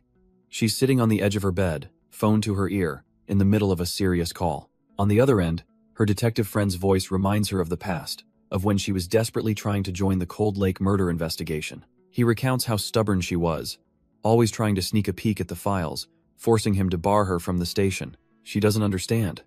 Why is he bringing this all up now? She just remembers being upset that he was always too busy. Because, he explains, her incredible tenacity taught him a lesson. He can't hide anything from her, because she will always find the truth. And he was right. Standing in her room, Finn admits she never changed her old work passwords. She knows Jay is going to hate her for this, but she has to know the truth. On her screen, a confidential email from an old colleague who broke the rules for her. Attached is the one file she was never supposed to see. Isaac Inoue's background check. The memory floods back, a stormy night at the police station long ago. A younger Jay is seen sprinting down the hallway, rushing towards a scene of tragedy. He stops before a small girl in a red hoodie, a young, traumatized Finn sitting alone. But her attention is on the boy next to her, as she quietly asks if his name is Isaac Inoue. She tells him his aunt is coming to pick him up, trying to offer a sliver of comfort. But the boy, a young Isaac, just sits there in silence, lost in his own world of grief. Finn remembers that day clearly, her own face bruised and swollen. But Isaac, the boy who'd seemed so stoic, had broken his silence. He was sobbing, tears streaming down his face as he clutched his glasses. He was crying for his mother, the same mother Noah always claimed was abusive. Suddenly, another memory surfaces: his mother seeing Finn's injuries, asking in horror if her father was responsible. She remembers the woman's gentle kindness, promising that everything would be all right. And that's when it all clicked for Finn. The devastating realization that Noah was a complete monster. Back in the police station, her younger self turns to the grieving boy beside her. She offers him the same words of comfort his mother once gave her. Staring at the case file now, Finn understands why she testified against him. She knew he'd lied about everything. It all clicks into place. She couldn't remember Isaac because her mind had merged him with the monster, Noah. He had played the part of an abused, lonely boy perfectly, just like her. It was all a calculated strategy, preying on her sympathy to earn her complete trust. As she scrolls through her old testimony, she sees the holes in his story. He never once mentioned a stepbrother. The weight of this forgotten truth presses down on her, the memories churning in her stomach. The prosecution's questions from back then flash on the screen, confirming that yes, she'd seen his bruises. Her fingers tighten on the mouse, relentlessly scrolling through the painful cross-examination. But the prosecutor twisted her words, asking if the bruises were from hunting, then pivoting to his stepmother, confusing her. In the memory, Noah's own lawyer objects, accusing the prosecutor of leading the young, vulnerable witness. But the objection is overruled, and the court zeroes in on a young Finn, demanding to know if she stated Noah was abused by his mother. With tears in her eyes, young Finn is forced to confirm what she said. But Isaac's defense attorney leaps to his feet, objecting that the girl was clearly manipulated. The prosecutor, however, coolly argues that since she was deemed fit to testify, her statements must stand. The court records flash across the screen, showing the defense's plea that Isaac's abuse was real, and had damaged his psyche. Back in the present, the laptop screen goes dark, but the heavy questions linger in Finn's mind. She curls up on her bed, tormented by what he must think of her now, wondering if he resents her. The fear is palpable if he finds out she remembers everything. What could she possibly do? Utterly overwhelmed, she realizes her mouth is bone dry. She slips out of her room, the floorboards creaking as she heads out for a glass of water. But she stops dead in her tracks, finding Isaac passed out on the living room couch. He didn't go back to his own apartment. On the floor, a paper bag sits mysteriously. Looking inside, Finn is stunned to find painkillers and pads he bought these for her. She gently covers him with a blanket, admitting to herself that keeping him here was never just about her memories. The truth is, she feels a rare sense of peace when he's nearby. It's a dangerous comfort, one she hasn't felt since she was with Noah. She finds herself wishing Isaac could be the version of Noah who truly cared for her, but she quickly pushes the thought away, scolding herself for being so selfish. Just as she moves to leave, a hand suddenly clamps down on her wrist. Finn is startled, her heart leaping into her throat. At this point, she has no idea what Isaac truly thinks or feels about her at all. She knows this connection between them is likely a fantasy, built entirely on lies. But a dangerous part of her wishes it were real, and decides she must tell him everything she remembers. Perhaps that's all he's been waiting for. She needs to know where they truly stand. Gathering her courage, she looks into his eyes and begins to speak his name. But before the truth can escape her lips, Isaac pulls her into a firm, silencing embrace. He murmurs for them to just stay like this for a little while longer. Caught in his arms, her resolve melts, her expression a mix of confusion and surrender. He holds her close, the unspoken questions hanging heavy between them. He whispers that they can talk about it another time, once again delaying the inevitable. Meanwhile, a handsome florist smirks at a photo of Finn, revealing he's the one behind the mysterious flowers. Jay cuts to the chase, asking if he's some kind of admirer, but the florist quickly dismisses the idea. He claims the flowers were just compensation after his last helper messed up her order. He recalls the angry customer, who threatened to post a nasty review even after they offered a refund. So, he got her address to make things right, never imagining she would turn up murdered. Jay asks about the helper, and Dale confirms he fired the man, not just for the mistake, but for stealing inventory. Seeing it could be a lead, Dale offers to give the detective his former employee's name. But before they move on, Jay has one last question that's been bothering him. Why tulips? Dale's expression shifts, explaining they're special because he grows them himself. Back at the office, the detectives process this. Growing his own tulips implies he must have a greenhouse. Another colleague chimes in, noting that forcing tulips to bloom out of season requires special effort. His colleague cuts in, holding a file she's already run the names, and the results are explosive. The helper, Cole, is a convicted sex offender, and the man they interviewed is an imposter, not the real Dale. Jay processes this. Cole knew where the victim lived, and had a history of assault, fitting the profile for a crime of passion, but his partner points out a flaw in that theory. If Cole is one killer, he likely isn't responsible for the first two murders. Those were clean, precise, and lacked the rage of the third, suggesting two entirely different culprits are at work. For now, they agree to keep the two-killer theory quiet, knowing the chief won't buy it without more evidence. Another detective feels optimistic, admitting he's glad the flower shop lead is finally paying off. But Jay isn't convinced. It's all coming together a little too easily, almost as if Dale was intentionally leading them. He recalls how the imposter had a perfect answer for everything, even offering up info he never asked for. Musing over the evidence board, Jay zeroes in on the third victim's woundits from a double-edged blade, but far too wide for a simple dagger. Back at the office, Finn's new life continues as a colleague checks in on how she's adjusting. The colleague tries to be reassuring, noting that at least Isaac is on the day shift too, so they can go home together. She brushes off Finn's gratitude, admitting with a weary sigh that she just can't afford to lose another good agent. Her gaze drifts to an empty desk, telling Finn not to feel bad about Eva's station being vacant. Finn's mind races Eva just up and left, and she's certain it's somehow connected to Isaac's mysterious past. In another moment, a friend finds Finn waiting alone in a cafe, immediately guessing she's there for Isaac. Finn explains he had to meet someone, but told her to wait so he could see her home safely. Her friend can't help but think he should have just taken her home first instead of making her wait around. Elsewhere, a phone lights up with a menacing text from someone named Scott. "Get here now, or I'm arresting you for the murders." The recipient is none other than Dale, the florist, who stares at the message, a flicker of disbelief on his face.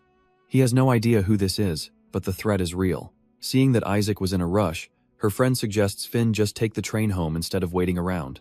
She then brightly offers to go with her, saying it's the perfect chance to catch up like old times.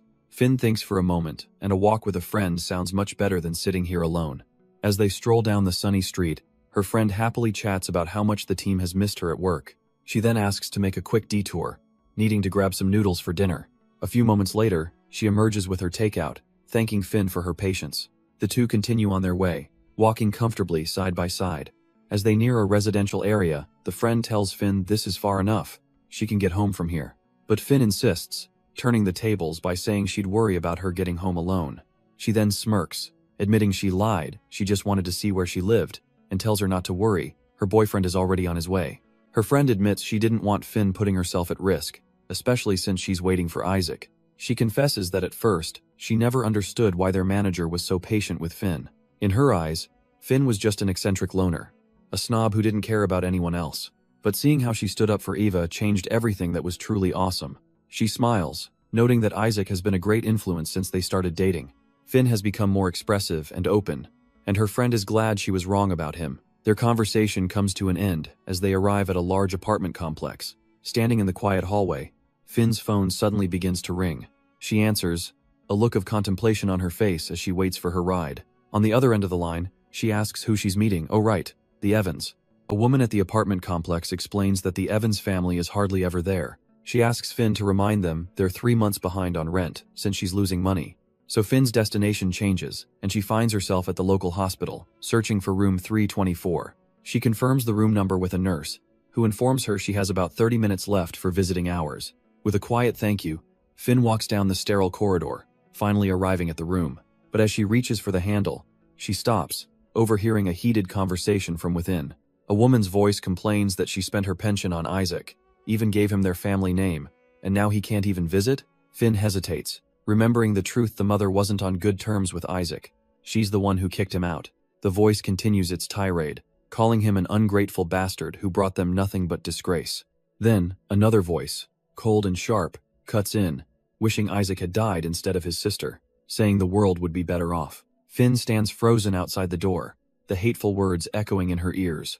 Inside, a young man's voice tries to calm his mother, reminding her that Isaac still sends them money. As he steps out into the hallway, he stops short, coming face to face with Finn. From the hospital bed, the woman's eyes narrow as she spots the unexpected guest.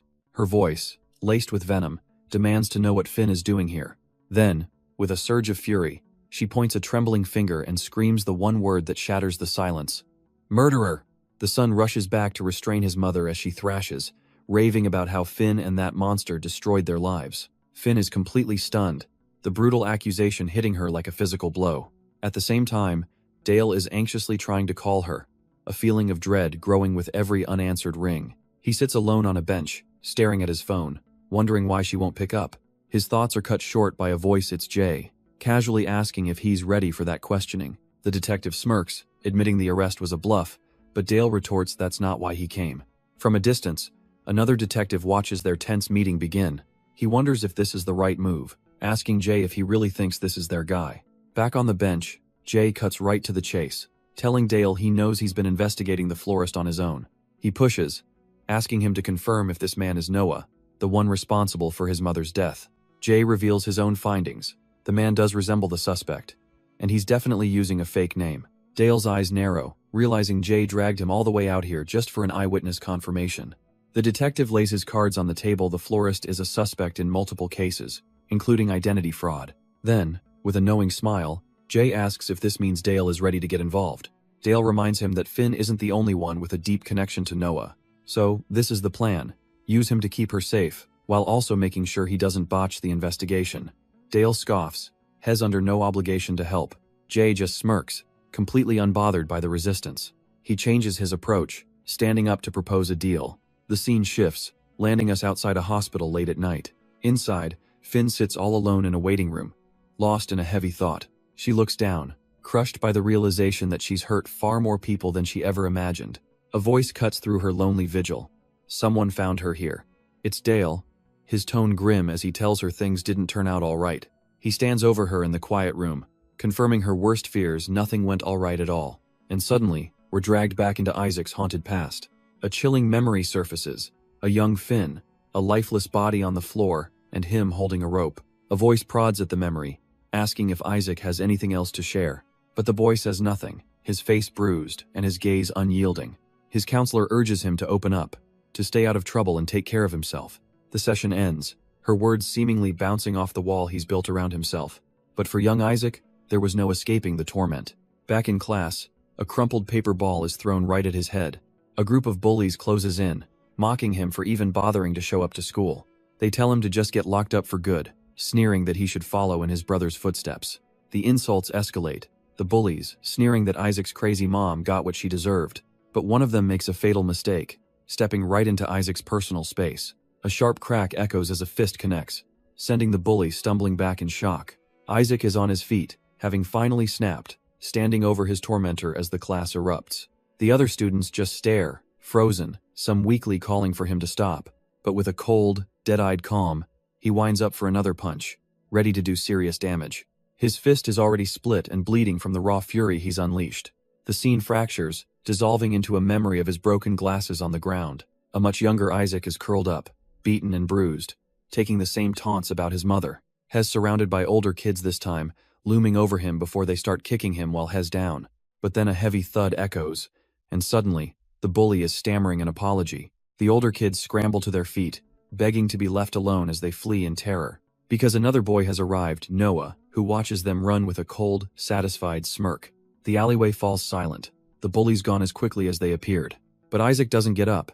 He just curls into a ball, the fight completely drained from him. He finally chokes out the real reason for his despair. The doctor said his mom will never recover. Noah just scoffs, telling him not to believe a word those idiots say. He gets down to Isaac's level, promising him with unwavering certainty that together, they'll fix her. The harsh reality of the alley fades into a memory of a warm, steaming meal. His mother's hands are clasped, her voice a quiet prayer for peace in a life that was about to be shattered. She prays for them to be welcomed into the heavenly kingdom. An amen echoes through the unsettlingly quiet house. At the table, she serves her two sons, Noah and Isaac, a simple meal. Isaac takes a sip from his mug, his expression unreadable behind his glasses. But a sudden, violent cough rips through him, and he starts to choke. His mother watches with a terrifying calm, telling him to just relax. She calls this drink the start of their cleanse as Isaac collapses, unable to breathe. Noah screams at her, his panic rising as tears stream down Isaac's face. On the floor, the spilled contents of the mug reveal the truth: pills and a tiny cross. A memory flashes, showing the mug moments before, filled with nothing but clear water. We see a different side of Isaac's life, as his stepmother orders him to take out the trash. He says he's heading to work, but she scoffs, demanding he stop talking back and get out of her house. Later that night, while walking through the city, Isaac gets a phone call that brings shocking news. He's furious to hear that Noah was released from prison early, supposedly for good behavior. Staring at his phone, he can't shake the feeling that Noah simply faked it all. The narrator remarks that while this storm brews, Finn simply continued living a normal life. Isaac walks on, his mind consumed with thoughts of how broken the justice system truly is. Completely lost in his anger, he accidentally bumps right into a stranger on the street. The impact sends his glasses flying, and they clatter onto the cold pavement. Isaac tells the man to apologize, but the stranger just turns, looking down at him with a menacing glare. But the stranger just scoffs, mocking Isaac for whining about a simple bump. He even has the audacity to demand an apology for wasting his time, completely oblivious to the storm he's poking. With a dismissive curse, he seals his fate, leaving Isaac's glasses abandoned on the pavement. The man turns back, enraged, demanding to know what was said. He gets his answer in the form of a fist, as Isaac's pent-up fury finally explodes in a single, brutal punch. If the world sees him as a monster, he thinks, then he might as well live up to the reputation. Meanwhile, somewhere else, Finn sits alone, lost in thought, finding Noah's 6-year sentence to be a pathetic joke. A man with striking blue hair sits opposite her, questioning the events of the trial. He speculates that she kept quiet about her father's death because she felt Noah had saved her. The man presses further, asking the one question that cuts the deepest. Why didn't she stop Noah when she had the chance? But he abruptly shifts the blame, admitting it wasn't just her. He was there too, and he did nothing. A damned coward. Finn sits in stunned silence, processing this completely unexpected revelation.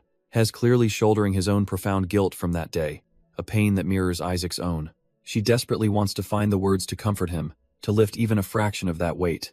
But as he waits for her to speak, the heavy air between them remains unbroken. She looks down, completely lost, unable to offer him any solace. He lets out a quiet sigh, taking her silence as his final answer. The clock on the wall ticks away the last moments of their tense meeting. Finally, he stands, announcing that it's getting late and hell, take her home. The conversation hangs unfinished in the cold, sterile light of the empty room. He drops her at the door, starting to give a warning before cutting himself off, saying he doesn't care. He wishes her a good night, but his words trigger a sudden, horrifying memory. It wasn't him, it was her hand on that door. She was the one who tied that rope, and he was there, in the shadows, watching the entire thing unfold. He saw everything she did that day, a silent observer to her devastating actions. Her bag plummets to the floor as the shock of her own forgotten guilt paralyzes her. A deeper, more terrible memory emerges. The girl was still alive, but Noah had told them what they had to do. He turns back to face her, his expression no longer conflicted, but sharp and knowing. He mockingly says it took her forever, that he's been waiting ages for her to finally remember. He'd always wondered if she truly forgot, and now that she knows, he leaves the unspoken threat hanging as he shuts the door. He turns his back, casually suggesting they can deal with all this tomorrow, as he heads for the door. But Finn remains frozen, a single drop of cold sweat dripping onto the floorboards. The horrifying realization finally dawns on her: he came here to kill her. His piercing blue eyes confirm it without a shred of pity. That's exactly why he hunted her down. Tears stream down her face as she understands this was never a coincidence. It was a reckoning. She pleads, asking if he's going to hurt her for what she did, but he just scoffs at the display. As her sobs echo in the quiet room, he orders her to stop. He pinches the bridge of his nose, clearly irritated. He has no time for this emotional breakdown. But then, his expression shifts into something unreadable, and he quietly apologizes. The unexpected words shatter her completely, and she collapses, choking out how truly sorry she is. Through her sobs, Finn confesses she didn't want to remember, didn't want to do it. But he's had enough, coldly stating they'll deal with this tomorrow. Her tears continue to fall as she whispers that she should have stopped him, and with that, his patience completely shatters as he screams at her to shut up. The raw fury of his voice stops her cold, clutching her chest in shock and fear. All she can manage to whisper through the terror is another broken apology. He watches her complete meltdown from the doorway, his expression unreadable. Seeing the puddle of tears at her feet, he asks, almost confused, why she's still crying. He can't understand it, his frustration growing with every sob he hears. Then he takes a step inside, and she begs him not to, realizing he's finally crossed the threshold. But instead of more anger, he gently touches her face, silencing her sobs as he whispers her name. He closes the distance in an instant, pulling her into a desperate, all-consuming kiss. With a surge of raw emotion, he lifts her up, their embrace tightening as he carries her further inside. A table clatters to the ground, knocked aside in their feverish haste. They're lost in the moment, clinging to each other as if it's the only thing that makes sense. He sets her down on the kitchen counter, the world outside their embrace completely fading away. Much later, the apartment is silent, bathed in the cool blue light of the night. He stands alone on the balcony now, taking a long drag from a cigarette, his thoughts a mystery. Crouching by the plants, he seems burdened, the earlier passion replaced by a quiet melancholy. Back inside, she sleeps on the couch, wrapped in a blanket, a silent, unspoken distance now between them. Finn's eyes slowly open, the reality of the cold, quiet room setting in. She spots him on the balcony, still lost in thought, and quietly calls out his name. He steps back inside, claiming he didn't want to wake her, but the distance between them is palpable. She looks at him, her heart heavy, needing to ask the one question that haunts her. Do you hate me? He meets her gaze, his own expression unreadable, simply asking if she'd leave if he did. Her answer is instant, a firm no that hangs in the silent air. A flicker of something crosses his face as he admits he feels he's already hurt her enough. He then begins to speak, his voice low, venting about the people he can't stand in this world. The privileged, the comfortable, the hypocrites who've never known real suffering. He gently holds her face, explaining they're the first to judge you for a struggle they will never understand. He looks away, lost in his own dark thoughts, muttering that they don't know anything. He scoffs at the injustice of it all, how they get to move on while he's stuck paying for it with a life sentence. His voice drops to a chilling whisper as he wonders if he should just even the score by killing both her and her friend. He asks if she'd beg for her life, imagining what a pathetic sight that would be. But as his hand closes around her throat, her mind is calm. She doesn't believe things happen for a grand reason. She knows it's all just the outcome of actions, theirs and others, not some cosmic plan. Holding his hand against her neck, she looks him dead in the eye, admitting that if she had to die, she'd want him to be the one to do it. He sneers at her acceptance, mocking her for trying to take the easy way out. He thinks death is just a simple escape for her, a way to avoid facing the consequences of her life. But then she says it, the one thing that stops him cold. You kill me. You kill Noah. She dares him to do what he came here to do. But as his grip tightens, she tells him he has to let go of the past and move on. Her words only fuel his rage, and he squeezes harder as she struggles for air. With a defiant roar, he refuses, his voice echoing in the silent room. He collapses over her, his entire life's purpose shattering in a single confession. All the hatred that kept him going was for her and Noah. Without them, what is he? Seeing his utter despair, Finn's expression softens. She apologizes, calling him Isaac. She offers him a new path, asking him what he wants her to do now. Pulling him close, she whispers a shocking proposal. They'll get rid of Noah together. They'll lure him in, kill him, and then run away, carrying that sin for the rest of their lives. A dark pact is formed, her eyes burning with a new, terrifying resolve. His despair vanishes, replaced by a new, chilling purpose as he accepts her offer. In the dimly lit room, they seal their dark promise, though Finn knows she's just buying time. Elsewhere, on a quiet suburban street, another plan is already in motion. A lone car waits in the darkness, its driver watching and waiting for the right moment. Inside, Jay and his partner sit in tense silence, the stakeout wearing on them both. Jay's eyes are locked forward, his mind clearly working through the final moves of this deadly game. This reminds us of another deal that was struck not too long ago. We see Jay's partner making a pitch to Scott, offering him a place in the official investigation. He dangles the ultimate prize, catching Noah, but Scott is wary, asking what's in it for him. The offer of simple information is insulting, and Scott would much rather hunt his prey alone. The detective tries to reason with him, promising that if Noah is truly behind this, he will never see the light of day again. But Scott is unimpressed, scratching his brow and wondering why a cop is suddenly so keen on sharing his plans. The detective lays his cards on the table, admitting he knows Scott is planning something for Finn and warning him not to end up like his brother. Now, sitting in the stakeout car, Scott can't believe he actually showed up, questioning his own recent choices. A memory of Finn surfaces, her words echoing in his mind a quiet plea for him to live his life. He scoffs internally, annoyed that both she and the detective seem to think they can decide his path for him. Leaning back, he mocks his new partner, asking since when it's legal for cops to stalk people, only to be coolly corrected. It's surveillance. But Scott's patience is wearing thin. They've been there for hours, and learning this stakeout lasts a week sends him reeling. The detective tells him not to worry about Finn, she has her own protection detail, a fact that hardly puts Scott's mind at ease. Finally, he cuts to the chase, demanding to know who they're even waiting for, and asks if their target is Dale. Just then, the detective spots their man, and Scott's eyes widen in recognition. It's the guy from the noodle shop. The detective is surprised Scott knows him, but he just explains it's where they always get their takeout. Scott leans back, cynically asking if this is their second killer, prompting the detective to confirm his theory. He explains they've watched him for days. The guy's routine is flawless, like a clockwork employee, not a shop owner. And his profile is just too perfect. An ex-con with a history of assault and a schedule that leaves him free for midnight murders. The final piece of the puzzle? He used to be Dale's delivery clerk, and the last victim was one of their customers. The detective then turns the interrogation back on Scott, asking him to put himself in Noah's shoes and think like a killer. As their target fumbles for his keys, completely oblivious to the eyes watching him from the dark, Scott gives his answer without hesitation.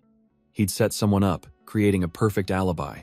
The detective's lips curl into a knowing smile, reminding Scott that's exactly the kind of man he is, the kind who'd stage a burglary to hide his own mother's murder. The detective twists the knife, reminding Scott how he also tricked Finn into lying to the police for him. He then poses a dangerous question. Does Scott really believe Finn was just a pawn, and not a willing accomplice? The question hangs in the dead air of the car as they watch the silent neighborhood. The detective presses on, asking if Scott truly sees her as innocent. The empty street offers no answers, only the low hum of their surveillance equipment. Scott remains silent, his expression unreadable, lost in his own dark thoughts. But the detective's hardened expression softens with a hint of regret. He confesses that the real reason he became a detective was because of what happened that night. He's always carried the weight, feeling like it was somehow his fault. He explains that he knew Finn when she was just a kid, a withdrawn girl wad hang around the station, bruised and wearing clothes that didn't fit. He admits the police did a welfare check, but found no abuse and simply ignored her after that. By the time he was assigned to that station years later, Finn was gone, and the next time he saw her, it was too late. Scott smirks, sarcastically noting that it sounds like the detective is partly to blame and that they finally agree on something. But he twists the knife, retorting that cops aren't exactly known for getting things done anyway. His partner reveals the ugly truth. Detectives covered up their incompetence by convincing Finn to stay silent about her father's murder. They pressured her to become a witness against Noah in exchange for not charging her in her mother's death. But the offer wasn't even necessary because although Finn hesitated, she agreed for a completely different reason. Scott's face darkens as he learns the devastating irony. Her testimony is what got Noah a shorter sentence. The detective insists she had good intentions and answered honestly, unaware of how things get twisted in a courtroom. Scott snaps back, questioning how he could know what was in her head, because no normal kid gets involved in a murder. But the detective turns the tables, telling Scott that he can see the conflict churning right inside him. He begins a story of his own, recalling how his mother was finally getting better, and just as she was recovering, they came and killed her. He remembers that brief, peaceful time she wasn't sick, just grieving. But he had gotten his mom back. They took her life right in front of his eyes, and he stares Scott down, asking where exactly he is supposed to be conflicted. The detective's gaze is unyielding, his own motivations laid bare and forged in fire. A heavy silence fills the car, the raw, personal story hanging between them. With his point made, the detective decides they're done for the day, offering to drive Scott home. But the scene cuts away, and now we're watching the noodle shop owner getting dropped off on a quiet street at night. He tells the unseen driver he'll just walk the rest of the way, completely oblivious that he's being monitored. But Jay isn't finished, casually revealing that the person who helped with the background check is Scott's own friend. He explains that both this friend and Eva vouched for him, painting him as a troublemaker with a good heart deep down. We see Eva's testimony. She admits he has a violent past, but only ever to protect the weak from bullies. Even Jay's partner confesses that while blackmail was a step too far, he knew Scott was the right person to help. And then we see the friend in question, making a call from a records room. It's Dale, the florist, on the phone with Jay, urging him to look past the official reports he's just sent over. He gets emotional, begging the detective not to stand in the way of Scott and Finn's love, completely misreading the situation. Back on the street, Jay confirms the records do paint Scott as a certified troublemaker, no denying it. He recalls a time Scott thrashed a guy for disrespecting his own mother, calling it a clear vigilante streak. Scott demands he get to the point, and Jay lays it all out. Don't throw your life away, because if you do, Noah wins. But Jay isn't finished, telling Scott not to waste his time if this is some redemption project over his mother's death. Scott scoffs, retorting that the detective doesn't know a damn thing about him. With a wry smile, Jay admits he's not entirely sure why he's doing this either. But he knows one thing for sure. Finn chose Scott all those years ago. And as Scott walks away, Jay knows she is choosing him again right now. He trusts her judgment more than his own, and with that, he lets Scott go. As Scott enters the apartment, Jay's final words echo, telling Isaac has not meant to destroy. The sound of sizzling eggs greets him, a simple, peaceful moment. Finn turns from the stove with a gentle smile, happy to see he's back. And as he looks at her, he finally understands what Jay meant. He's meant to protect the ones he cares about. She tells him he's finally home, reminding him not to lose sight of this feeling. And for the first time in a long time, Scott agrees he's home. Sometime later, amidst moving boxes, Finn is chatting with a friend. She complains that Scott only got her involved to keep an eye on her, but quickly pivots to the serial killer case. It's Jay, helping her unpack, and he asks if Scott has shared any new leads. Finn admits they haven't talked much, but she has a theory of her own. There are 2 suspects, possibly 2 killers. Jay's eyes sharpen, and he asks if one of them happens to be a florist. Hez surprised to learn she's already met Dale, and a little annoyed she didn't mention it. But Finn had to be sure, and now she reveals her terrifying suspicion. She believes the florist is Noah. Jay is stunned, asking if she recognized him. But Finn can only say it's a gut feeling she can't shake. Jay tries to reassure her, but Finn's mind is already working.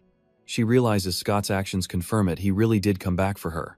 Jay agrees there's a resemblance and reveals Scott is already trying to confirm if Dale and Noah are the same person. He tells her not to stress, pointing out that even if it's a match, the police have no solid evidence linking him to the murders. Jay seems to take this in, his expression unreadable but intense. Then, a dark, almost unhinged laugh breaks the tension in the room. Finn simply watches him, her own face a mask as the mood completely shifts. He leans back, laughing about how messed up they both are, casually planning to kill someone. His smile turns sharp as he points out that she's not even fazed, maybe even a little enthusiastic. But Finn's voice is cold as she fires back, asking if this is what it was like planning murders with Noah. Is he feeling nostalgic? She wishes she could say, but honestly, she doesn't remember a thing. The memory is hazy, she doesn't even know how they came up with the idea. But a chilling thought surfaces. What if it was her? She looks away, lost in the past, but Jay dismisses it, telling her not to worry, that it doesn't matter anymore. But his eyes are deadly serious. He tells her that if she truly wants this, she has to commit to the plan completely. She looks at him, a cold realization dawning on her. Isaac is slowly descending into madness every single day. Her mind flashes back to that room, her father's body on the floor. Noah had never killed before that, and she gave him the opportunity. They always say the first kill is what awakens a serial killer's thirst. He warns her that she must be absolutely sure, because if she hesitates, everything will fall apart. She wonders if letting Isaac kill Noah would just send him down the same dark path, but he has a question of his own. He sits before her, taking her hand, his gaze intense as he asks her what, exactly, Noah was to her. His grip is firm, demanding an answer to the question that has haunted their entire relationship. Finn hesitates, struggling to define the ghost from her past that Isaac is so obsessed with. Her eyes glaze over, lost in a memory that feels both distant and painfully close. Finally, the words escape her lips. Noah was her hero. The scene shifts to later, as Finn's friends spot Jay waiting for her outside the office building. They gossip among themselves, wondering if this new handsome stranger is her ride home now. Finn explains that it's a temporary arrangement, one that lasts only until Scott says it's over. Her blonde friend can't believe it. Finn knows a detective, and has cops for friends, like a VIP in a drama. But her other friend isn't so easily impressed. Sensing that something is seriously wrong, she cuts straight to the point, asking the one question that matters.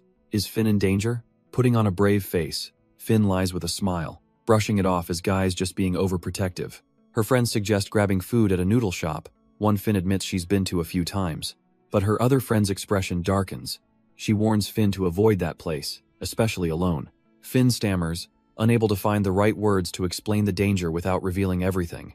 She just blurts it out. The guy who works there is a psychopath, but her friends just laugh. Realizing they won't take her seriously, Finn makes an excuse about her locker to get away. She tells them to go on without her, giving herself a chance to slip away unseen. Just then, a mysterious red-haired woman approaches Finn's manager outside the building. She asks for Finn, only to be told she just missed her, as Finn left a few moments ago. The manager watches her leave, a wave of pure panic washing over him. He messed up. He knows he was supposed to keep an eye on her, and now Scott is going to kill him. Having escaped her friends, Finn finds herself wandering past a beautiful flower stall. She stops, lost in thought, the fiery sunset doing little to warm her troubled mind. A gentle voice asks if any of the flowers have caught her eye. She looks up to see the florist, and it's Jay, the detective, standing there with a disarming smile. He recognizes her instantly from the noodle shop, calling her by name. But this quiet moment is not as private as it seems. Parked just down the road, Scott Lee watches their entire exchange from his car. His expression darkens, his eyes locked on the two of them with cold intensity. Unaware of the danger, Jay continues to speak with Finn, trying to make a connection. He gently places a hand on her shoulder, a simple gesture that feels incredibly ominous. His mind drifts back to a memory, a conversation he can't seem to forget. He remembers a time when Finn saw him as her hero. In that quiet room, he had turned to face her, needing an answer. He had to know his place in her life. What was he to her, really? He needed to hear her say it. She hesitated for just a moment, searching for the right words to define him, and her answer was that he was someone she wanted to protect, a confession that only seems to fuel the possessive darkness in his eyes. Snapping back to reality, his driver tries to reassure him, but Scott coldly tells him to shut up. The driver can only apologize, clearly caught off guard by the entire situation. Finn's manager is in a panic, desperate for any clue to find her, but the driver calmly cuts him off, saying there's no need to search. He knows where she went. He tells the man to relax, trying to diffuse the growing tension. From the back seat, Scott's voice cuts through the air, ordering him to shut up. The driver can't believe Scott's audacity, reminding him this isn't some twisted game.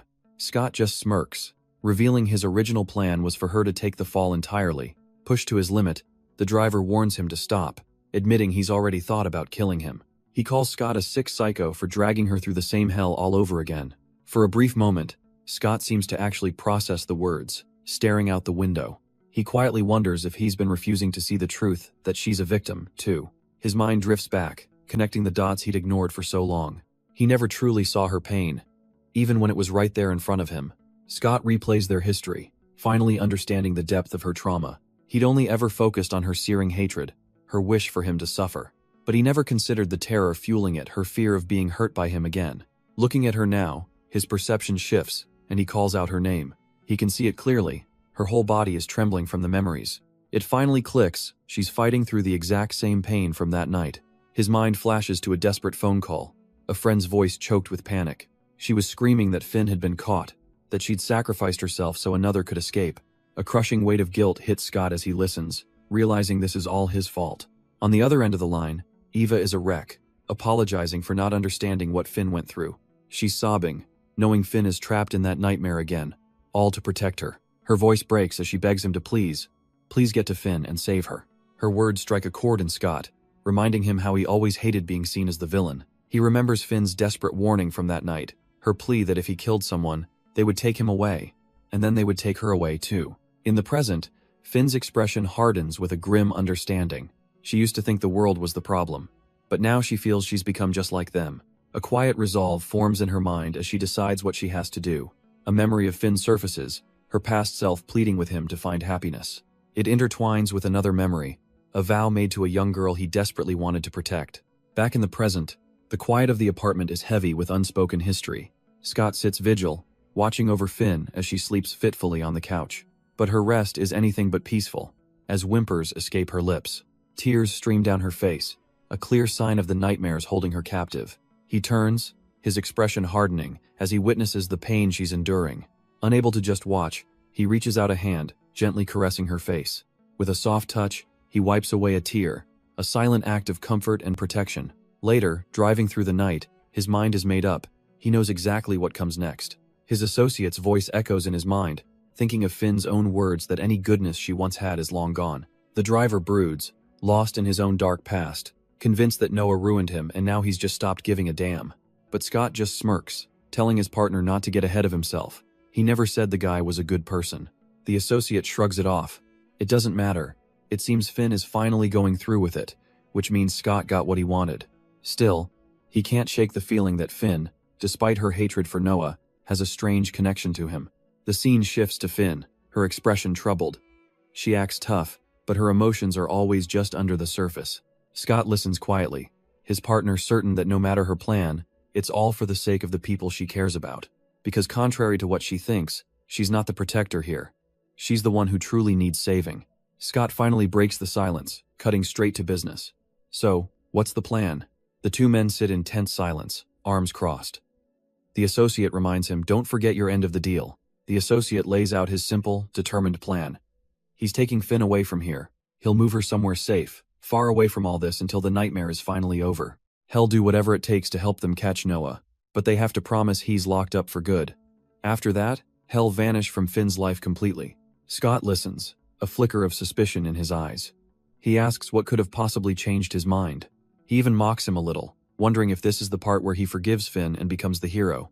A wry smirk plays on Scott's lips.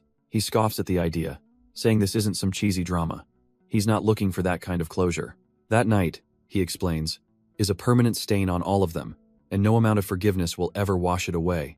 They'll never get to live a normal life, and he knows Finn understands that better than anyone, and yet, a small part of him would love to see her try to defy their fate and prove him wrong.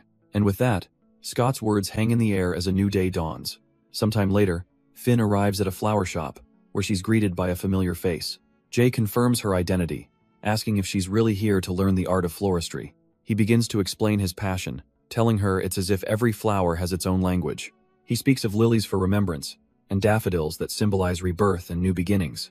Then he holds up a single red rose, the timeless symbol of passion and love. He catches himself, apologizing in case his rambling is getting weird for her, but Finn reassures him, saying this is exactly why she came. She loves his passion. Jay smirks, teasingly asking about her sudden interest, or if this was just an excuse to see him. She looks down, fidgeting as she admits it just reminds her of someone else who loved flowers, too. Trying to keep the mood light, Finn asks why there aren't any tulips on display. Jay seems impressed that she noticed, explaining they take a few months to grow. She playfully asks if he's just got them growing in his backyard. With a sly smile, he reveals he has a whole greenhouse where he cultivates most of them himself. He then casually offers to take her there sometime, and in that instant, her world stops.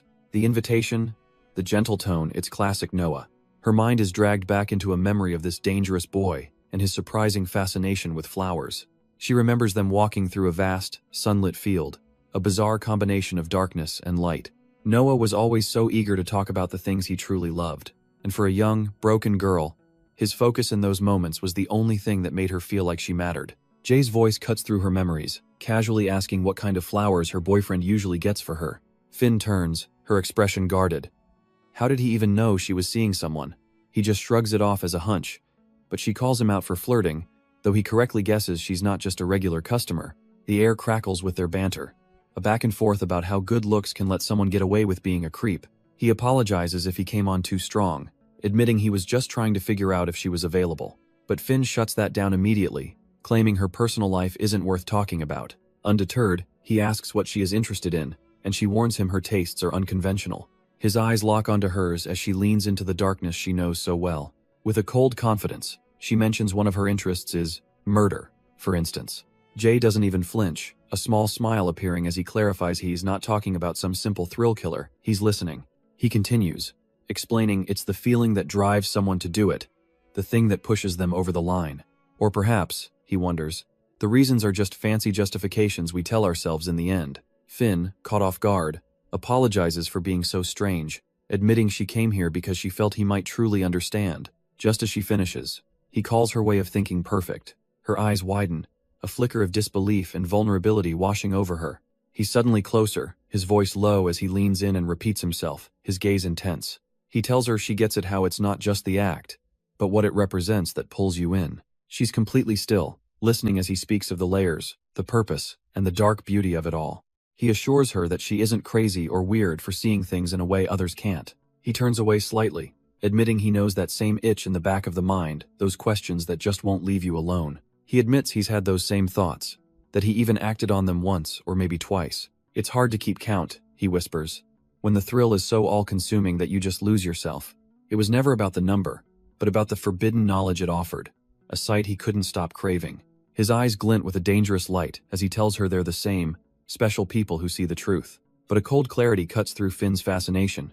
A firm, internal voice declares they are not the same at all. Her hand clenches, a desperate command to herself not to let him get inside her head. This isn't a confession, she realizes. It's a trap he's testing her, waiting for her to slip. Suddenly, Jay leans back, the intensity vanishing as he laughs it off, saying he just got carried away.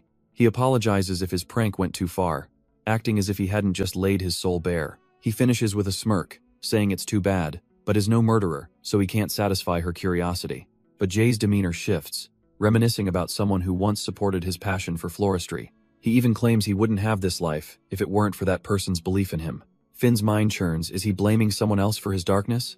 Yet she keeps her cool, extending her offer to talk. He deflects with an invitation to his greenhouse, joking that he won't encourage any homicidal tendencies. Finn agrees without missing a beat, calling it a fun date while keeping her true thoughts hidden. She mentions wanting to see the tulips he's growing, and his intense expression softens just a little. The air is suddenly filled with the scent of flowers as they move deeper into the shop. He starts to lead her through the vibrant arrangements, the strange tension momentarily forgotten, but they're interrupted by the other florist, Dale, who recognizes Finn from her last visit, Hez holding a small black cat, explaining that Hez just returning Jay's little escape artist. And then Dale drops the other shoe.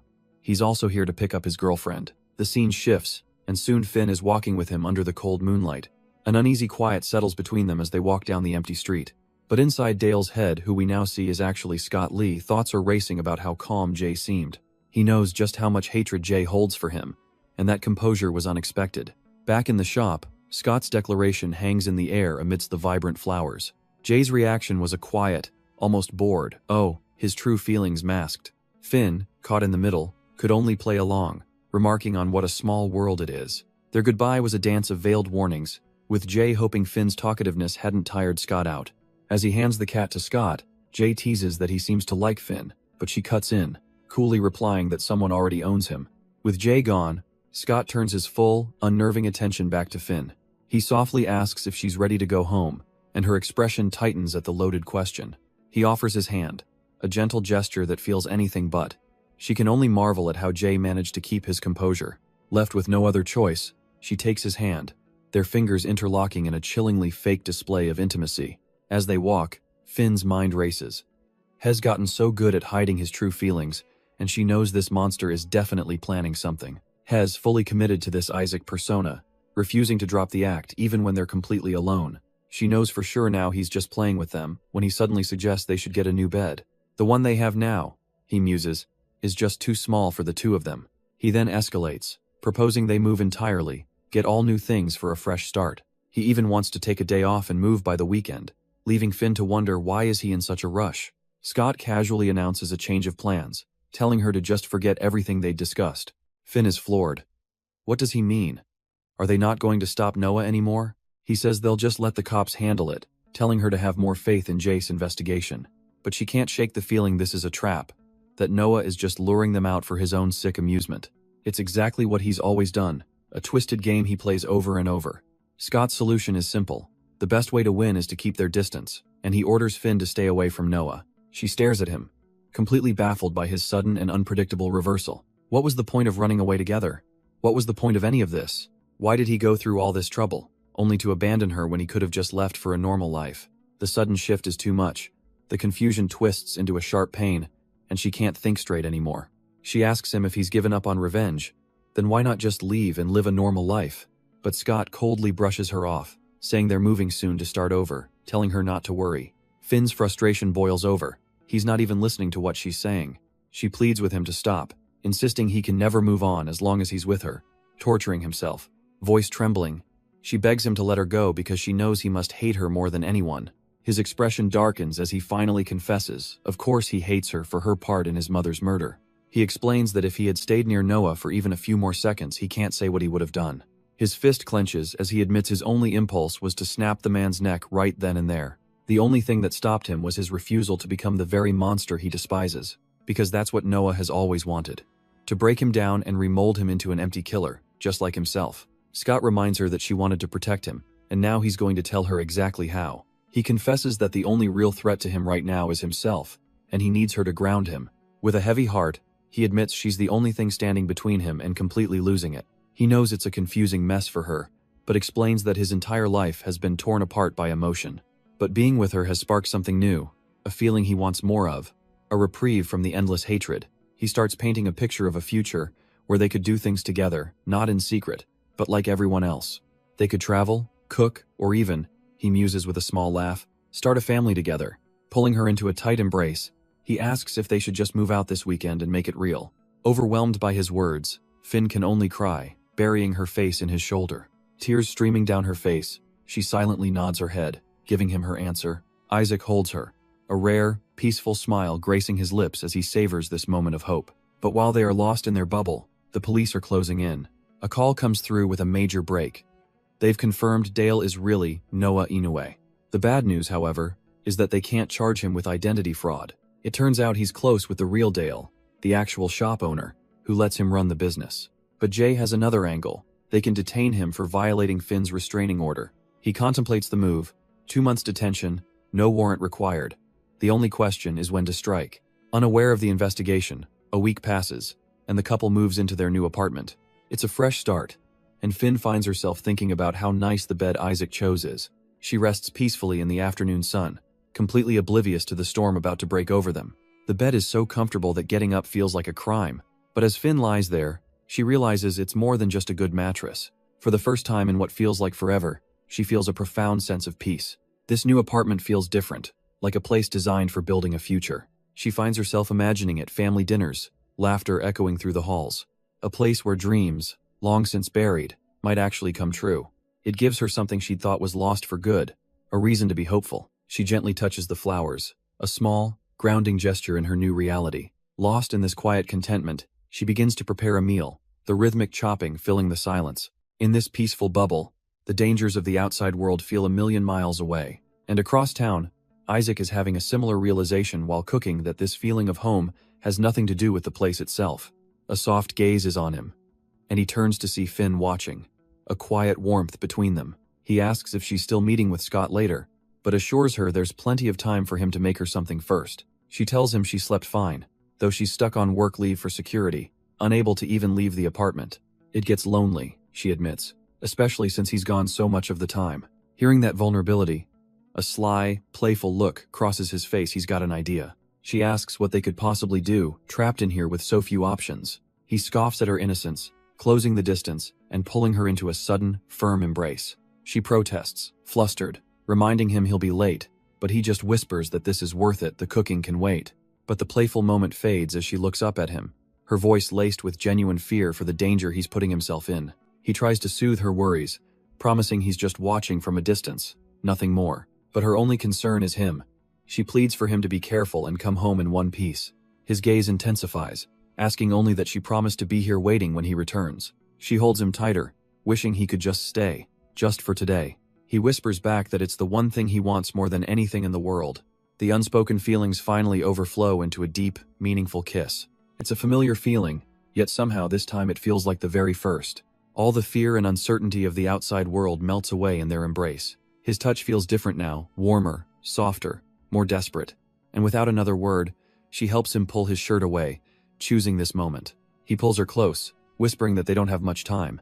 The kitchen counter becomes their entire world, a stolen moment of fierce passion. But the story cuts away, shifting to a quiet, unassuming apartment building. Inside one of the units, a sink overflowing with grime tells a story of neglect. And we meet its resident, a young man with eyes that have seen far too much. He glances at the chaos of his home, sighing that he'll deal with it later. With a heavy sense of resignation, he grabs his bag and heads for the door. He walks down the empty corridor, lost in his own bleak thoughts. Just another lonely figure moving through the mundane backdrop of the city. But he's not as alone as he thinks from across the way. A man in a green hoodie is watching him intently. A voice cuts through an earpiece. The coast is clear. The target is gone. Scott Lee, shrouded in a dark hoodie, confirms the signal and prepares to move. He slips silently through the unlocked balcony door, a ghost entering the lion's den. Inside, he immediately gets on the phone with Jay, confirming he's in, just as they planned. Surveying the absolute filth of the apartment, Scott can't help but crack a joke about the mess. But Jay's voice comes back sharp and serious. This isn't playtime, and there is zero room for error. From his own location, Jay reminds him that this whole dangerous operation was his idea. Scott then lays out the theory they've been working on. The target is trying to get caught on purpose. Jay agrees, realizing a small charge is the perfect way for the suspect to get an alibi, while his accomplice, the real second killer, commits another murder, making their primary suspect look innocent. And this is how that plan was born, with Scott insisting they couldn't just arrest Noah. They had to get proof against his accomplice, Cole, and catch them both.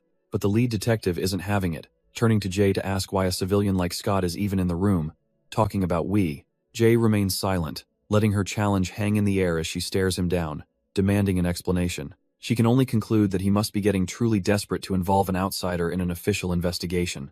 The case files prove her point. Their hands are legally tied. They can question Noah, but without hard evidence, they can't make an arrest. To get a warrant for Cole's apartment, she explains, they need solid proof, something they are nowhere near having. But Jay, ever the pragmatist, cuts through the red tape with a simple, dangerous suggestion. Then let's get it illegally. Scott smirks, seeing his opening and volunteering to take a little tour inside Cole's apartment himself. The detective is horrified, immediately shutting him down. He's talking about trespassing, a serious crime. She insists he can't be involved, but Scott just listens, knowing the decision had already been made the moment Jay said the word illegally. Scott calmly explains the grim reality: the killer's typical cooldown period is over, and a new victim is due any day. With the changing MO, he warns, the next target could be anyone, even Finn. The detective immediately sees through it, accusing Jay of letting his personal connection to Finn cloud his judgment. She reminds him they're running on pure theory, with zero hard evidence to confirm Noah is the mastermind.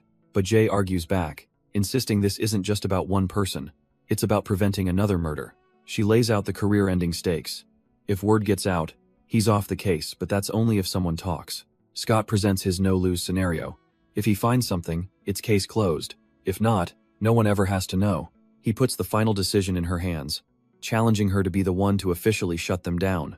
The immense pressure weighs on her, forcing a reluctant, weary sigh. She finally gives in, warning Jay that while she won't snitch, if he gets caught, he's on his own. With her reluctant approval, the team immediately gets down to planning their unsanctioned move. But Scott quickly points out a flaw. They're short-handed, and more importantly, they need someone they can absolutely trust not to snitch. Jay ponders this for a moment before a confident smirk spreads across his face. He knows just the guy.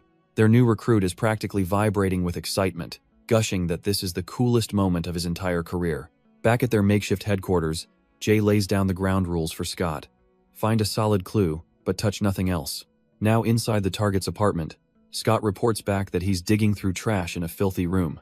The place is a disaster, filled with unpacked boxes that suggest the occupants simply gave up on living. Jay listens as Scott complains about the stench, dryly remarking that he should have worn a mask from the start. Ignoring the jab, Scott prepares to search the cabinets, hoping to find a murder weapon or some kind of trophy when a strange sound catches his attention. The moaning is coming from the computer, which is left on, playing some very explicit content amidst a mess of snacks and trash. Scott scoffs into his comms, reporting that the guy's browser has over 20 porn tabs open. Jay asks for any particular theme, and Scott confirms it's all about dominating women. But it's not just that the suspect spends most of his time after work on anonymous forums. On one site, he finds a post from a user claiming to be a messiah, purging the world of filth. And attached to the post are what look like crime scene photos.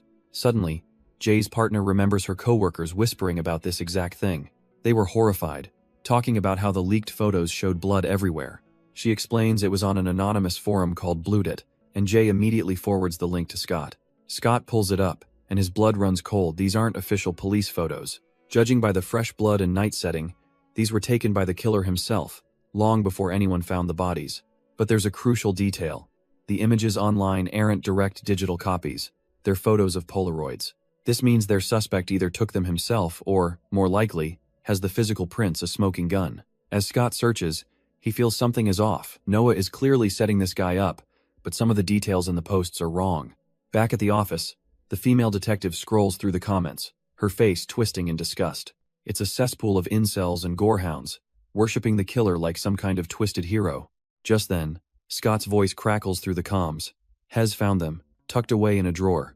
A whole stack of Polaroids, physical proof linking their suspect, Cole, directly to the murders. With this, Jay knows they can get a warrant. He tells Scott he did a good job and to get out of there. But as one door closes, another flies open. A call comes in from the team watching Noah. He's gone. For the first time since they started surveillance, has broken his routine, and Jasgut screams that something is wrong. The detective's voice is firm over the comms. Noah's unpredictable move means it's time to act. Jay doesn't hesitate, immediately reassigning his team and ordering Scott to get to Finn. Scott's face hardens with understanding. Today is the day this twisted game finally ends. With a roar of the engine, he speeds off, racing against a clock he can't even see. He immediately calls Finn, trying to sound calm as he asks if she's all right. The urgency bleeds through his voice as he tells her not to move, that he's on his way home. He can't explain the full danger, just pleads with her to trust him and wait inside. On the other end, Finn casually agrees to wait for him and ends the call. But the second the line goes dead, a voice remarks how surprising it is she actually came. And standing right there is Jay, a smug grin on his face, asking if her boyfriend would mind this little meeting. And as Jay taunts her, her mind flashes back to another time, another place, a field of white lilies. It was where she first met him, a boy with reddish hair, who approached her battered, younger self. He'd simply asked for her name, then cheerfully declared that they should be friends. The very concept was so foreign to her. He introduced himself as Noah, guessing he was 10, maybe 11. She glared back at him, insisting she wasn't lying about her own age when he called her too short. He was so persistent, following her even as she tried to shoo him away to bother other kids. Noah just calmly replied he had no friends, so she could be the very first one. She found it strange he wasn't scared of her, especially with the dead rabbit he was casually carrying. Her curiosity piqued. She asked what rabbit meat tasted like, but Noah admitted he didn't know. If he wasn't going to eat it, she wondered, why hunt it? He just met her question with a quiet, knowing smile. Noah noticed her gaunt look, asking if she was hungry, looking like she hadn't eaten in months. She quietly admitted her dad didn't leave her any food again. He just smiled, suggesting they hunt some forest chicken to fill their stomachs. And just like that, the memory fades, shifting back to the quiet light of the present day. Finn gasps, jolting awake in her bed, her heart pounding. The dream was so real, so vivid, that tears well up in her eyes. A single drop traces a path down her cheek, carrying the weight of a past she can't escape. Her thoughts are pulled back to the current plan, using a restraining order to force a confession. But she sees a flaw, voicing her concern that another murder could happen while their suspect is detained. She reluctantly agrees it could work, but her hesitation is so obvious that she's immediately called out on it. Jay lays out the strategy, admitting that while arresting them is simple, he doubts Noah would crack under pressure. He suggests a different angle, putting the heat on Cole, who seems like a much easier target to break. He sees her hesitation and concedes that it feels too simple, but perhaps they've been overestimating their target all along. Leaning in, he reassures her that the most important thing is her safety, something he knows Scott also prioritizes. The mention of Scott only deepens her worry, as she fears this focus on her safety might compromise the investigation. Shifting gears, she asks about Cole, and Jay reveals his plan to personally spy on the man's apartment without a warrant. Hez confident it'll work. Cole is sloppy and predictable, only avoiding capture because a smarter player is covering his tracks. Finn's mind begins to list the potential evidence they could find: trophies, emails, maybe even the missing weapon. Her own words trigger a horrifying flash of memory. A bloody knife, gripped tightly in a violent struggle. The vision burns in her mind, her eyes wide with the chilling reality of what they're truly up against. Still shaken, Finn needs to know the plan, asking Jay when this is all going down. His gaze is fixed, his answer short and absolute. Tomorrow. The operation begins, with Ali posted outside Cole's noodle shop, getting an update on his status. Jay's partner, watching from his car, reports back that so far, there's nothing out of the ordinary. Cole is still inside, business as usual, completely unaware he's being watched. Back at the station, a senior detective tells the team to stay put, confirming Jay is en route to make the arrest. He gets another call. Isaac came through, tracing an IP right to Cole's doorstep. They just need the warrant. And just like that, the female detective arrives with a folder and a confident smile. They've got it. But the moment of triumph is cut short by an urgent call from Jay's partner. Their target is closing up shop early, flipping the sign as the last customers leave. Time just ran out. The senior detective relays the update, telling the team to hold their positions and wait for instructions. With a firm, unwavering gaze, the female detective gives the final order: Jay, go get him. Elsewhere, a phone rings through the silence of a sunlit apartment. The call from Scott goes unanswered, and he can only laugh bitterly, convinced she'll always choose the other man. Jay's frustration finally spills over. He feels like every time they try to escape their past, she drags them back in. But Scott is lost in his own despair, clutching a letter, admitting he was happy just talking to her. He breaks down, a bitter laugh escaping his lips as he realizes he was right all along. He can't believe he let himself hope, even for a second, that things could be different. With a final, weary sigh, he accepts his fate. He tried, but this outcome was inevitable. His hand closes around a multi-tool on the table, a dark resolve settling in. Scott's resolve hardens. Fine. He'll just finish what he started. The scene shifts, and night falls over a quiet little noodle shop. The sign on the door clearly says they're closed for business. But inside, someone is still waiting with a patient stillness. It's Ali, sitting alone amongst the empty tables, looking perfectly composed. After waiting for a full hour, she finally approaches the owner, Cole. He immediately fumbles for an excuse, blaming a non-existent dinner rush for the delay. Ali plays it cool, telling him not to worry as he rushes to pack her meal. She glances outside, surprised to realize just how much time has passed. Stepping out for a call, she explains she got takeout for herself and Finn, hoping to catch up. On the other end of the line, Finn can't hear Cole's inner monologue getting darker. He muses on how strange it is, leaving just one light on as his thoughts drift to women. Ali confirms it herself, telling Finn that the owner is definitely weird, working all alone. But Cole doesn't care. To him, she's just like the rest, rotten underneath it all. He finally approaches with her food, and Ali quickly tells Finn she has to go. She turns to grab her meal, completely oblivious to the danger she's in. A sudden, sharp gasp is the only sound she makes as her eyes widen in terror. Cole lunges, a knife held high, his face twisted in a snarl as he moves to strike. But the scene fractures, flashing back to a bruised woman sitting in a garden. A young Isaac, known then as Noah, listens as she talks about the meaning of flowers. The memory lingers on a bush of vibrant red camellias, a flower that represents longing. His mother's voice echoes, musing that flowers are just like people. They exist, they bloom, and then they wither away. The scene snaps back to the present night, a voice calling out to Scott. He's on the phone, seething with frustration, but his associate cuts him off. Forget Isaac, they have a real problem. With a grim look, the man reveals the terrible news. Finn is not at her apartment. On the other end of the line, Jay's partner confirms it. Shed already left by the time he arrived. A wave of dread washes over him as he realizes she didn't seriously go to find Cole alone, did she? Scott relays the plan. They're heading to Cole's house now, and Jay is on his way to make the arrest. But Jay's partner is spiraling, desperate to find her himself, even if he has to search the entire city. Suddenly, a memory sparks in Scott's mind. Noah's greenhouse. He sends the coordinates. It's the only place she would go. On the other end of the line, Jay's partner tries to reassure Scott, telling him he's on the right path. He begs him to stay calm, to not jump to conclusions about why Finn left. But for Scott, any attempt at rationalizing this is pointless. It's already too late. The call ends, and he collapses into his seat, admitting to himself he's at his limit. His associate notices his distress, asking if everything is okay and where they're even headed.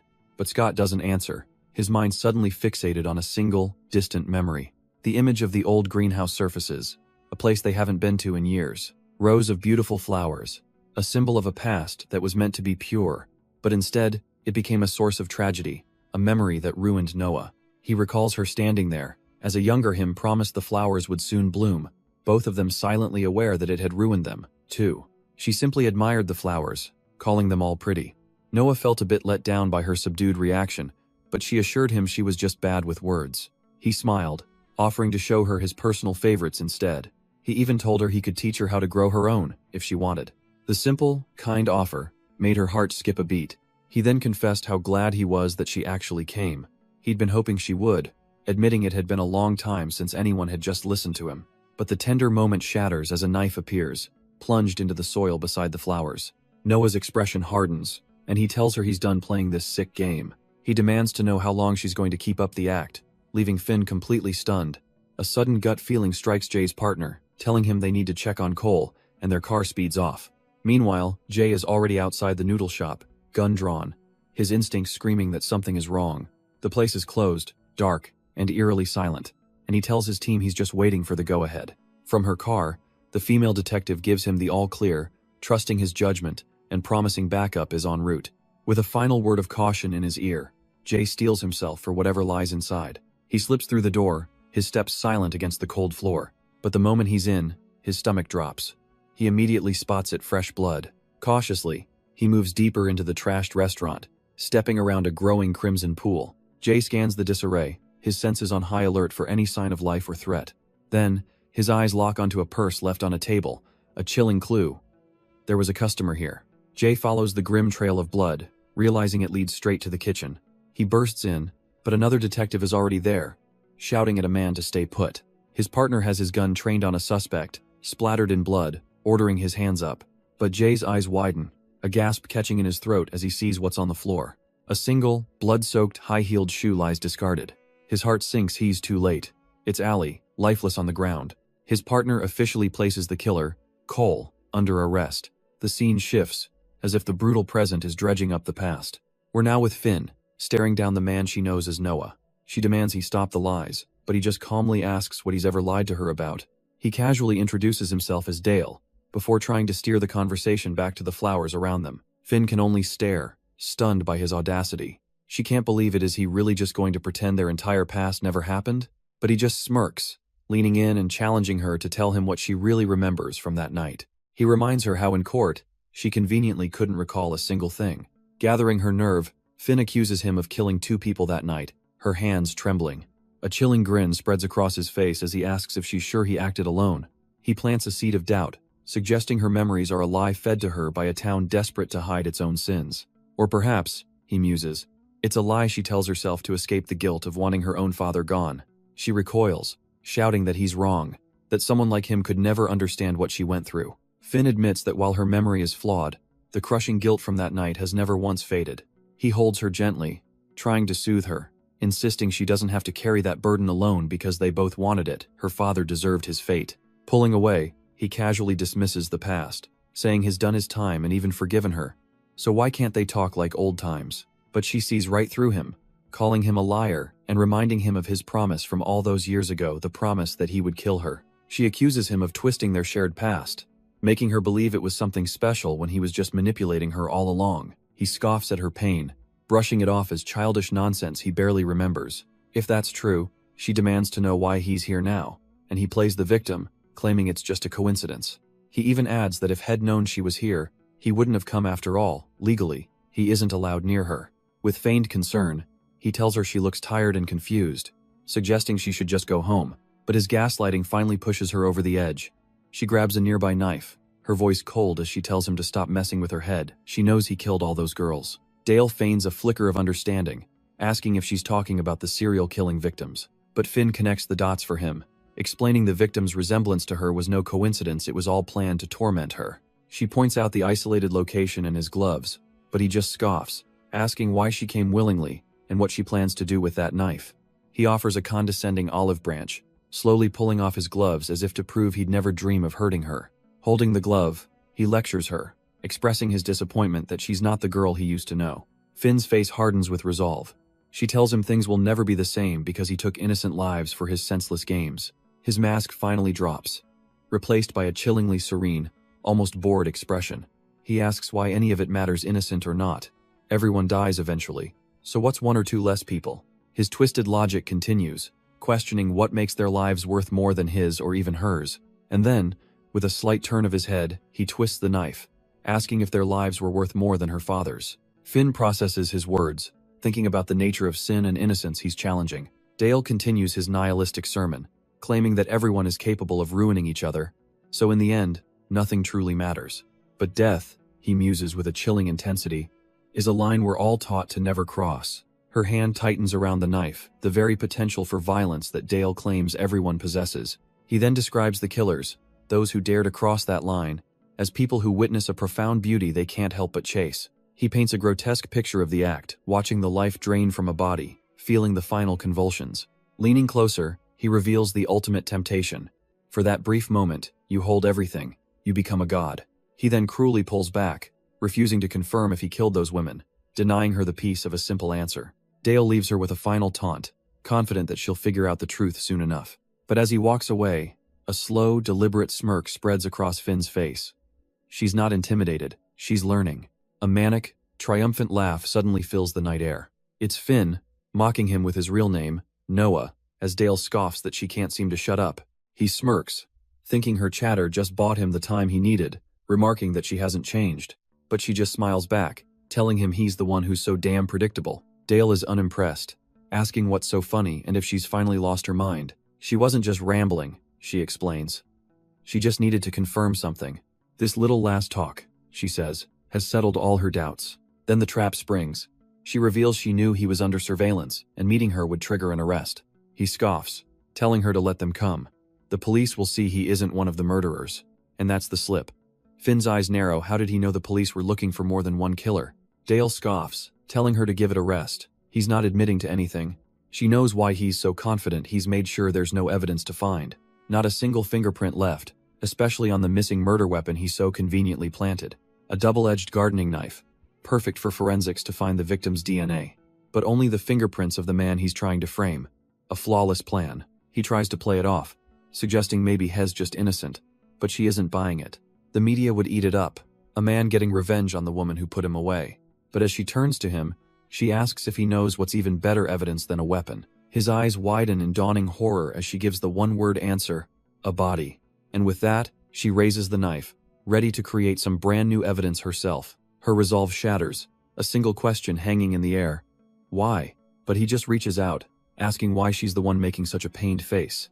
It's cruel, she thinks, to see something so genuine at the very last second. He takes her hand, pulling the knife she holds directly toward his own chest. Maybe death is beautiful after all, he muses. A final way to stop ruining lives. A sickening drip of blood hits the floor. He's turned her weapon on himself. He pulls her into a final embrace, apologizing for ruining her plan. His mind screams her name in denial as the world begins to fade. He collapses with her, lamenting that she's really and truly lost it. His hand grips hers, holding the blade in place as his life drains away. With his last breaths, Dale mocks her, telling her she sees it now, doesn't she? Her control was just a delusion. He looms over her, whispering that she's not some god passing judgment, just a murderer holding a knife. And now, he makes sure to add, her fingerprints are all over the weapon, locking her into this crime. His hand is still clamped over hers, a grim reminder of the choice he forced upon them both. He even suggests she pull it out and run, a cruel offer since that would only make him die faster. The life is draining from his eyes. He knows he'll be gone before any help can possibly arrive. Her own eyes widen in terror as she realizes the trap. This beautiful garden is now a crime scene, and she's the prime suspect, with or without the knife. Meanwhile, a car quietly pulls up nearby. Inside, Cole decides it's safer to stop here, telling his associate Hell go check things out first. The driver looks on, asking him to unlock the doors, ready for whatever they're about to walk into. The driver reminds Cole of his orders from Scott, not to let him out of his sight, sensing he's up to something. Cole gives nothing away, his gaze fixed forward as his partner asks if he should be worried. Arriving at the property, they spot the greenhouse, but it appears completely empty from a distance. They creep closer for a better look, but still see no signs of life, prompting the driver to suggest searching elsewhere. Cole isn't convinced. If Scott had found them, he would have called by now. Something is wrong. He scans the interior one last time, and his eyes lock onto a dark trail staining the path between the flowers. A sudden, sharp intake of breath, he knows exactly what that is. It's a trail of blood, a grim path leading deeper into the glass house. They hurry inside, the driver cautiously advising him not to jump to conclusions. But Cole freezes, staring down at a discarded piece of clothing lying in a fresh pool of blood as his phone starts to ring. Gasping for breath, Cole answers the call, confirming to Scott that they've arrived at the greenhouse. He forces himself to report that Dale is there with him or what's left of him, the image of his bloody ribbon searing into his mind. The full, brutal reality of the scene finally crashes down on him. As Scott promises to hurry over, Cole's eyes land on another body, the influencer, bound and lifeless. The sight is too much. His strength gives out and he collapses to his knees amidst the flowers. His associate rushes to his side, calling out his real name, Isaac, trying to snap him out of his shock. But Cole is lost, clutching his chest, his mind fractured by the carnage. The driver grabs him, shaking him back to reality, telling him Scott just called again with an update. The news is a bombshell. Finn's been taken to the hospital and Noah has just surrendered.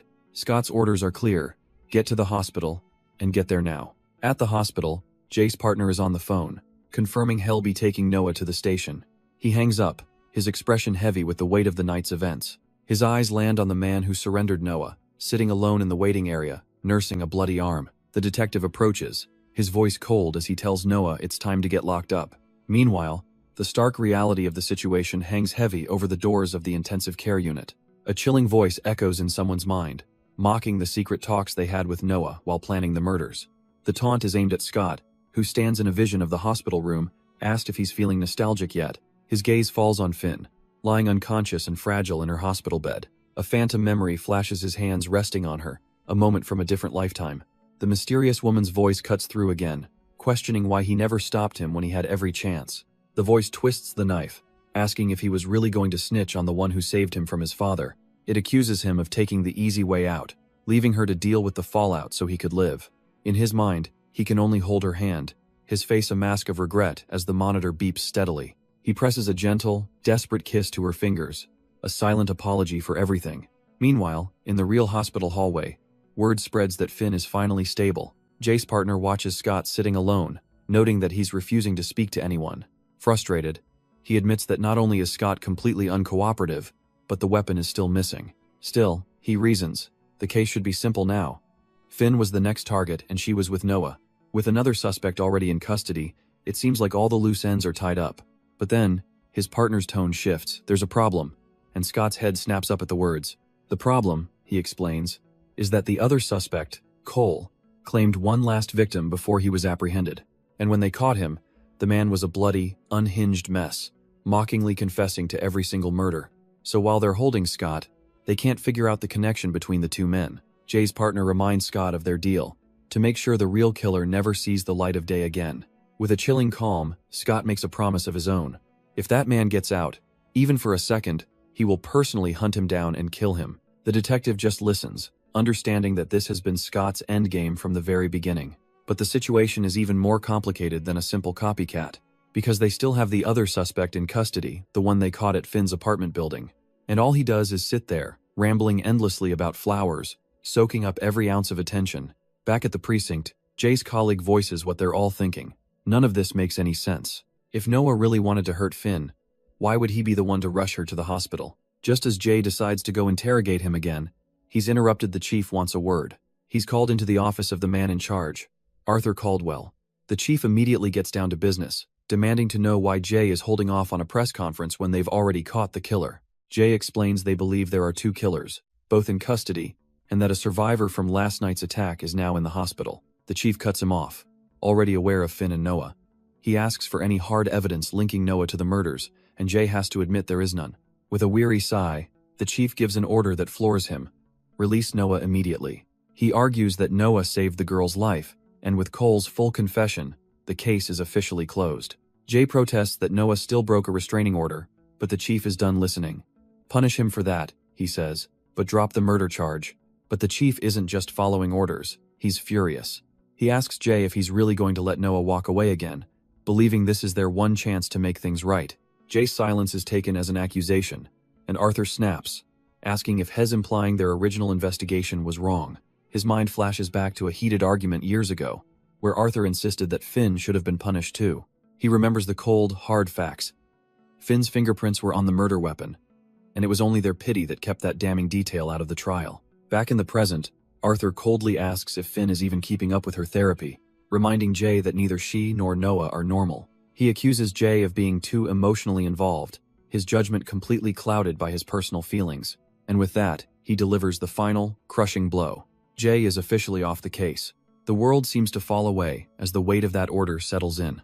Sidelined and powerless, Jay finds himself back at the hospital, quietly watching over the still unconscious Finn. His partner asks what his plan is now.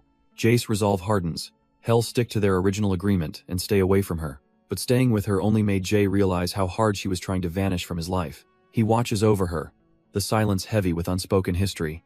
As Finn lies unconscious in her hospital bed, Jay stands guard. He can't keep his promise, leaning over her sleeping form, his expression a mix of sorrow and concern. He gently rests his forehead against hers, a quiet, desperate plea for her to be okay. But in the darkness of her mind, a voice echoes, commanding her not to dare die on him. A terrifying memory surfaces, a bloodied man looming over her, declaring she's not allowed to die. He gave her a reason to live, and only he would decide when it's over. He promised to give her a new, desperate reason to stay alive. He would destroy everyone she loves. Her only choice was to survive if she ever dared to try and stop him. His voice echoes in the nightmare, a final, chilling verdict from her past. He sneers that she made her bed, and now she has no choice but to lie in it. A single tear escapes as Finn's eyes snap open, pulling her back to reality. She slowly sits up, taking in the sterile, sunlit room. She's in a hospital, but the memory isn't done with her. His face flashes again, threatening everyone she loves. Isaac, the name is a pained whisper, the ghost she can never seem to outrun. She can't just lie here and wait. She has to do something. Ignoring her body's protests, she slips out of the room into the cold hallway. Barefoot and unsteady, she stares down the corridor with desperate resolve. But the simple act of standing is too much, and she gasps, clutching her gown in a wave of pain. A single thought cuts through her pain. They can't let him go, no matter what. She stumbles to the nurse's station, weakly asking to borrow a phone as a nurse voices her concern. Finn insists it's an urgent call she must make, just as a news report flickers to life on a nearby TV. The broadcast announces the arrest of the serial killer, a 8-year-old noodle shop owner named Cole Fisher.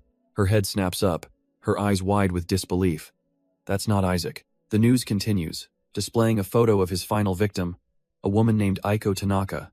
A single tear traces a path down her cheek as the reporter adds that Fisher was a recently paroled sex offender. Rooted to the spot, she listens as the report confirms he confessed to all the murders, while Jay watches her from the doorway. A police spokesperson appears on screen, beginning a press conference with a declaration of justice. He thanks the community for their patience, officially bringing the city's nightmare to a close. But for Finn, there is no peace, only the chilling echo of a past that defines her. Her story begins simply enough: my name is Finn, and this man, with the piercing eyes, was Isaac. She started dating him, even with a nagging suspicion that he might be a psychopath. It was her creed: suspect everyone until they give you a reason not to. A philosophy born from the one terrible truth she held on to, the truth about Noah, her childhood friend. He was the one who murdered her father when she was only 14. The sight of him, drenched in blood and laughing manically, is a memory that never fades. And so, she did the only thing she could. She testified against him. And so, with her testimony, Noah was sent away to prison. But even years later, Finn has always lived with the chilling belief that he'll come back for her.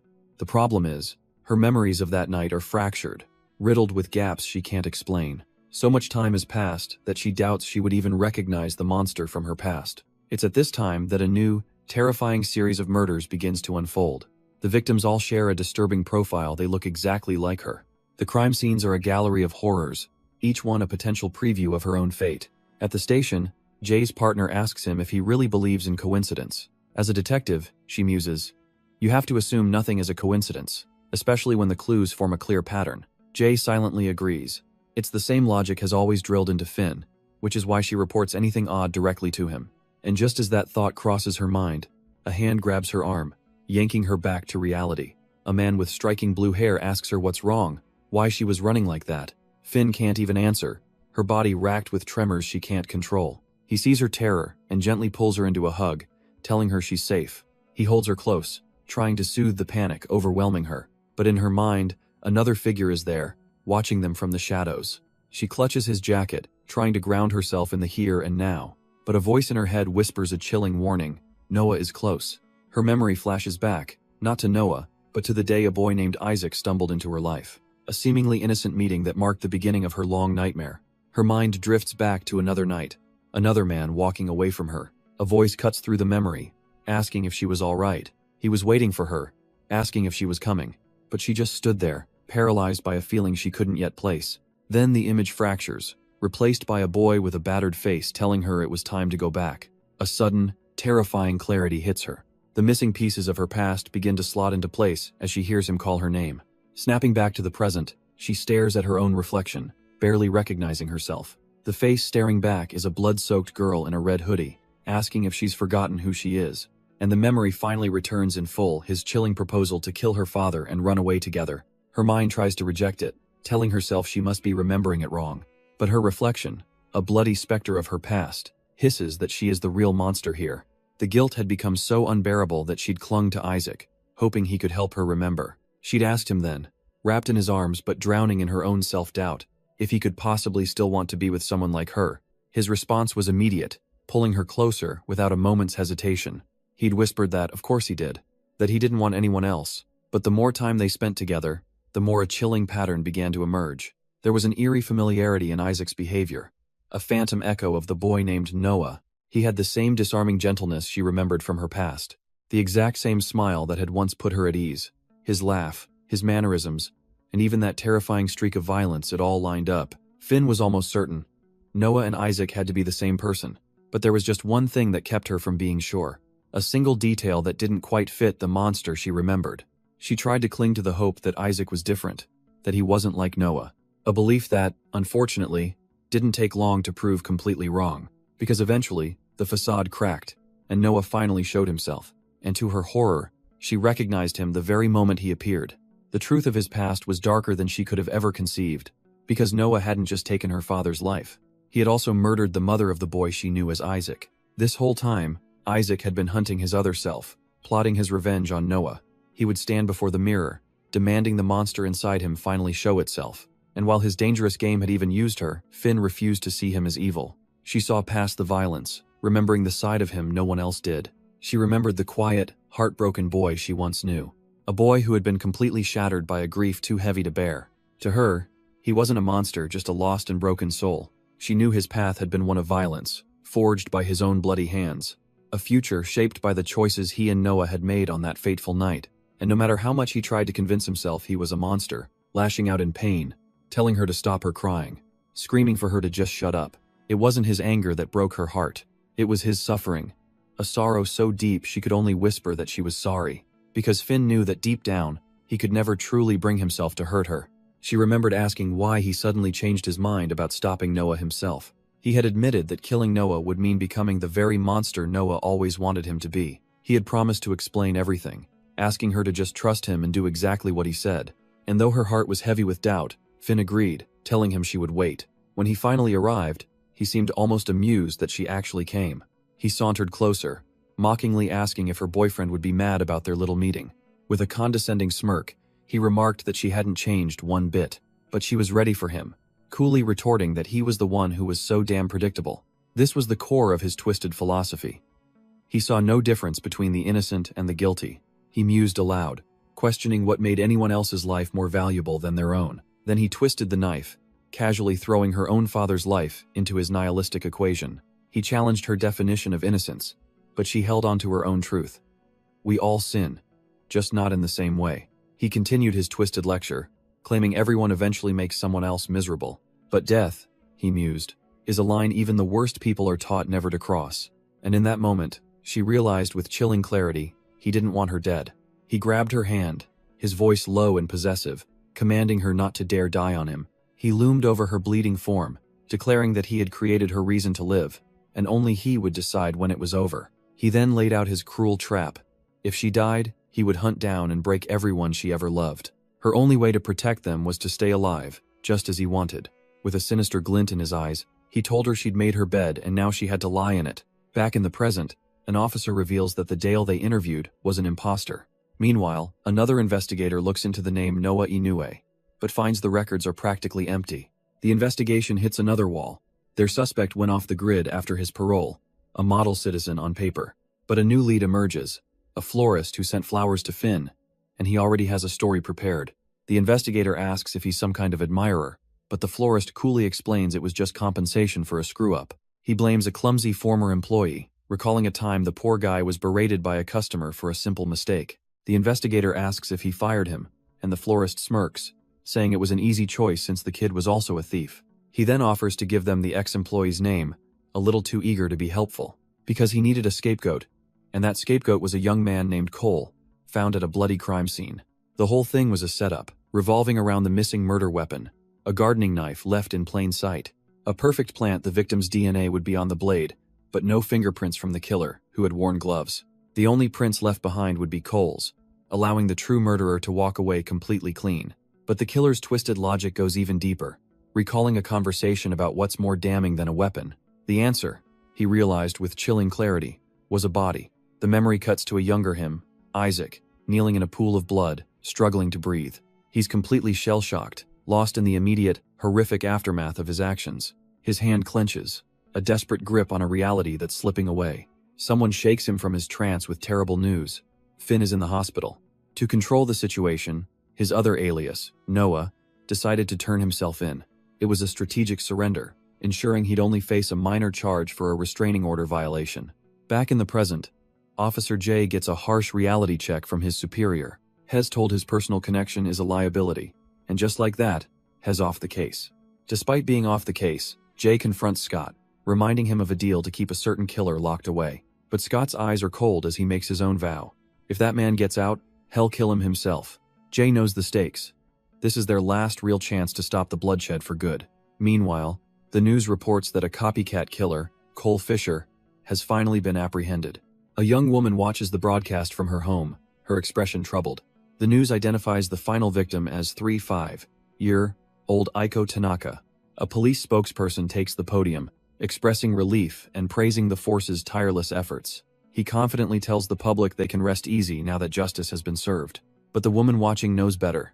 A shadow of fear crosses her face, unconvinced by the official story. The scene then cuts away, focusing on a Polaroid camera as a memory begins to surface. In an interrogation room, the captured copycat, Cole, reminisces about a camera his mom bought him. He explains he wasn't an artist, just a kid who took pictures of everything and kept all the prints. The blonde investigator feigns interest, asking if photography is a hobby of his, to which he nervously agrees. She then reveals they searched his apartment, and indeed, they found a stack of photos right where he said, but her tone shifts, a smirk playing on her lips.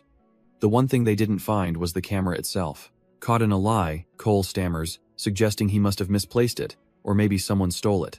The investigator slides the Polaroid across the table, leaning forward with a simple request. She challenges him to prove his passion, asking him to show her how to use the device. Tapping her fingers on the camera, she presses him, her patience clearly wearing thin. Meanwhile, in another room, a man in a suit watches the interrogation feed as he's told not to be nervous. She watches him struggle, mockingly asking if he needs help turning the power on first.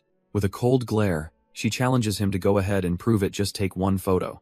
Cole sweats bullets, stammering that he just doesn't feel like it right now. Her eyes narrow at the pathetic excuse. Is it that he doesn't feel like it, or that he can't? The sweat drips down his chin as she leans in, ready to lay out her theory. She's certain he isn't the one who took the photos, because he has no idea how the camera works. If he wants to keep lying, fine. But she warns him he'll take the fall for everything. Her voice softens, appealing to him directly. They both know he wasn't the only one involved. All she needs from him is the answer to one simple question. Who is it? She stands, insisting that it's not fair for him to be the only one taking the blame. She casually mentions how serial killers are treated in prison, a chilling little warning. Leaning in, she asks if he's being blackmailed, pressing him to reveal who's pulling the strings. His hands clench at the offer become a witness, and she can help him get a lower sentence. She dangles the ultimate prize, the possibility of walking away from all of this, if he just tells her the truth. Cole looks like he's about to implode under the pressure, and then, the dam breaks.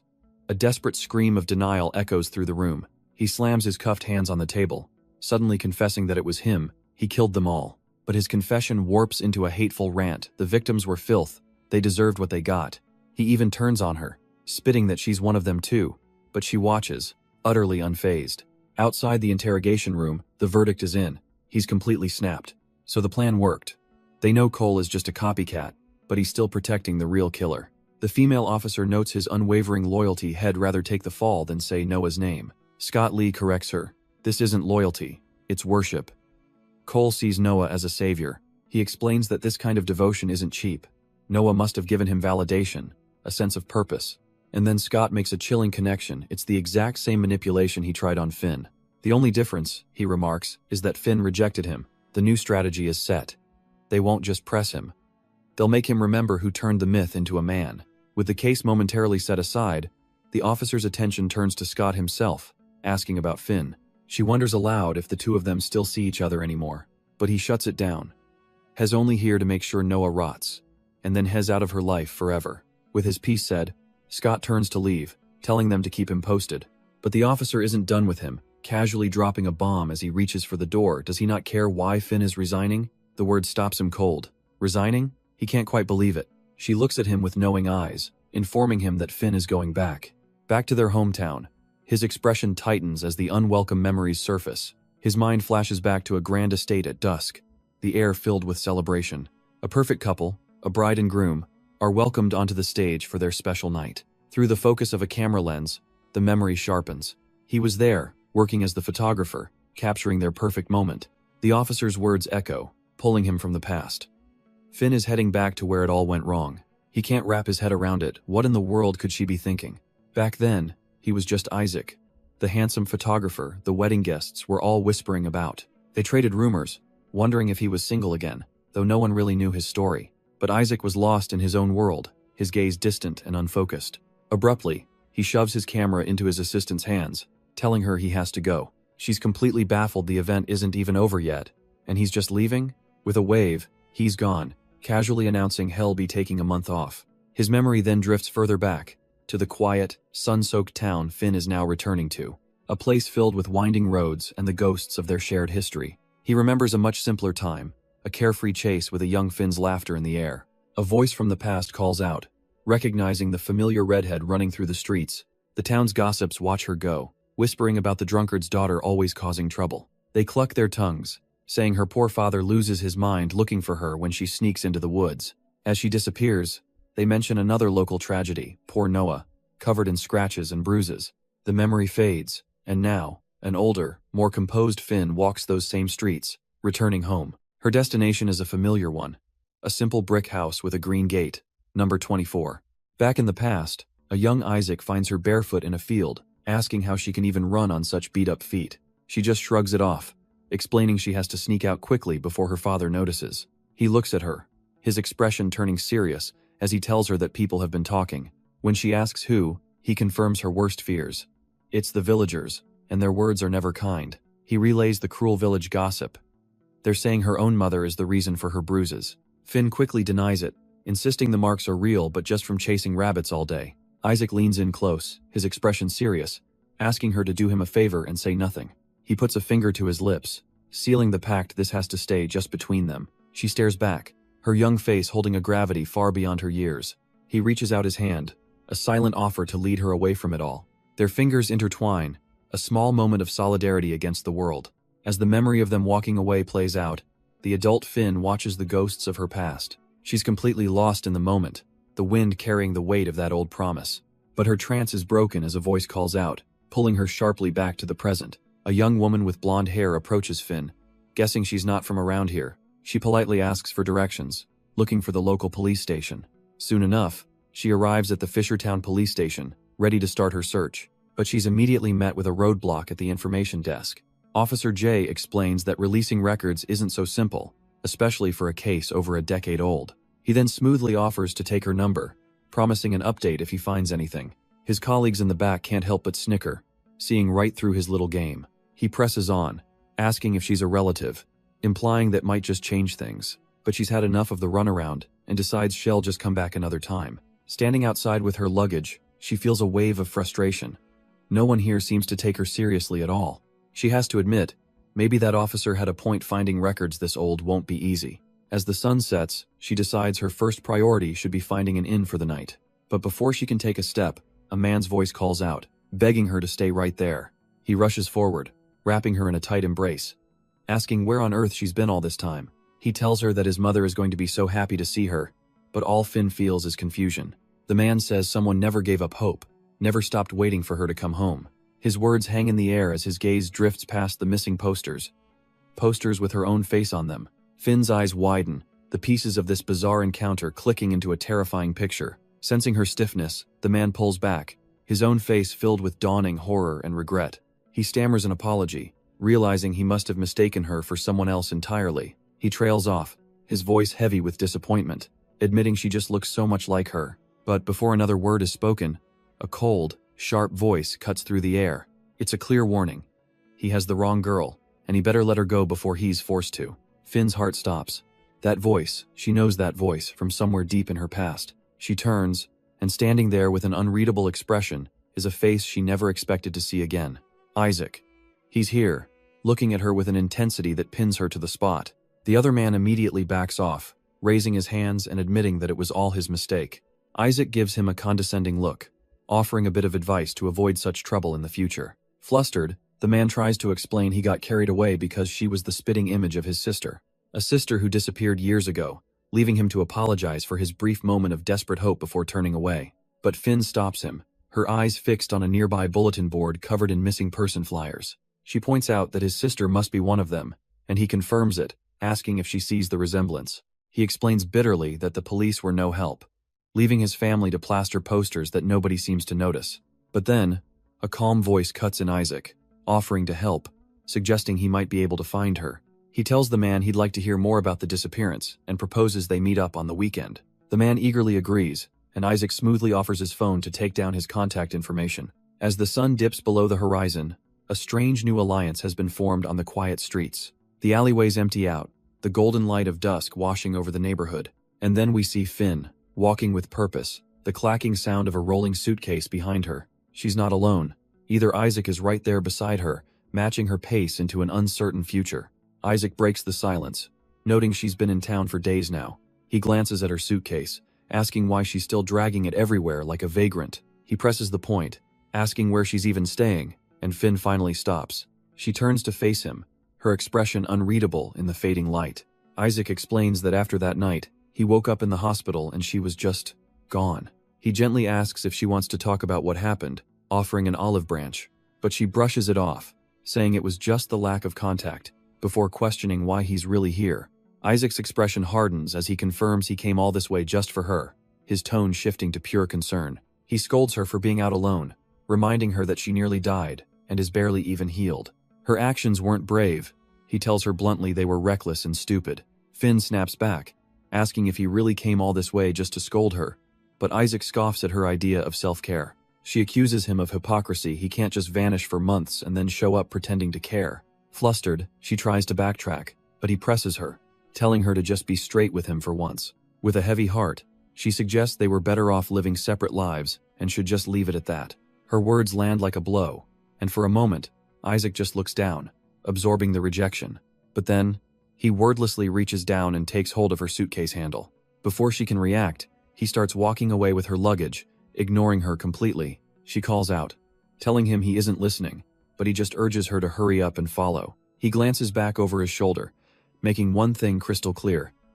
He is not leaving here without her. If she doesn't want to talk or even be near him, fine, but he's not about to let her go through this alone. He promises that whenever she's ready to talk, he'll be there to listen. Finn quietly takes in his words, her own feelings still a complicated storm. Their journey leads them to a dingy, forgotten guest house in the middle of nowhere. The fluorescent lights above buzz and flicker, casting an unsettling glow on the grimy walls. Isaac takes one look down the filthy corridor and immediately thinks, what the hell is this place? He turns to her, absolutely refusing to let her stay here. They can find a real motel in the next town, but Finn is tired of running, arguing that this is practical, saving them time and money. He grits his teeth, frustrated by her cold logic but unable to argue with it. At the front desk, she tries to set a boundary, asking for 2 separate rooms. But fate, it seems, has other plans.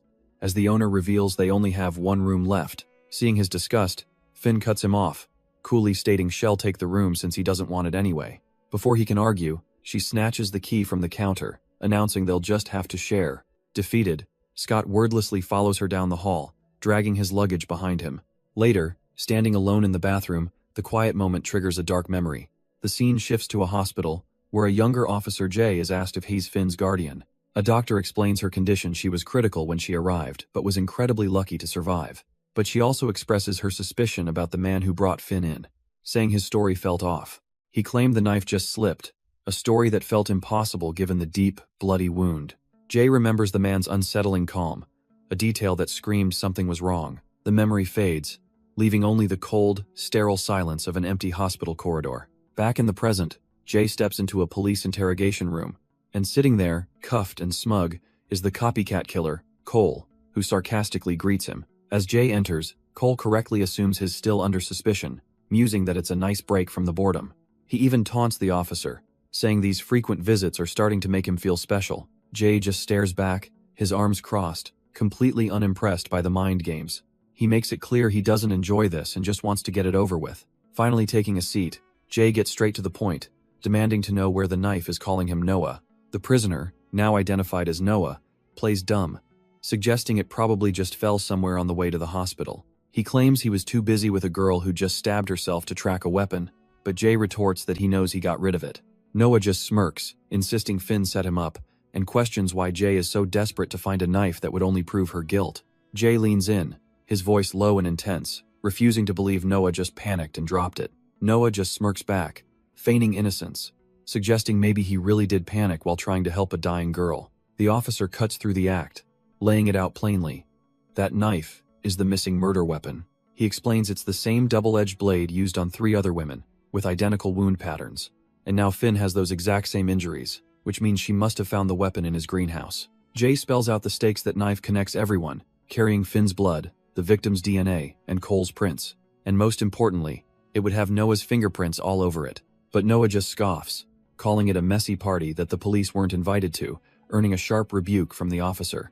He then flips the script, questioning if this is Jay's theory or just a story Finn fed him, suggesting she's setting him up again.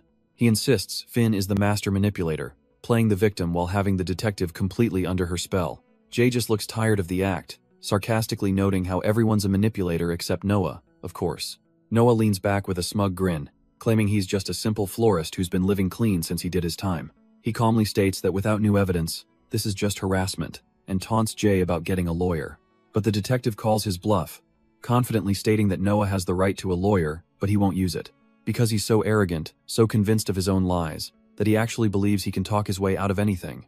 Noah deflects, twisting the accusation back towards Finn, reminding Jay that she already admitted to stabbing herself. He casually wonders just how many times she's tried to end it all, suggesting her psychologist misjudged her instability. And with that, Noah's words finally find their mark, igniting a dangerous fury in the detective's eyes. Jay slams his hands on the table, his patience finally snapping. He declares this conversation over for today, hoping Noah might actually tell the truth next time. With a final warning that they will talk again, the detective turns his back. He promises that he'll be right here, waiting.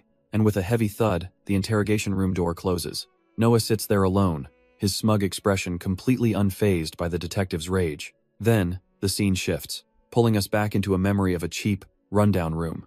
A much younger Noah stands with a girl, who seems shocked by how bad the place is. He asks if she's having second thoughts, but her resolve is firm. She's not leaving. Later that night, moonlight streams into their small, humble room. The two lie in bed together, a quiet distance separating them under the covers. While Allie feigns sleep, Isaac stares at the ceiling, his mind clearly racing. He watches her, the silence of the night feeling heavy between them. His gaze is filled with a restless, complicated emotion he can't seem to shake. He can't help himself, his hand gently reaching out to touch her hair. A frustrated sigh escapes him, a quiet moment of vulnerability. But the silence is broken when she calls out his name, Isaac. Turning over, she reveals she's been awake this whole time, just like him.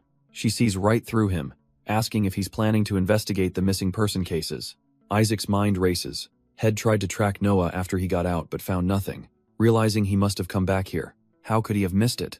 Of course, this is the only place Noah would go. Finn presses on, sensing they're close to answers, asking if he thinks Noah is connected to the missing women. She reminds him of the posters, of the victim who looks just like her. It's too much to be a coincidence. Isaac stares at the ceiling, absorbing the dangerous implication of her words. He turns the question back on her, his voice low, asking why Finn really came here. Sitting up, he tells her she hasn't let go, that she's here to try and stop Noah again, but she's not ready for it. His fists clench tightly, the memory raw as he reminds her that they almost lost her before. Finn's gaze doesn't waver as she asks him flatly, is he going to try and stop her? Isaac lets out a dry laugh. He knows better than to think he could stop her, she's far too stubborn. But his expression shifts as a new thought takes hold.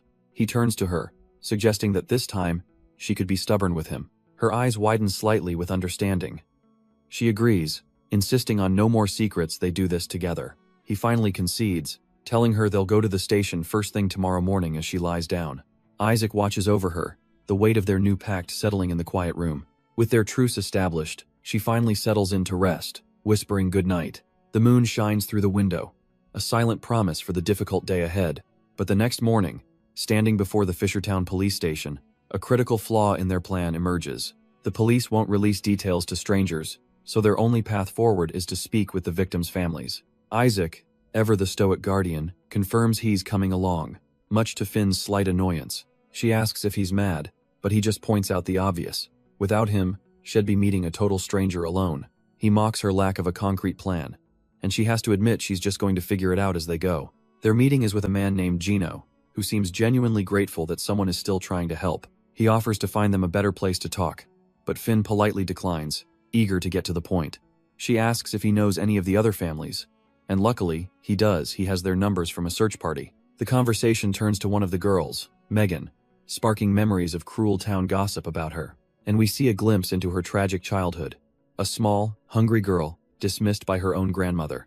Megan's grandmother launches into a bitter tirade, claiming the girl was abandoned on her doorstep. She then turns on Finn and Isaac, suspiciously asking if they're reporters looking for a story. Her voice echoes over the quiet storefront, declaring she's done looking for that ungrateful girl. Inside, they meet her grandfather, who seems just as defeated, sighing that Megan simply left him. He coldly tells them she brought shame on the family and isn't welcome back, ever. Back outside, Gino sighs, guessing it's easier for these families to believe their daughters just ran off.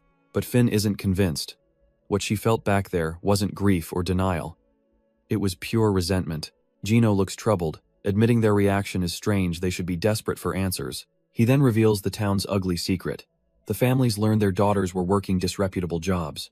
Isaac cuts straight to the point, asking bluntly if he means they were prostitutes. Gino confirms it, warning them to be careful before offering his help and taking his leave. As night falls, the town is cast in an unsettling purple glow, and a heavy silence settles between them. Isaac notices Finn has gone quiet, gently suggesting they can pick this up tomorrow if it's too much. He looks away, admitting his own guilt is starting to weigh on him. Finn confesses with a heavy heart that deep down, she already believed all the girls were gone.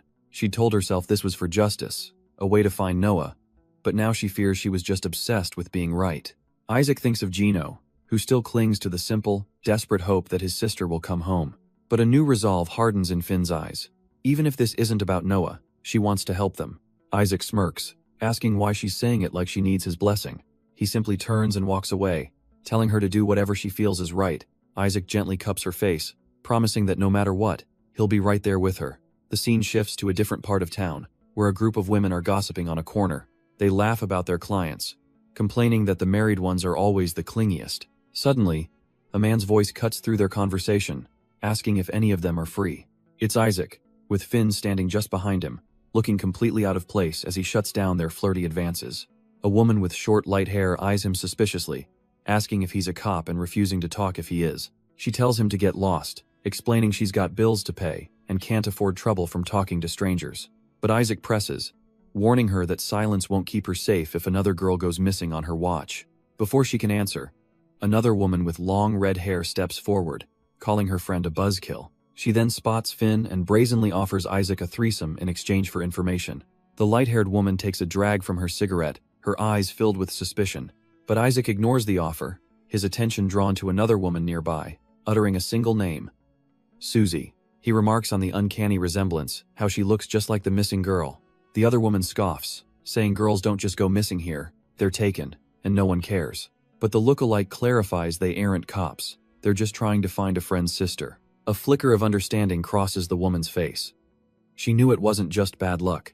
She wants the truth, too. She begins her story, the scene shifting to a grimy, poorly lit room. A fleeting memory of one of the lost girls, just living her life, unaware of the danger. Her voiceover describes the crushing hopelessness of their world, a place where you can't count on anyone. She explains how they begged for help when the disappearances started, but were dismissed by everyone as not worth the trouble. She continues, explaining this wasn't just a local problem. The same stories were popping up in nearby towns. They were all living in fear, wondering who would be next, but starving was just as deadly a threat. So they did what no one else would. They tried to investigate, keeping track of every girl who vanished. Susie was the last. She was just a sweet kid, trying to earn enough to finish school, not someone who belonged in this world. Back in the present, the girl recalls how after that, the disappearances just stopped, bringing a false sense of peace. Just then, Scott enters the room, his voice tense as he reminds her to always lock the door. He secures it himself, deciding then and there that she's not staying in this dangerous place another night. His tone softens as he asks if she's having one of her space outs again. Concerned for her mental state, she seems distant, snapping out of a daze and brushing off his worry, insisting that she's fine. But he knows better, gently reminding her how she'd just started sobbing uncontrollably a little while ago. To break the heavy silence, Scott teases her, claiming she tried to kiss him earlier. She's mortified, denying it, and he admits it was just a joke. But the lighthearted act fades as his expression turns serious. He cuts to the chase, asking what's really on her mind. He gently prods, wondering if her mood is connected to Susie, and her quiet reaction confirms his suspicion. She begins to explain, recalling a time in her past when she was constantly asking for help, but it was like no one could see her, as if she didn't even exist. Shed thought if she just kept trying, someone would finally notice. A painful memory floods back a younger version of herself, alone and ignored, watching the world pass her by. No one ever came. After a while, she simply stopped trying. The look on her younger face is one of heartbreaking resignation. Back in the present, she notes with a heavy heart that nothing has changed. No one cared what happened behind closed doors back then. Scott listens intently, giving her the space to finally voice the pain she's held onto for so long. And it's still the same now. Some things, she concludes, just never change. But as she sits there, a different thought cuts through the melancholy. She looks at Scott and it hits her. She actually knows nothing about him at all. He's this quiet, intense presence. But what about the things he never talks about? A part of her desperately wants to ask, to finally understand him. But she hesitates, feeling like she doesn't have the right to cross that line. A heavy silence settles between them, a space filled with unspoken questions. They both avert their gazes, a moment of awkwardness hanging in the air. Then, Scott's voice cuts in, explaining how it's always the most vulnerable who become targets. Their line of work puts them at risk, and when they vanish, no one notices right away. She looks down at the files, her heart sinking. He's right, and so many cases likely go unreported. Scott's voice is low and serious. He knows it's a desperate hope, but they have to believe the victims are still out there. He suggests a new, grim strategy, cross-referencing their missing girls with cold cases of unidentified bodies. Finn agrees it's a good idea, but points out Scott is off the case and being watched. He just smirks. It won't be me. Elsewhere, a determined investigator takes a call, confirming the missing girls fit the killer's profile, and one of them looks just like Finn. The scene shifts to Finn and a mysterious man named Isaac, crammed in a phone booth, explaining their poor reception to a friend on the line. The investigator on the other end instructs Finn not to tell Scott about this new lead just yet, promising to see them the next day. True to her word, she arrives with supplies, finding them at a small-town inn where they've been laying low. She's relieved to see Finn isn't alone, feeling much better knowing Isaac is by her side. A teasing smile crosses her face when she hears they're sharing a room, much to Finn's flustered surprise. The mood sobers as Finn confirms the investigator's fears. Scott has been sidelined, buried in minor assignments to keep him away from the real case. The investigator agrees, explaining that Scott is too reckless to be brought in until they're absolutely sure. But Isaac sees a deeper motive, noting the chief isn't just rushing the case, he's actively pushing Scott out of it. She has to concede he's right. There's something more sinister going on behind the scenes. He then turns to Finn, asking if she ever wondered why Noah was never convicted for her father's murder. It was all because of one person, he reveals, the same person who handled his own mother's murder case. The man who covered it all up is now the central chief of police. The scene shifts back in time, to a bleak, dimly lit room from their past.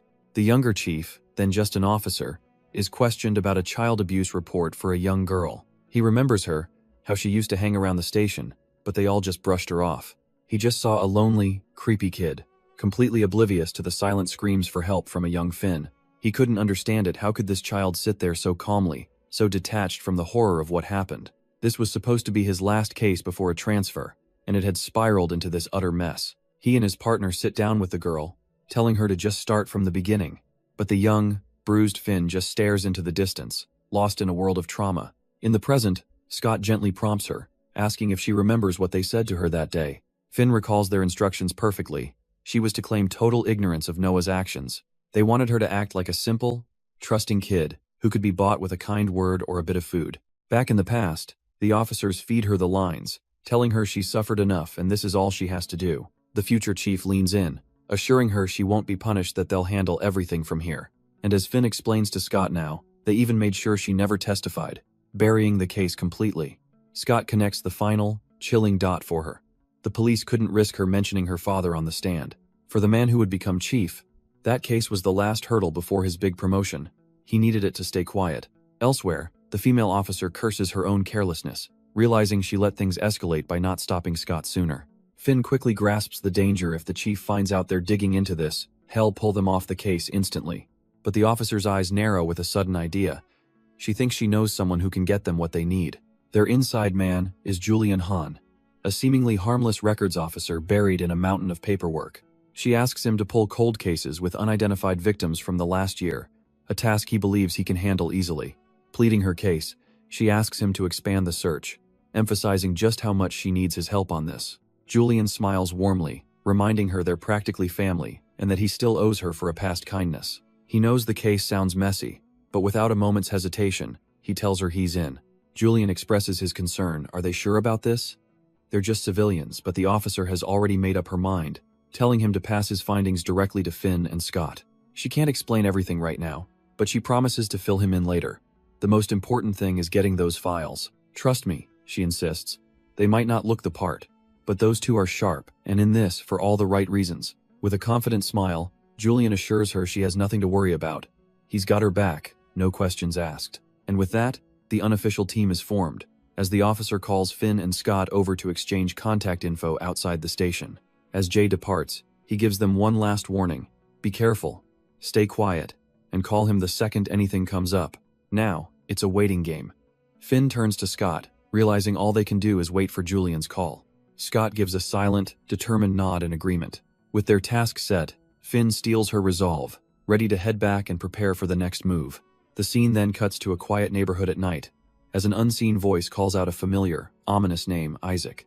As they walk through the quiet night, Finn finally breaks the silence. She questions his sense of direction, asking if he even knows where they're going. Scott stops and turns, a thoughtful look on his face as he pivots the conversation entirely. He finds it funny, he says, how she can recall her police interrogation with perfect clarity, but when it comes to Noah, the boy from her past, her memory is just a blur.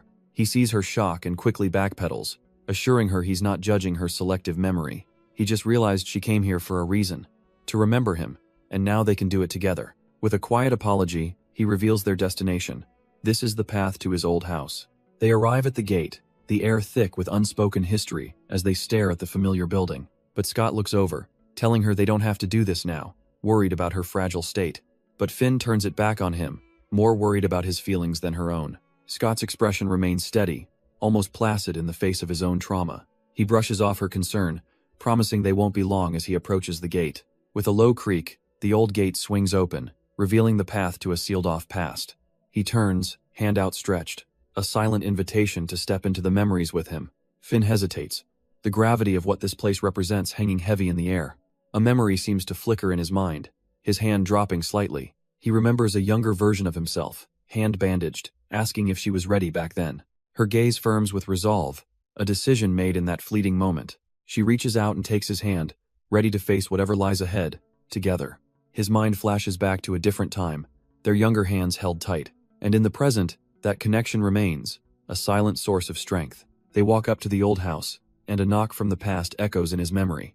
The world dissolves into a flashback of a cold and relentless downpour. He was just a boy then, Noah, knocking on a door with a shivering Finn beside him. A young woman opened it, her face filled with worry as she chided him for being out so late. But Noah's voice was desperate, pleading with her to please help them. Her stern demeanor melted away, replaced by a look of pity and concern for the two children.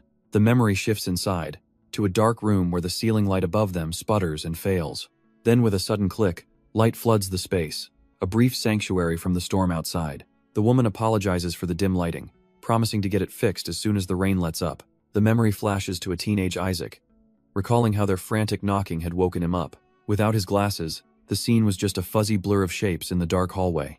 He was thirsty anyway, so he shuffled off toward the kitchen, deciding to linger for a bit. Back in the present, Finn takes a deep breath, thinking of how patient Scott has been with her. She knows it's her turn now. She has to force herself to remember. Scott senses her hesitation, asking if she's all right, but she urges him to continue. Finn is determined to recall the face of the woman who took them and Isaac's mother. A memory surfaces, a gentle hand reaching toward her younger self, brushing her hair, and then a kind, worried voice asking if her father was the one responsible for her injuries. The woman sighs, realizing Finn's father had been getting away with his abuse for far too long. The memory sharpens her gentle hand cups young Finn's bruised face. She promises the little girl that she's safe now. He will never hurt her again. Turning, she orders Noah to grab the first aid kit, as young Finn thinks to herself how kind Isaac's mother is. Isaac just stands there, watching the scene unfold with a blank expression. The flashback shatters, and back in the present, Scott gently asks if she's remembered anything. Finn looks down, confessing she'd heard so many terrible things about his mother, but now realizes they were all wrong. But Scott quietly corrects her, explaining that after a while, she wasn't herself anymore. After his father died, she married Noah's dad, but he wasn't in their lives for very long either. And his mother was never the same after losing him, too. Scott continues, explaining that losing another husband simply broke something inside his mother. She was never the same person after that. And young Noah's rebellious behavior certainly didn't help. He just kept pushing her. But Scott is adamant she would never hurt her children, instead bottling everything up to cry in secret. When it all became too much for her, she started jumping from one religion to another, desperately seeking an answer. He didn't see it then, but it was a sign she was losing herself, praying for some divine intervention. Finn listens, asking if she ever got better, and Scott confirms she did after therapy. But not before she dragged them through her breakdown, believing they all needed to be saved. He tells Finn that through it all, he stayed by his mother's side as she finally pulled through. And with that, Finn's own memories seem to shift. Realizing Scott's mother never stopped trying, her voice cracks with regret as she admits she was used in court, a pawn to turn everyone against his mom. Scott listens in silence, his expression unreadable. He then asks a simple, cutting question. If the detectives didn't want her to testify, why did she? Finn looks down. The answer dredged up from a painful part of her past. She did it because she believed the last thing the world needed was another monster, a decision she made after seeing a young, broken Isaac cry. Scott presses further, asking if her belief that he was a manipulative liar was truly her own. She admits her memories are a fog. She doesn't trust the child she was, who understood nothing. Seeing her confusion, Scott offers her a choice. Does she want to hear the rest of the truth? Scott begins to recount the story from his perspective, a memory that starts with a loud thud, the sound of his mother collapsing. Finn, looking bruised and broken in her own memory, agrees to try and piece the truth together with him. The scene flashes back to that night, where a young Finn watched as his mother asked for a medical kit, but the boy returned with a bat, and the brutal attack is reflected in the girl's horrified eyes as his mother crumples to the ground. He remembers watching her, still awake, trying desperately to crawl away from her attacker. Even then, she was trying to protect him, her struggle a silent signal for him to hide. Back in the present, Scott stands before a door, explaining this is where the worst part of the memory is buried. Finn steels herself, insisting she's ready to see it, telling him not to worry about her. His hand reaches for the handle, pausing for just a moment before revealing the final piece of the puzzle. With a grim and steady gaze, he slides the door open, ready to confront the truth together. Finn peers into the room, her expression unreadable as the door slides open. A voice from the past urges her forward, telling her not to just stand there. The memory floods in. A younger Scott, a bound woman, and a twisted promise of reciprocity. His mother, broken and bloodied, had already given up, seeing freedom only in death. But in the present, a sharp gasp cuts through the silence at Scott, his composure shattering.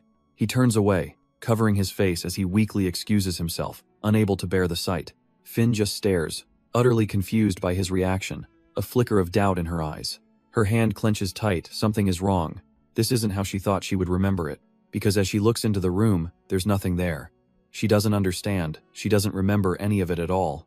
Outside, the quiet patter of rain begins to fall, washing over the silent, bewildering scene.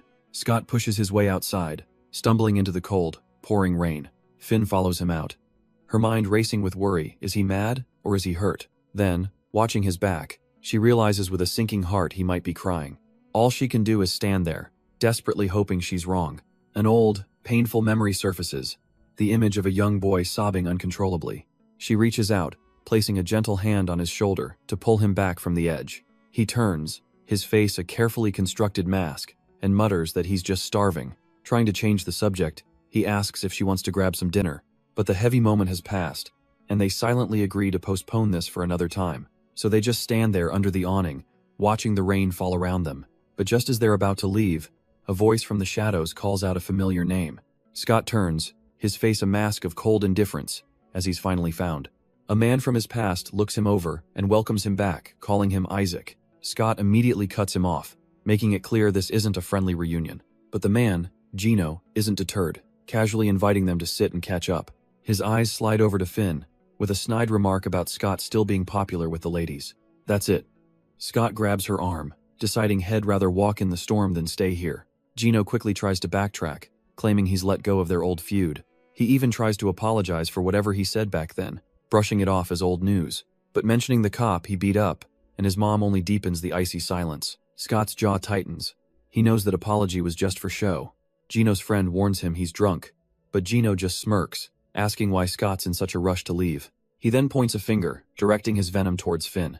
He asks if she knows about Scott's reputation, his time in juvie, or his penchant for nearly killing people in fights. Laughing manically, he brings up their shared tattoo, mocking how Scott used to act like the whole town was his enemy. His friend tries again, telling him to sit down, but Gino insists he's just doing Finn a favor. She deserves to know about the family she's with, his troublemaker, brother, and their deranged mother. He leans in, sneering that it's funny how Scott turned out just like his murderous brother. But instead of lashing out, Scott turns away from the noise and leans into Finn's space. He whispers that there's something he needs to tell her himself. He admits that for a time, Noah was a good brother, even if he couldn't bring himself to say it.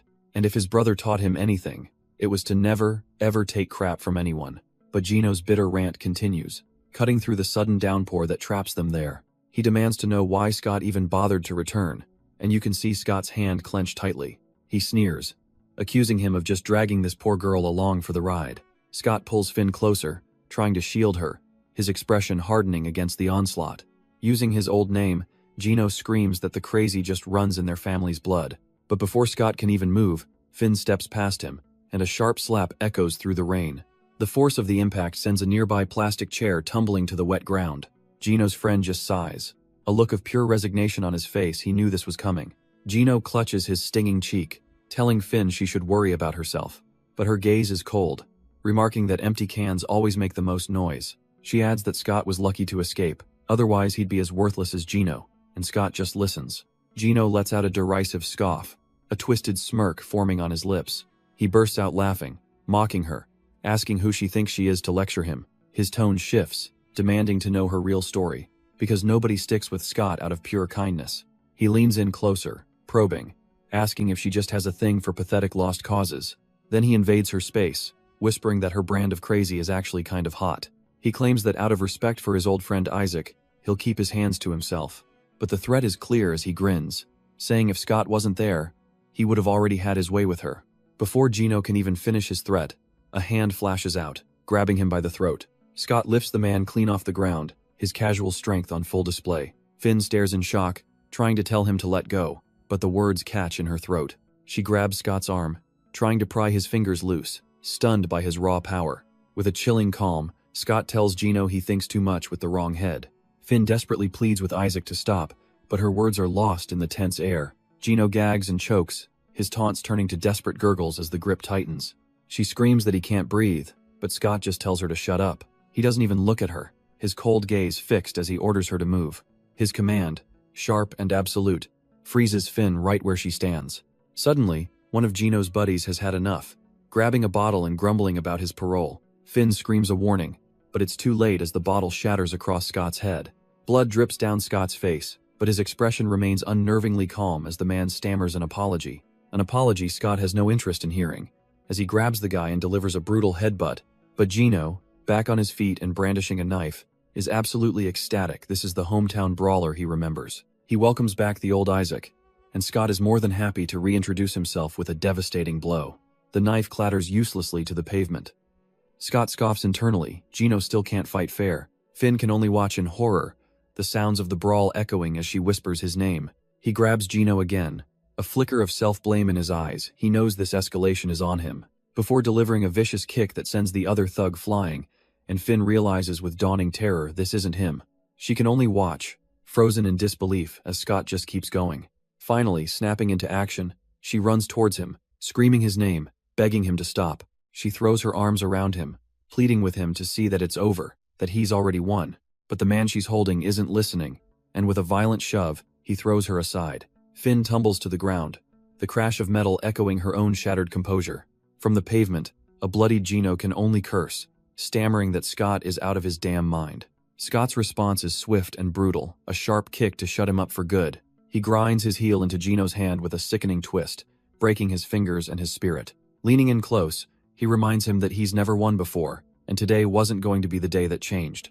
Then, without another word, Scott turns and walks off, leaving Finn alone to wonder where that monster is going. But he wasn't leaving. He was just getting started, grabbing a steel pipe from the trash. Finn looks on in disbelief as he stalks back towards them, murder in his eyes. She glances at the other thug, already unconscious, wondering why this isn't over yet. Gino is a crumpled mess on the pavement, completely out of the fight.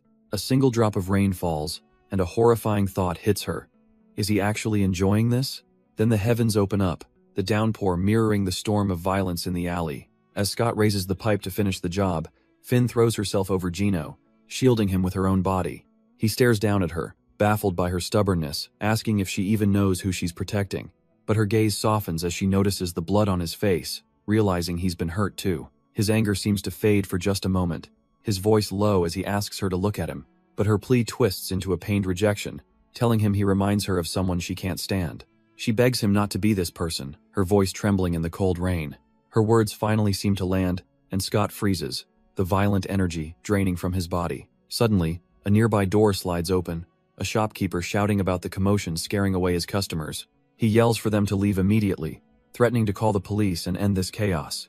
The scene shifts to later that night, a simple bowl catching the steady drip of rainwater. We find Finn back at her apartment, quietly dealing with the leaks from the storm. But her thoughts are elsewhere as she grabs a first aid kit and walks towards Scott's door.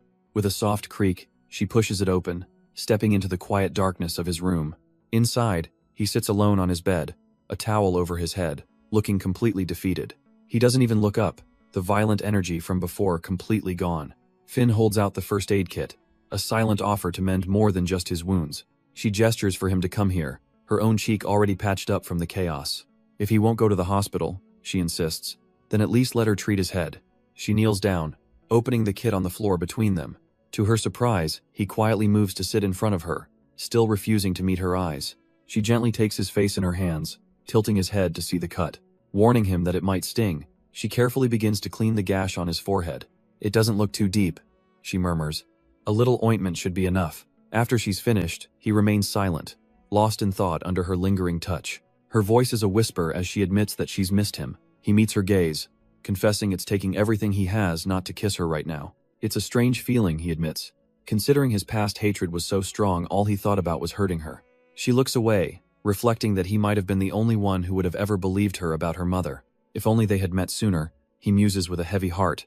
Maybe they could have saved each other. She then confesses her own moment of truth. Back in the greenhouse when she thought he was gone for good, the relief she felt realizing he was alive was twisted, because it meant she truly didn't want to lose him. He recalls the moment she threw herself in front of him, his expression turning serious. If he had actually hit her then, he admits, he would have completely lost what was left of himself. Finn looks down, whispering an apology, saying it was like he wasn't even there anymore. Looking her straight in the eyes, he cuts through everything with a simple, desperate truth. He needs her, but he can't bear the thought of her being chained to him just because she feels she has to fix him. He gently holds her face, asking her to tell him what she really feels deep down. Because when all the chaos finally ends, he truly wants a future with her. Finn's mind, however, drifts to a darker conclusion, imagining a cycle they can't break. She'd cling to him to stop herself from spiraling, and He'd stay out of a misplaced sense of duty. In the end, there would be no salvation for either of them, they would just drown together. She imagines herself saying the right thing, the logical thing that it could never work. They would say their final goodbyes, and that would be the quiet, heartbreaking end of their story. Then they would simply turn their backs and walk away, into separate lives, forever. But that bleak future was just a nightmare, because in reality, Finn collapses into his arms. He holds her tight, whispering his true desire, for them to finally be together. Overwhelmed, all she can do is cling to him, her tears soaking his shoulder. He pulls her in even closer, a silent promise in the strength of his embrace. In the soft blue light of the room, they finally find a moment just for themselves. Words are no longer needed as they seal their decision with a kiss. They've made their choice, and for now, the rest of the world can wait. But elsewhere, under the cold fluorescent lights of an interrogation room, their world is about to collide with reality. Officer J sits across from the monster he caught, impatiently asking about his own family. The copycat just smiles, taunting Jay about how close he's gotten to Finn and to Isaac. But Jay pivots, clarifying he wasn't asking about Isaac's family, he wants to know about the copycat's real one. The killer just scoffs, asking if Jay wants to hear about his mother just to tick off boxes on a serial killer checklist. Jay plays it cool, suggesting a man who loves to talk as much as he does would relish telling his own story. And with a theatrical sigh, the copycat agrees, promising to tell the detective the full truth about his childhood. He spins a tale of a perfect upbringing, loving parents, well-off, homeschooled, and never once abused. A smug grin spreads across his face as he taunts Jay, noting this isn't the tragic backstory he was looking for. Does a happy home disqualify him from being a monster in the detective's eyes?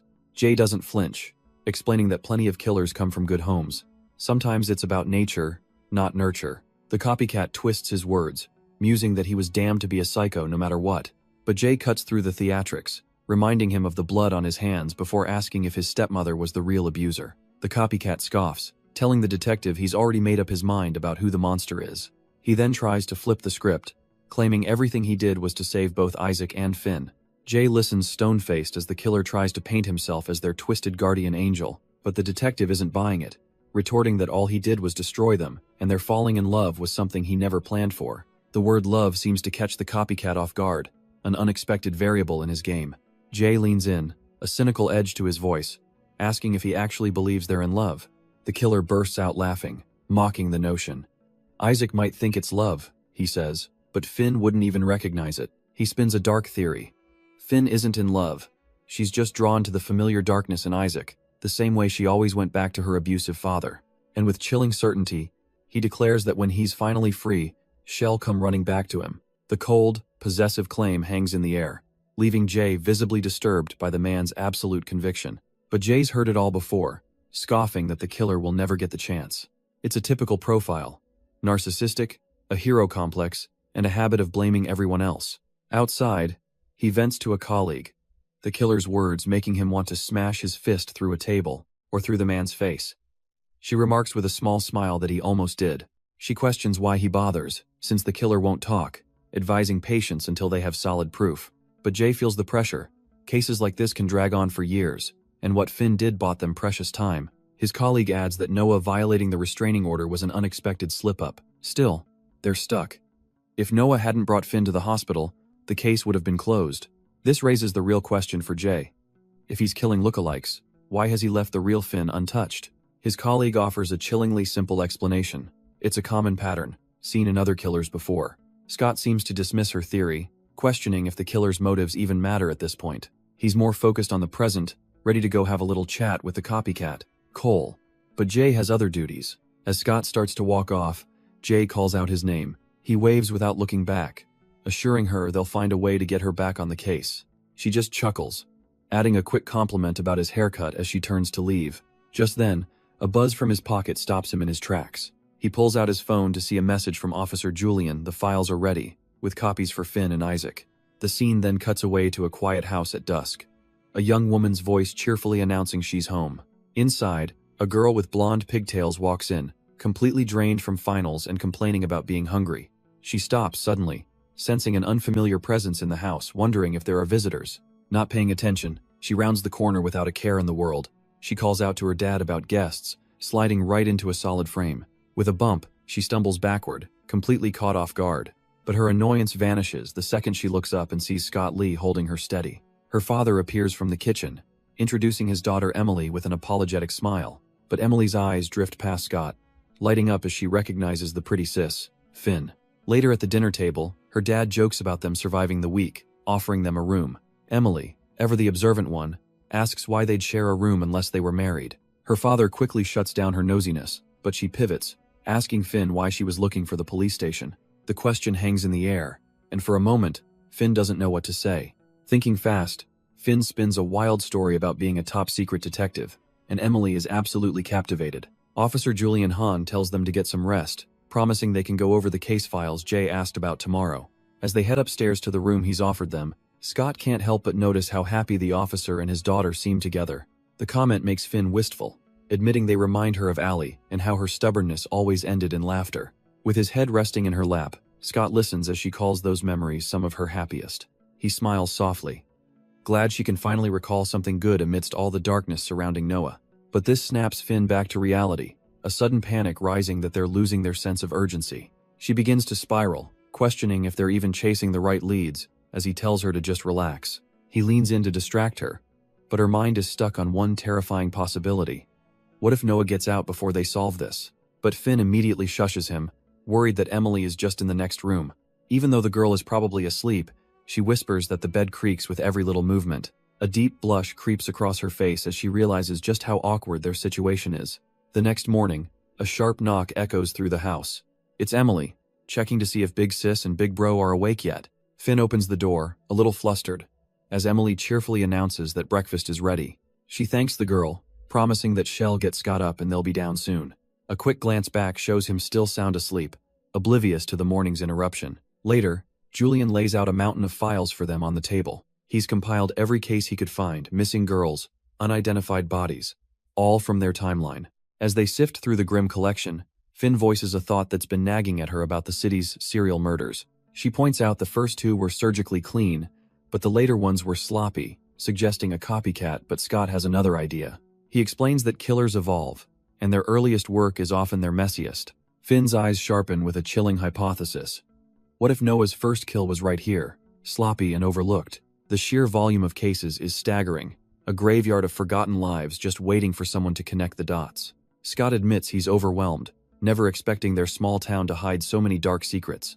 But Finn's gaze turns cold as she reminds him they already know who Noah's very first victims were. He asks if she means their parents, but then his voice drops, filled with disgust as he corrects himself. Animals. Before ever targeting people, he says. Noah honed his cruelty on rabbits, a detail she seems to have forgotten. Finn holds up a file, showing him the disturbing photos inside, explaining that in the chaos, patterns always emerge and she's just found one. Having found her lead, Finn calls Jay, asking her to review a specific file she sent over. Jay pulls up the case from a nearby town, confirming she sees the similarities Finn was talking about.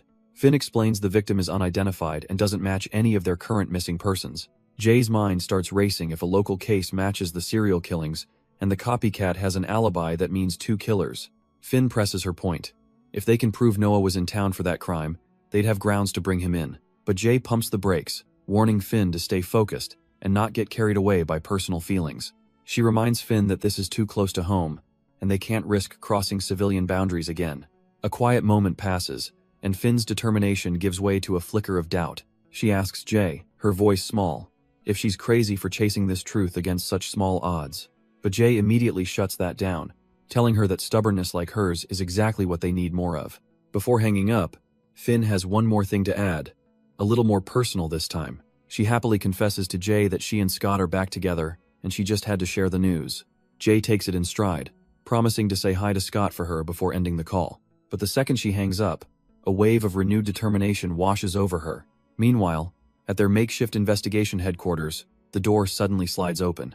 A young woman named Emily makes a grand entrance, declaring herself the fourth member of their secret squad. The man with glasses tries to send her away to do her homework, but she's already finished it all. He insists this is serious work, not playtime, but she refuses to be dismissed, adamant that she can help. Leaning over the table, she argues that with all these files, they'll need every brain they can get. But before her fingers can touch a single document, a hand slams down, blocking her with finality. Scott calmly advises Emily to listen to her father. This isn't a game for kids. Her face falls as her dad agrees, telling her she has no business looking at these files. With a firm gaze, Scott tells her it's time to go to bed. Frustrated, Emily stomps away, muttering about how much they all suck. Finn gently chides her not to run, getting an indignant "I'm not a kid" in response.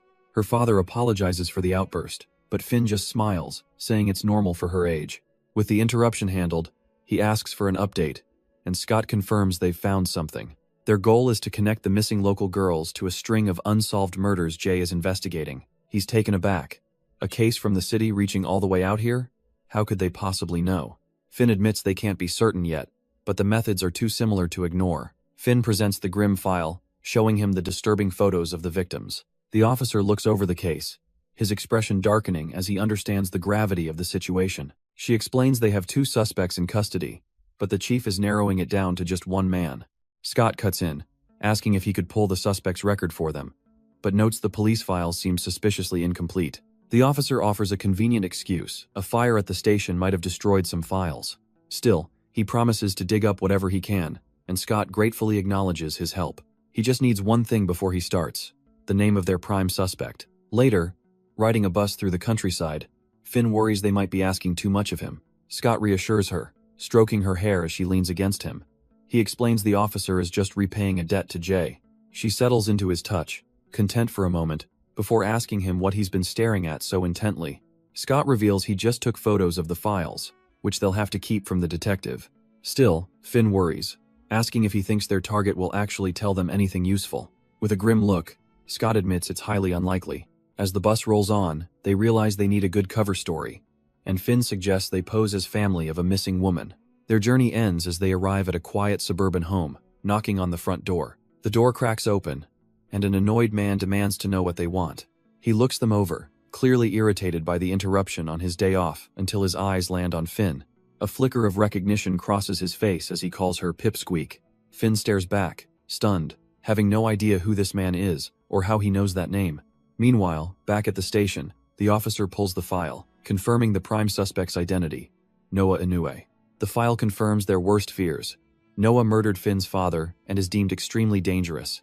Despite his high-risk classification, the parole officer notes he's cooperative, making sure he stays locked up for now. The scene flashes back to a bruised, younger Finn being callously asked if she has any family left.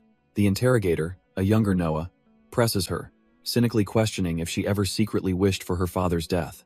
Even then, she couldn't deny the truth: her father was hardly a man worth fighting for. Back in the present, Noah scoffs at their investigation, asking if they're just playing detective. Scott retorts that somebody has to care since the police clearly don't, earning a sharp warning from Noah. He claims there's nothing to tell, that the case went cold because the victim was never even identified. But Scott pushes forward, revealing they know this isn't about just one girl, others have gone missing too. Noah's demeanor shifts instantly. Seeing the documents, he demands to know how they got their hands on police files. Seeing the conversation going nowhere, Finn places a hand on Scott's leg, quietly telling him it's no use. She looks at him, her expression firm. It's time for them to just go. As they turn to leave, a polite but hollow thank you hangs in the air. But Noah isn't done, his voice dripping with condescension, as he asks why the Pipsqueak even came back. He can't believe she'd crawl back to this hellhole after finally getting a chance at a normal life. A life, he sneers, that her father could never give her. Finn listens, his words washing over her, her resolve only hardening. She stops, turns back, and asks him a simple, cutting question. If he could fix a past mistake, would he? Before he can answer, she shoves her phone in his face, showing him the faces of other missing girls. She tells him plainly that if these victims don't get through to him, then she doesn't know why they bothered coming at all. One by one, the faces of the missing girls flash across the screen.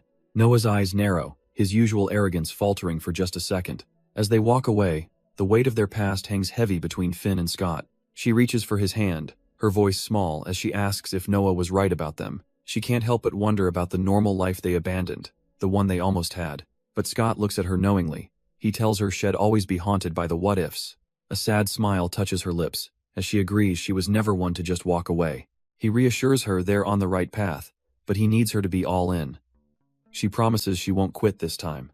Elsewhere, the police are poring over grainy surveillance footage from a train station. Jay holds up the evidence: a bright red jacket, so conspicuous it feels like the culprit wanted to be noticed. Jay lays it all out. Cole's schedule at the flower shop made it perfectly convenient for him to be their man. And what a coincidence. They found the exact red jacket tucked away in his closet. Her colleague has to ask, with all the evidence pointing his way, could he have actually done it? But Jay just scoffs.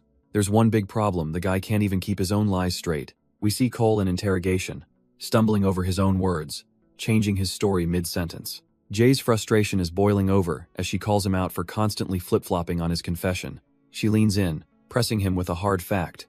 None of the victims' doors were forced open, but when she mentions Dale, the man who gave him a job, Cole completely loses his composure. He sneers that she could never understand the bond he has with the man. With rattling chains, Cole defends Dale as the only person who ever saw past his criminal record. Jay mulls over Cole's words, wondering if his devotion is the same as what she's seen before. But her thoughts are cut short when a colleague tells her there's an anonymous call she needs to take. He leans in and clarifies that the call is specifically for someone named Noah, and her expression hardens. The call is patched through to the team at the central police station.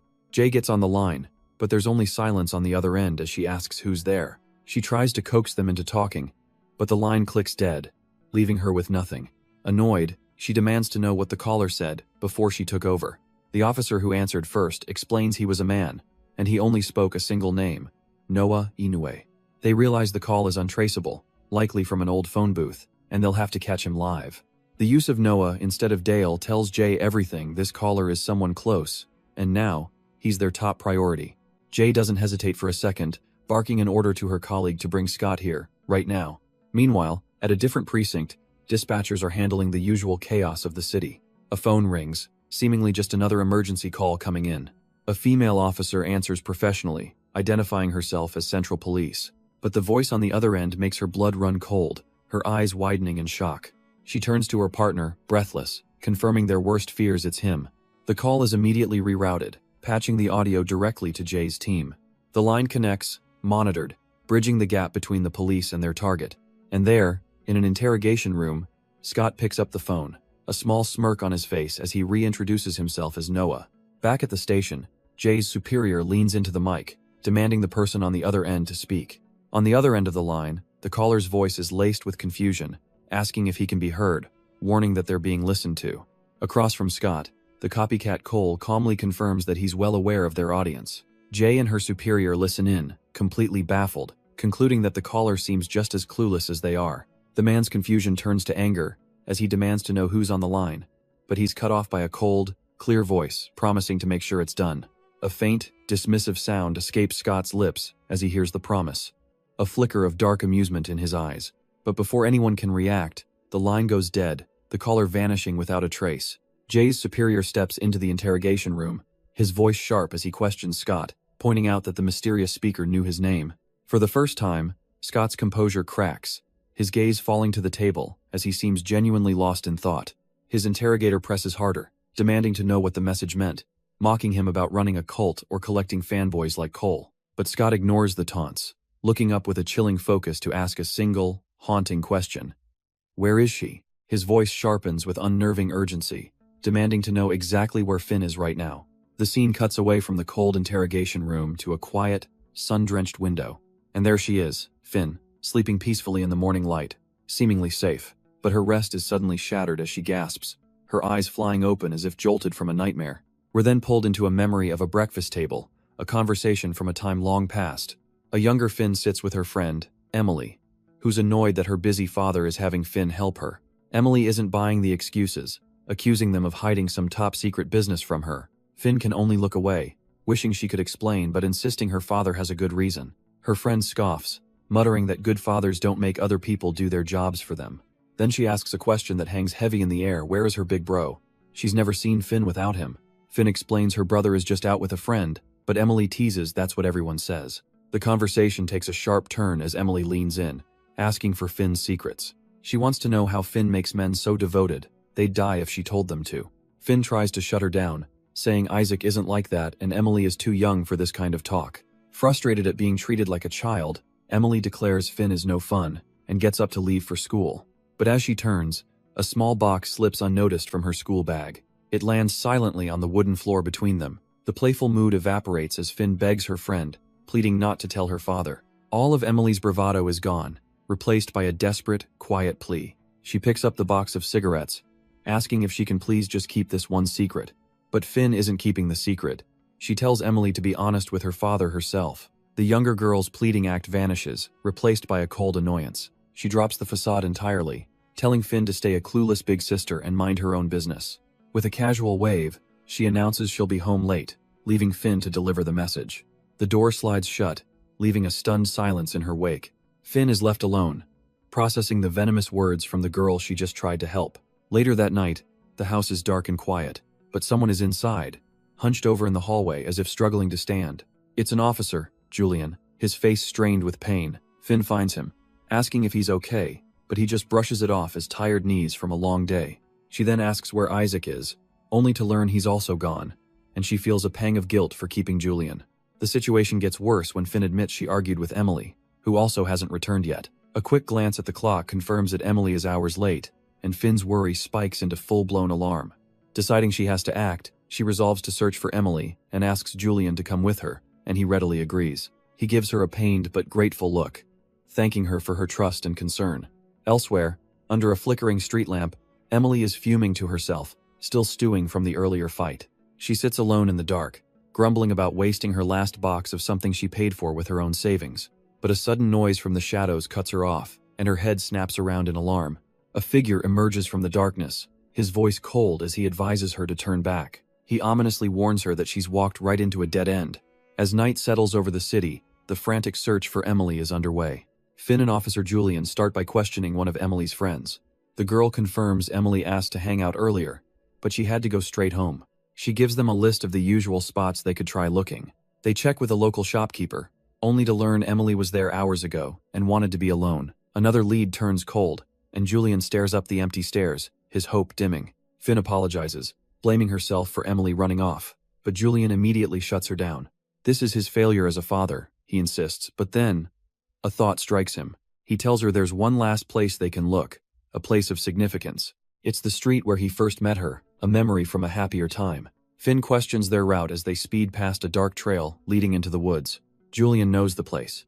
He's hoping it's a spot Emily frequents, a desperate last guess. The quiet drive gives Finn a moment to reflect, admitting she barely knows Emily at all. With a heavy heart, Julian reveals that Emily's mother passed away when she was very young. He confesses how hard it was raising her alone, his job as an officer always pulling him away. Head promised his wife, He'd make sure their daughter never felt lonely. But in this dark moment, he feels like he's done nothing but fail her. Finn's reply is a quiet, painful confession. She wishes her own father had cared that much. Hearing his regret, all she can think is that she would have killed for even half of that love.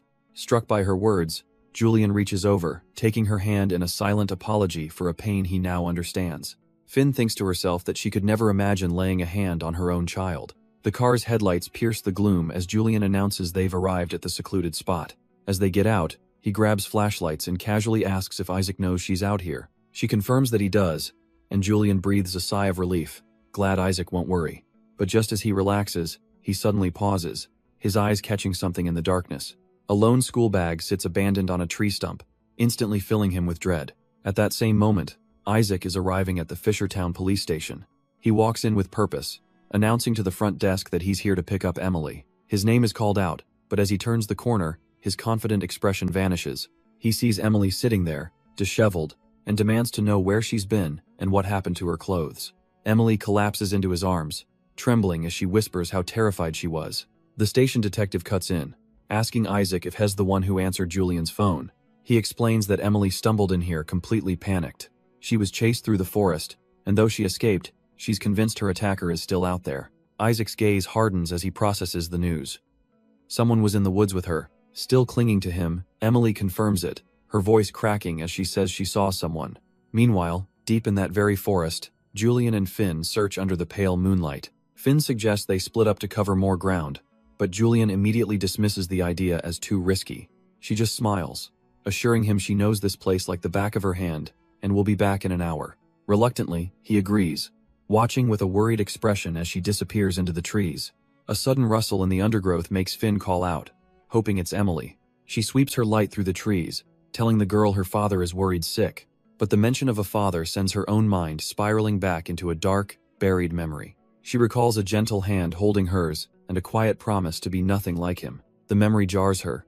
She never told Isaac about her father's abuse, so how could he have known? The past rushes in with a gasp, her younger self's voice pleading not to be sent back home. She remembers sobbing, explaining how her father's gaze had changed into something that made her skin crawl. The physical violence had stopped, but his new gentle touches felt so much worse. She had begged Noah, her voice breaking, admitting she couldn't face going home anymore. And with chilling resolve, he had promised her that her nightmare would end that very night.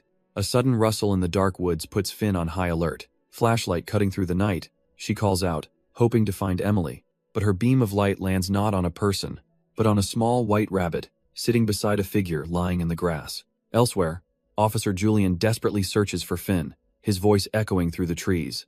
He urges her to stop, pleading that if she's looking for the killer, she needs to back off now. Finding her, he tries to explain that the station just radioed in, but trails off, confused by her stillness. Finn looks back at him, her expression dead serious, telling him he's going to need a detective and backup. Her light reveals the truth. Another victim, bound and murdered just a few hours ago, the killer possibly still lurking nearby. She holds her gaze, waiting for the officer to grasp the horror of what they've just stumbled upon. Officer Julian stares, completely rattled by the scene, and asks Finn if she's okay. The grim discovery sends them racing back to the Fishertown police station. Julian bursts through the doors, his voice cracking as he calls out his daughter's name. He finds her sitting there, safe but visibly traumatized, with Scott Lee watching over her. Overwhelmed with relief, he rushes to embrace Emily, who apologizes for not going straight home. While father and daughter have their moment, Scott's attention shifts to Finn, asking if she got hurt. He pulls her into a tight embrace, his voice heavy with regret for letting her go out alone. But Finn pulls away, her own voice trembling as she tells him it's happening again. She explains that the victim's injuries match the old murders perfectly, the same gruesome M.O. Scott processes the horrible news, wondering if this means their connection to Noah was a dead end. But Finn's gut tells her this new killer isn't the one they've been hunting, and she knows this victim won't be the last. Suddenly, a memory clicks into place. She recognizes the dead girl's face. It was Allie, one of the women they'd met before. The connection is undeniable and terrifying. Scott tries to calm her, urging her not to jump to conclusions until they can confirm it. He turns his attention to Emily, gently suggesting it's time for her to go home and rest.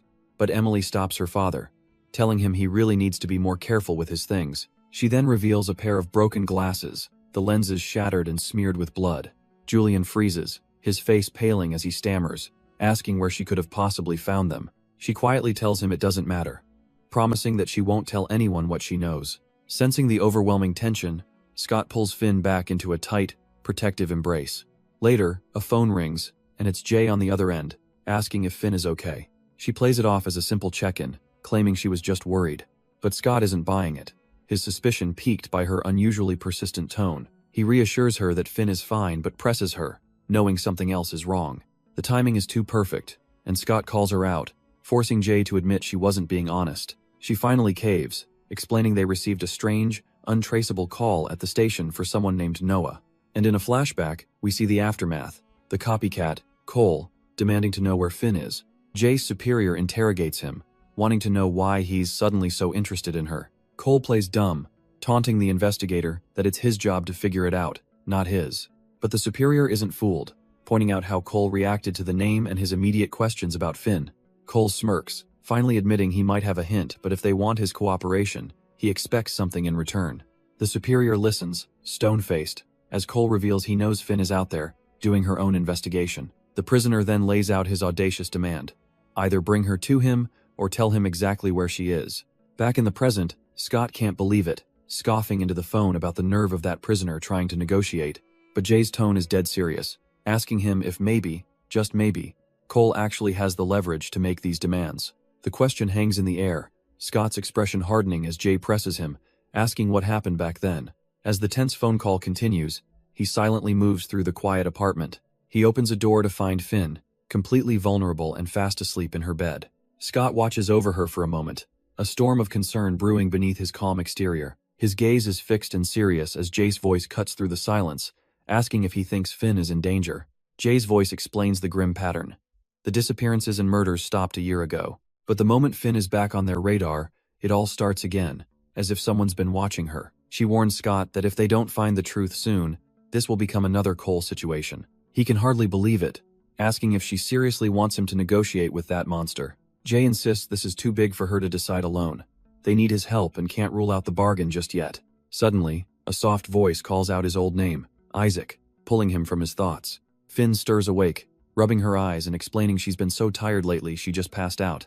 She asks about the call, wanting to know if there are any developments on Noah or the case. But Scott deflects, his expression serious as he tells her there's something he needs to ask first. He gently takes her hand, asking if she would hate him for wanting her to come back home to the city. But Finn's gaze is sharp, cutting through the moonlight. She knows exactly what he's thinking. She reminds him that he was the one who made a promise that they would face whatever comes next together. She asks him pointedly if he's trying to send her away, and Scott immediately backs down, apologizing for even suggesting it. He swears he'll never bring it up again. As he pulls her close, Finn's true fear spills out. She doesn't want to go back. He holds her tight, a silent promise to keep her safe right here. She begs him, please, don't make her return to that place. But elsewhere, the darkness they're fighting against claims another life, the second victim this week. At the grim scene, Jay connects the dots. Tied limbs, a body in the woods. It's just like a case from last year, and she's already been digging. Her colleague confirms her worst fears. There were others. Cases closed with no answers. The grim conclusion is unavoidable. This town has finally birthed a serial killer. The crime scene photo is just one more piece of a puzzle someone tried to bury. It all floods back, a memory of a desperate woman asking when they'd finally take this seriously. In a heated confrontation at the station, she accused the police of not even looking for the missing girls. Another woman stepped forward, her voice raw with grief, accusing the lead detective of ignoring their pleas. She told him that if he had just listened, the killer wouldn't have taken another one of their friends. But the detective was tired of her interference, telling her she was only slowing them down. He dismissed her condescendingly, telling her and her friends to just try and stay careful. As she walked away, she muttered a final, bitter hope that they would catch the monster before they end up disappearing too. The detective just scoffs, clearly annoyed by their persistence. He retreats into his office, grumbling about those women and their naive ideas. Still complaining about his time being wasted, he's told there's another visitor for him.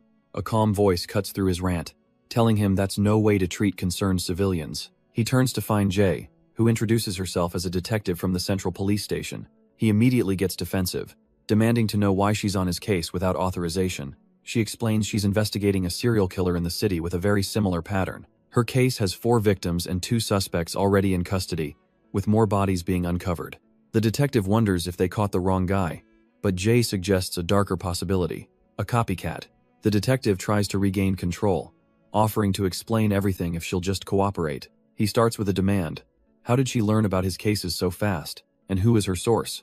He even accuses her of being the one giving Finn and that guy access behind his back. Jay just looks at him, asking if he truly doesn't recognize the man he's talking about. She drops the bombshell.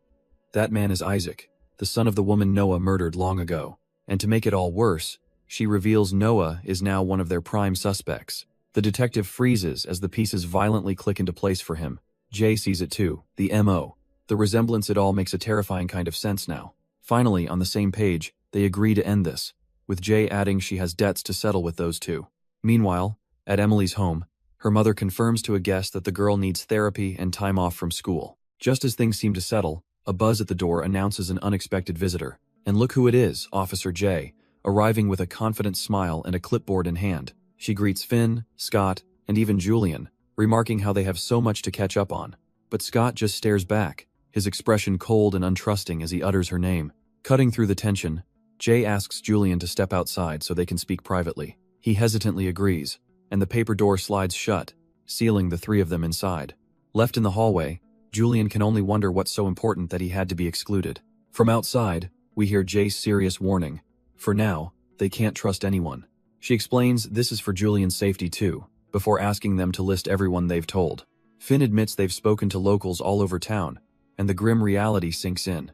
The killer could be anyone. Jay cuts straight to the bad news. Another body turned up this morning. Scott immediately asks if she's been identified, but Jay reveals they only know she was a prostitute. Noticing Finn's troubled expression, Jay tries to comfort her, insisting none of this is her fault. But there's a silver lining. Jay believes this new murder is just what they need to keep Noah behind bars. She then reveals something Scott hadn't told Finn. A mysterious phone call came in for Noah just after the first body was found. The timing, she explains, is far too suspicious to be a coincidence, making this whole case even more complicated. Scott listens, stone-faced, as Jay declares this is enough to reopen the investigation and suggests there's a second suspect. This new killer knows everything about Noah, copying his methods to either frame him or simply to mess with them. But then Jay drops a bombshell. She thinks this killer is an amateur, reckless and sloppy. She reminds them of Noah's meticulous planning. He would wait months between kills, unlike this new, frantic copycat. Jay lays out the killer's predictable pattern, but Finn has a far more direct idea. She fits the victim profile, so she'll be the bait. Before she can even finish, Scott and Jay shout in unison, absolutely refusing her reckless plan. Jay pleads with her to stop throwing herself on the line, pointing out that even Noah never wanted her dead. A wry smile crosses Finn's face. She knows they're right, but the guilt still eats at her. Meanwhile, in an interrogation room, a detective storms back in, his patience completely worn thin by the suspect's games. He glares at Cole, the copycat killer, who just sits there with a smug, infuriating smirk. The detective slams the table, demanding to know who Cole is working with, screaming that they are out of time. Leaning in close, he finally reveals the devastating news. Finn is missing. And just like that, Cole's arrogant facade crumbles, his eyes widening in what looks like genuine, gut-wrenching shock. The detective's desperate accusation hangs in the air. If Cole doesn't talk, Finn is as good as dead. Across the station, Jay's partner flies into a panic, yelling that they need to get up and find Finn right now. But as he lunges for the door, Jay calmly blocks his path, telling him he's not going anywhere just yet. She advises him to hold on to that desperate expression. It'll be useful when he's face to face with Noah. He stares back, bewildered, as she drops the bombshell. Finn isn't missing. It was all a setup, she explains, and it was Finn's idea from the start. To prove her point, she slides several chilling Polaroids across the desk photos of other possible victims. The case, she admits, is far bigger and more complicated than they ever realized. Her partner's shock turns to cold fury. She knew all this and still let Finn go in alone? Jay defends her choice, arguing they needed more evidence to connect Noah to these older serial murders. But he's heard enough, accusing her of repeating the very mistake they swore would never happen again, leaving her with nothing to say but a quiet, pained apology. Jay insists they can still turn this around. The call, the killings, they can use it all to make him crack. The scene flashes back to Finn, who explains it was her plan all along, born from a chilling certainty that Noah would never let her die. Her partner is still reeling, questioning how she could possibly be so sure he'd take the bait, but Jay's eyes narrow with grim determination. They don't need him to believe it, just to show one flicker of panic. Her voice echoes as we see Cole in his prison jumpsuit, telling her partner that once he sees it, he'll know exactly how to move. A slow, knowing smirk spreads across her partner's face. He gets it now. That arrogant look on Cole's face, it's all an act. He bursts into the interrogation room, slamming his fist on the table, demanding answers about Finn's disappearance right after Cole's call. But Cole just scoffs, playing dumb and pointing out that if Finn were truly missing, they wouldn't be wasting their time here. The detective isn't fazed, pulling out the victim photos and laying out the timeline. The murder started right after the call, right where Finn was staying. He slaps the pictures down on the table, right in front of Cole's cuffed hands, forcing him to look at the evidence. The detective flips the script, blaming Cole's hesitation for everything that's happened to Finn. Cole fires back, questioning how he could ever trust the police's intentions for her. A slow, condescending smirk spreads across his face as he begins to see the game. He glances up at the camera in the corner, realizing this is all just a show. Seeing his opening, the detective offers a trade, promising to reveal the original killer's secrets. He leans in with a tempting offer. He'll give him the names and all the locations. The detective's eyes narrow as he asks the million-dollar question, just how many were there? Unable to resist the chance to gloat, Cole looks up, a triumphant gleam in his eyes, and states the number, 11. In the observation room, a junior detective turns to Jay, completely stunned by what he just heard. Jay's expression remains cold and focused as she confirms it. That was a full confession, and with that, the trap is sprung. A colleague approaches his superior, the case finally clicking into place. He lays it out with chilling certainty. Noah is their serial killer, just as they'd theorized all along. The chief simply stares back, his face a mask of cold calculation, absorbing the confirmation. But the story shifts, cutting to a quiet, sunlit room where Finn sits alone. Her peaceful moment is interrupted by a voice from the doorway. She has a visitor. Looking up, she sees not one, but two figures standing there, Scott and Isaac. In a flash, she leaps from her seat and throws herself into Isaac's arms, overwhelmed with relief. Scott, however, hangs back, his expression unreadable as he watches their emotional reunion. Isaac holds her tightly, a gentle smile gracing his lips, just glad that she's safe. But Scott quickly shatters the moment, asking Finn to give them some space he needs to talk to Isaac. Isaac's voice rings out, absolutely livid that Scott would entertain the killer's insane proposal. But Scott calmly explains the situation. The man has practically confessed to the murders. Isaac argues back, warning him that the moment he lets this psychopath take control, he loses.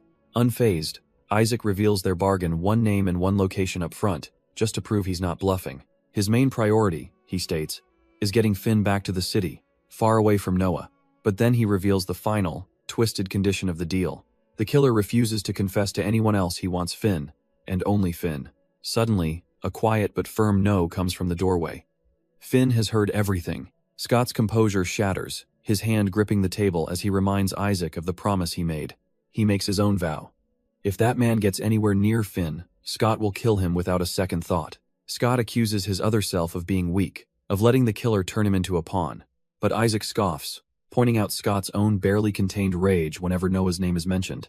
He questions how Finn could possibly be any safer around someone so consumed by hatred. That strikes a nerve, and Isaac grabs him, furiously refusing to be compared to that monster. Scott grabs him right back, forcing Isaac to look at what he's become. This rage, this loss of control is exactly what the killer wanted to inflict upon him. Their heated confrontation is suddenly cut short by a sliding door. Finn steps between them, her patience gone. She declares this is her decision to make, and with her choice made, a convoy of police cars begins its journey through the quiet countryside. Inside, Cole the copycat watches the scenery pass, a confident, chilling smile on his face. From the back of the transport, Cole's eyes meet the driver's in the mirror, his voice a mocking whisper. A faint, chilling smile spreads across his face as he soaks in the moment. He admits it's hard not to feel nostalgic as his mind flashes back to this very countryside, to the day he was first brought here as a young boy named Noah. His guardian explains that this new life, with this new woman, cost him everything. He then tasks Noah with being a good older brother to her son Isaac. A hollow promise is made that from this day forward, they would all be a happy family. Back in the present, Isaac's hand tightens around Finn's, begging her to reconsider, but she pulls away, telling him the decision is made, even as he argues that he should have a say. The real issue surfaces. He can't believe she hid a call from him, breaking their one rule of total honesty. He reminds her that she almost died last time, frustrated that his worry is making him the bad guy. Isaac insists that no matter how brave she thinks she is, he doesn't believe she can face that monster and come out unchanged. Finn listens, her expression heavy with the weight of his warning, but she turns to him with a condition, asking if she'll truly be alone. She needs him to promise that if she starts to break, he'll be the one to pull her out. His frustration melts away, replaced by a quiet understanding. He covers her hand with his own in a silent vow she didn't even have to ask. The moment arrives as Officer J walks down the sterile corridor of the investigation unit, and there sits Finn, ready, as a familiar voice greets her from across the table. It's Cole, the copycat, feigning concern for her safety with a sickeningly sweet smile. From the observation room, the detectives watch, noting he looks like he's just hit the jackpot. Finn tersely replies she's fine, but everyone knows Cole just got exactly what he wanted. Jay's colleague wonders if it's all a bluff, but she knows they have to play his game. The conversation turns to Scott, whose presence is questioned, but Jay insists Finn needs him there. Inside, Cole soaks it all in, the picture of a man in complete control, but Scott is anything but calm, his jaw set as he watches the scene unfold. His hand clenches into a tight fist, betraying the rage simmering just beneath the surface. Finn cuts through the charade, demanding to know why she's here, but Cole just laments that they aren't alone. He leans in with a chilling smile, telling her he just wanted to see her, and that should be reason enough. Finn stares him down, refusing to believe he confessed to murder just for a chat. Cole just offers a calm, almost gentle smile, enjoying her disbelief. Then he drops a single name that cuts through the tension. Megan. In the observation room, Jay's colleague instantly recognizes it. She was one of the missing girls. Jay is stunned. She expected him to toy with them for much longer. Cole calmly offers to lead them right to the body, no strings attached. He then dismisses Finn, telling her she's served her purpose and can go home. She's floored. Is that really it? But he simply repeats that he just wanted to see her. Finn demands answers. What about the other 11 victims? What about her? But the shutters come down. Cole turns away, declaring he's done talking, and won't say another word. But just as he turns away, Cole adds a final, chilling condition.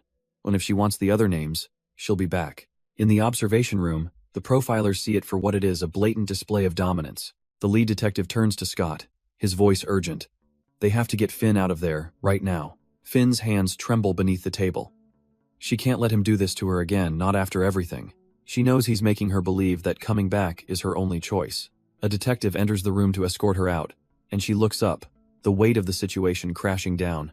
As she leaves, Cole watches her with a smug, satisfied smirk, but his eyes and his thoughts are directed elsewhere. He's putting on a show for his little brother. He stares right at the one-way mirror, knowing full well who's on the other side. A direct challenge to Scott, a twisted lesson from a monster who thinks he's a teacher. This, Cole's smirk says to the hidden camera, is precisely why his brother will never measure up. And with that, we're deep in the woods, where police have followed the killer's lead. The area is taped off, a crime scene established on nothing but the word of a monster. After an hour of digging, the lead detective is losing patience, suspecting this is just another one of his games. His eyes land on Cole, standing there with his police escort, and he seethes, hating that they have to trust him at all. The detectives exchange a look of doubt, their skepticism growing with every passing minute. But suddenly, a voice cuts through the quiet woods. A forensics officer is calling out to them. They rush over to find the grim discovery: human remains, confirming they've found a body. A wave of relief washes over the team. The ID still needs to be confirmed, but it's a huge weight off their shoulders. As Cole is led away, the detective watches him go, vowing that this little field trip won't earn him his freedom. But even with the body found, the lead detective feels a pit in his stomach. This was all too easy. Back at the apartment, a sudden phone call cuts through the tense silence. It's the police. Scott listens, confirming the discovery and promising they'll be there soon. He hangs up the phone, the weight of the conversation settling on his shoulders. His expression is grim as he turns, preparing to deliver the awful news. Finn waits, her eyes fixed on him, already dreading the words she knows are coming. And as he tells her, the truth hits her with the force of a physical blow. Her composure crumbles, a wave of shock and grief washing over her. The trauma sends her spiraling back into a memory, to a boy with reddish-brown hair, a vision of Noah, the person at the very heart of all her pain. Her mind flashes back to him, to Noah, waking up in a small, bare room. The morning light spills across the mattress on the floor, his only furniture. Downstairs, a simple meal is waiting for him on the table. He picks at his food, lost in a world of his own thoughts. His mother tells him she's leaving now, reminding him to be home by 6. He watches her go, his expression unreadable, before turning back to his food. Soon, another boy with dark hair and a bandage on his cheek quietly sits down. They eat together in a shared, unspoken silence, neither one looking up. The memory then shifts to a quiet place by a river, surrounded by trees and flowers. And there, standing alone in the dappled sunlight, is Noah, looking somber and distant. A voice cuts through the quiet, telling a small, lone figure that the river is too shallow for what she's planning. The girl turns, revealing a bruised cheek and eyes hollowed out by trauma. The scene snaps to the present, where Jay strategizes in her office, planning to use Noah's name to make Cole crack. On the phone, the lead investigator confirms their two-pronged approach: search the forest and cooperate with their captive. But he's furious with Jay, demanding to know why she would put Finn through facing that monster a second time. Jay's response is cold and pragmatic. It's the fastest way. And more importantly, Finn insisted on doing it herself. The investigator's concern isn't just for Finn. He warns Jay they just got a call from the real killer, and he is not happy. The killer's voice explodes over the line, calling the police incompetent and promising the killing won't stop until they fix their mistake. But this doesn't faze the investigator. A sly smile creeps onto his face. Good. Let him get angry. Let him make a mistake. With Scott standing ready in the room, he ends the call, telling Jay they're moving now. The real hunt has just begun. From the observation room, Scott Lee watches on as he's told that Finn is ready. Inside, the interrogation room is cold and silent, the only sound a flickering overhead light. Finn cuts straight to the point, her voice echoing in the tense air, demanding to know why he did it.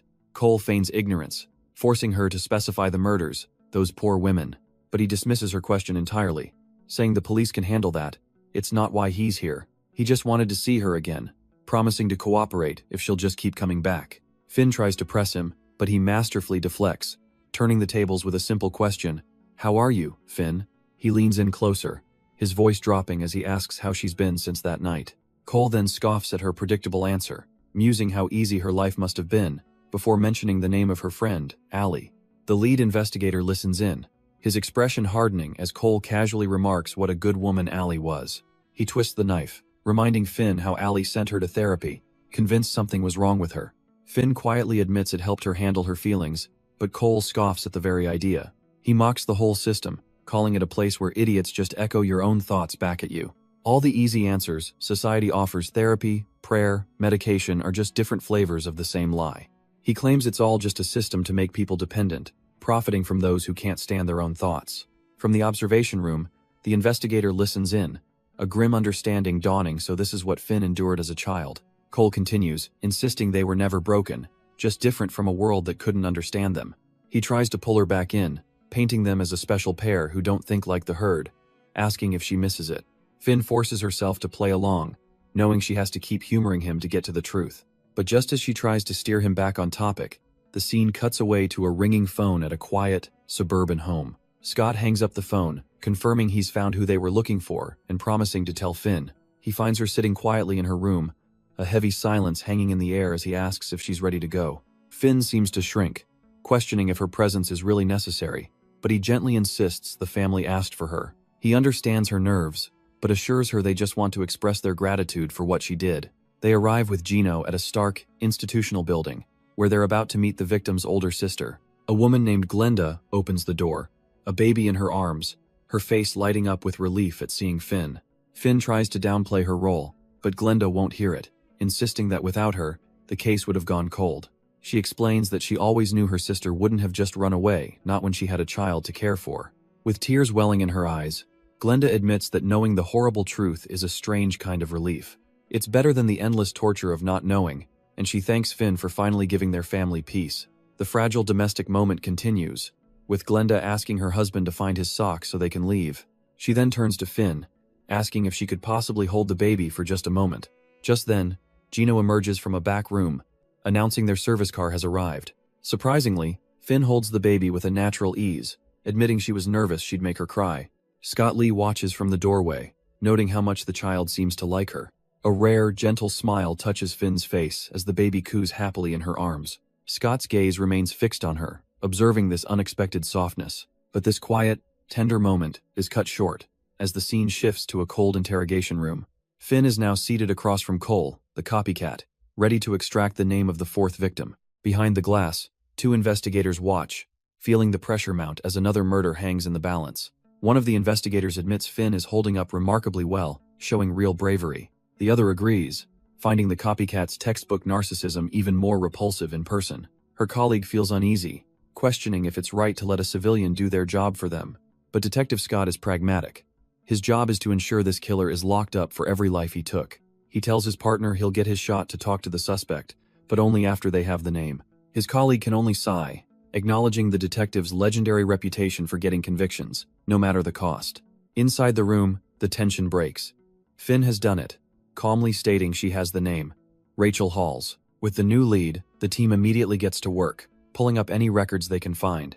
They find a missing person report for Rachel, but it's a dead end with no follow-ups.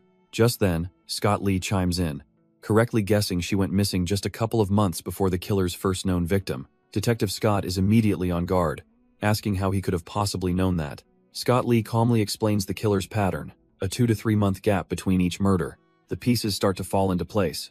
The killer is giving them the names in reverse chronological order, but one name is missing. Susie, the final victim, and Scott Lee notes with a grim tone she looks the most like Finn. He then pivots, giving an update on his own case. A plant-based toxin was found in 2 victims. The detectives realize this is a huge lead. Their original killer never used poison, meaning this new killer is physically weak. A killer who knows about plants, the description sounds disturbingly familiar to Scott Lee. Meanwhile, back in the interrogation room, Finn tells Cole their time is up. He scoffs, amused that she's leaving when he hasn't even given them all the names yet. But Finn flips the script, revealing she knows about the other killer, the one demanding Cole's release. Cole lets out a dry chuckle, acting as if he's seen this all before, telling Finn she just had to ask. But Finn isn't playing his game. The new killer is still out there, and even with a curfew, her safety isn't guaranteed. She leans in, her expression hardening, urging him to help them stop this monster. She makes it personal, asking him to do it for her. Then, she shifts gears, posing a strange riddle about how to make flowers believe winter is over. From behind the glass, Scott Lee understands her metaphor instantly. Some flowers can't bloom on their own. Cole listens, his smug facade cracking as Finn explains you have to convince them it's spring. The scene shifts, recalling a past interrogation as Jay's voice echoes in the empty hallway. She had questioned Cole before, forcing him to confirm he acted alone and that Noah wasn't involved. But she had evidence dashcam footage showing him leaving a murder scene, only for a second figure to appear minutes later. She confronted him with the footage, asking why someone else was wearing the red hoodie found in Finn's home. Every lie he told, she warned, was just tightening the noose around Noah's neck.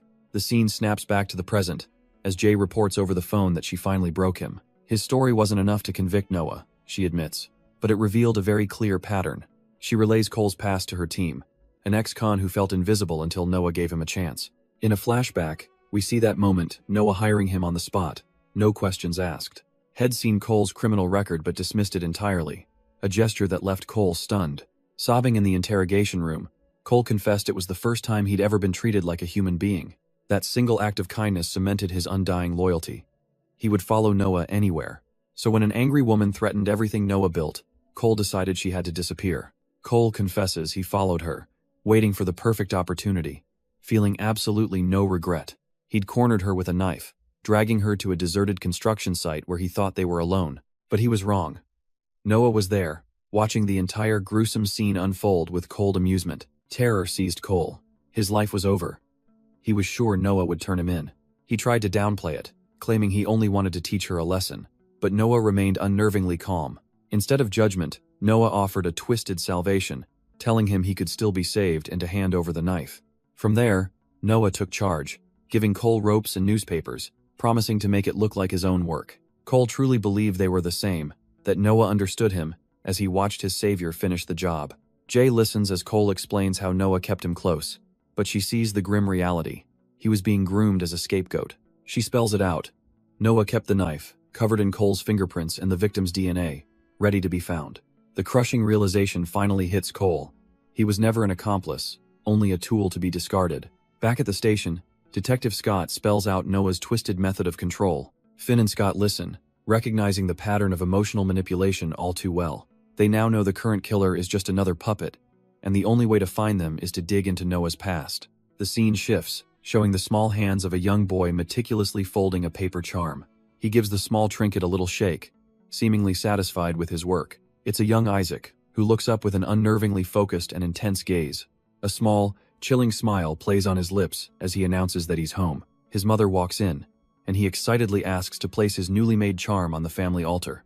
But she tells him to wait, and to spend time with his brother, a red-haired boy we know as Noah. Young Noah whines with thinly veiled jealousy, annoyed that his mother fusses over their dog. He then lures his brother Isaac outside, where their puppy lies whimpering and bleeding on the ground.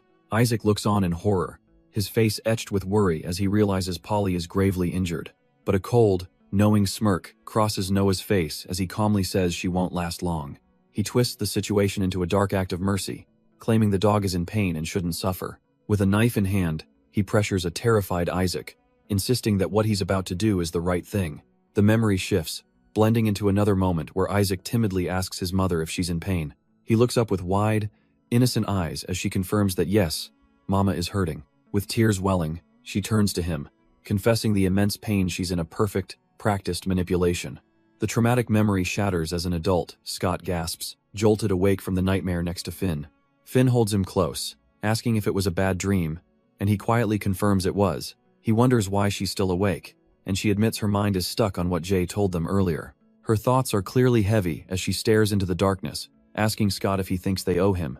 But Scott quickly shuts that down, telling her not to let that manipulator get inside her head. She gently touches his face, her expression turning serious as she asks him to promise her something. If things go wrong, if something happens to her, he must not become the monster their enemy wants him to be. He pulls her close, hating this kind of talk, promising her that nothing will happen on his watch. She playfully rubs her foot against his, trying to lighten the mood by teasing him about being good with kids. He leans in for a tender kiss, admitting he never planned on falling for that part of her, but he did. And after everything they've been through, his hand gently rests on her stomach in a silent, protective gesture. She whispers that this is the future she wants to see more of, a quiet moment just for them. But a shadow of doubt crosses her mind as she asks if he truly believes they can get there. He assures her they will, which leads her to wonder if they'd argue over silly things. He pulls her closer, asking what they could possibly fight about, as she imagines trivial debates over groceries or chores. He laughs softly, admitting that maybe they would, but he'd always let her win. As their hands clasp together, the mood shifts, a silent acknowledgement of the one thing standing in their way. And in that quiet darkness, Scott's resolve hardens. He can't wait any longer to end this. The scene then cuts to a bright, warm memory, a mother's voice calling out to her daughter, Emily. A cheerful Emily waves goodbye, playfully dismissing her mother's repeated warnings to be home before dark. Later, her parents sit at the dinner table, relieved she's bounced back so fast, commenting on how she's tougher than she looks. Her mother finds it odd, almost suspicious, how quickly Emily is recovering from her trauma, but her father insists everything is fine, volunteering to pick Emily up himself. The conversation shifts to Scott, with Emily's mother praising him for his work and telling him not to worry about them. The father then turns the tables with a seemingly innocent offer, suggesting Scott could help them out, too. Scott, sensing nothing, readily agrees, promising to do whatever he can to assist. The friendly facade drops in an instant as the father hits him with the real question. Then why didn't you tell us you were Noah's parole officer? In a flashback, Scott's investigation hits a wall. Official records on Noah are almost completely barren. His contact on the inside confirms it, explaining that a convenient fire years ago destroyed many crucial files. Scott presses for the one detail that matters. Noah's parole started before the murders, so who was supervising him? And back in the present, the father stammers out a pathetic excuse, claiming he didn't even recognize Noah at first.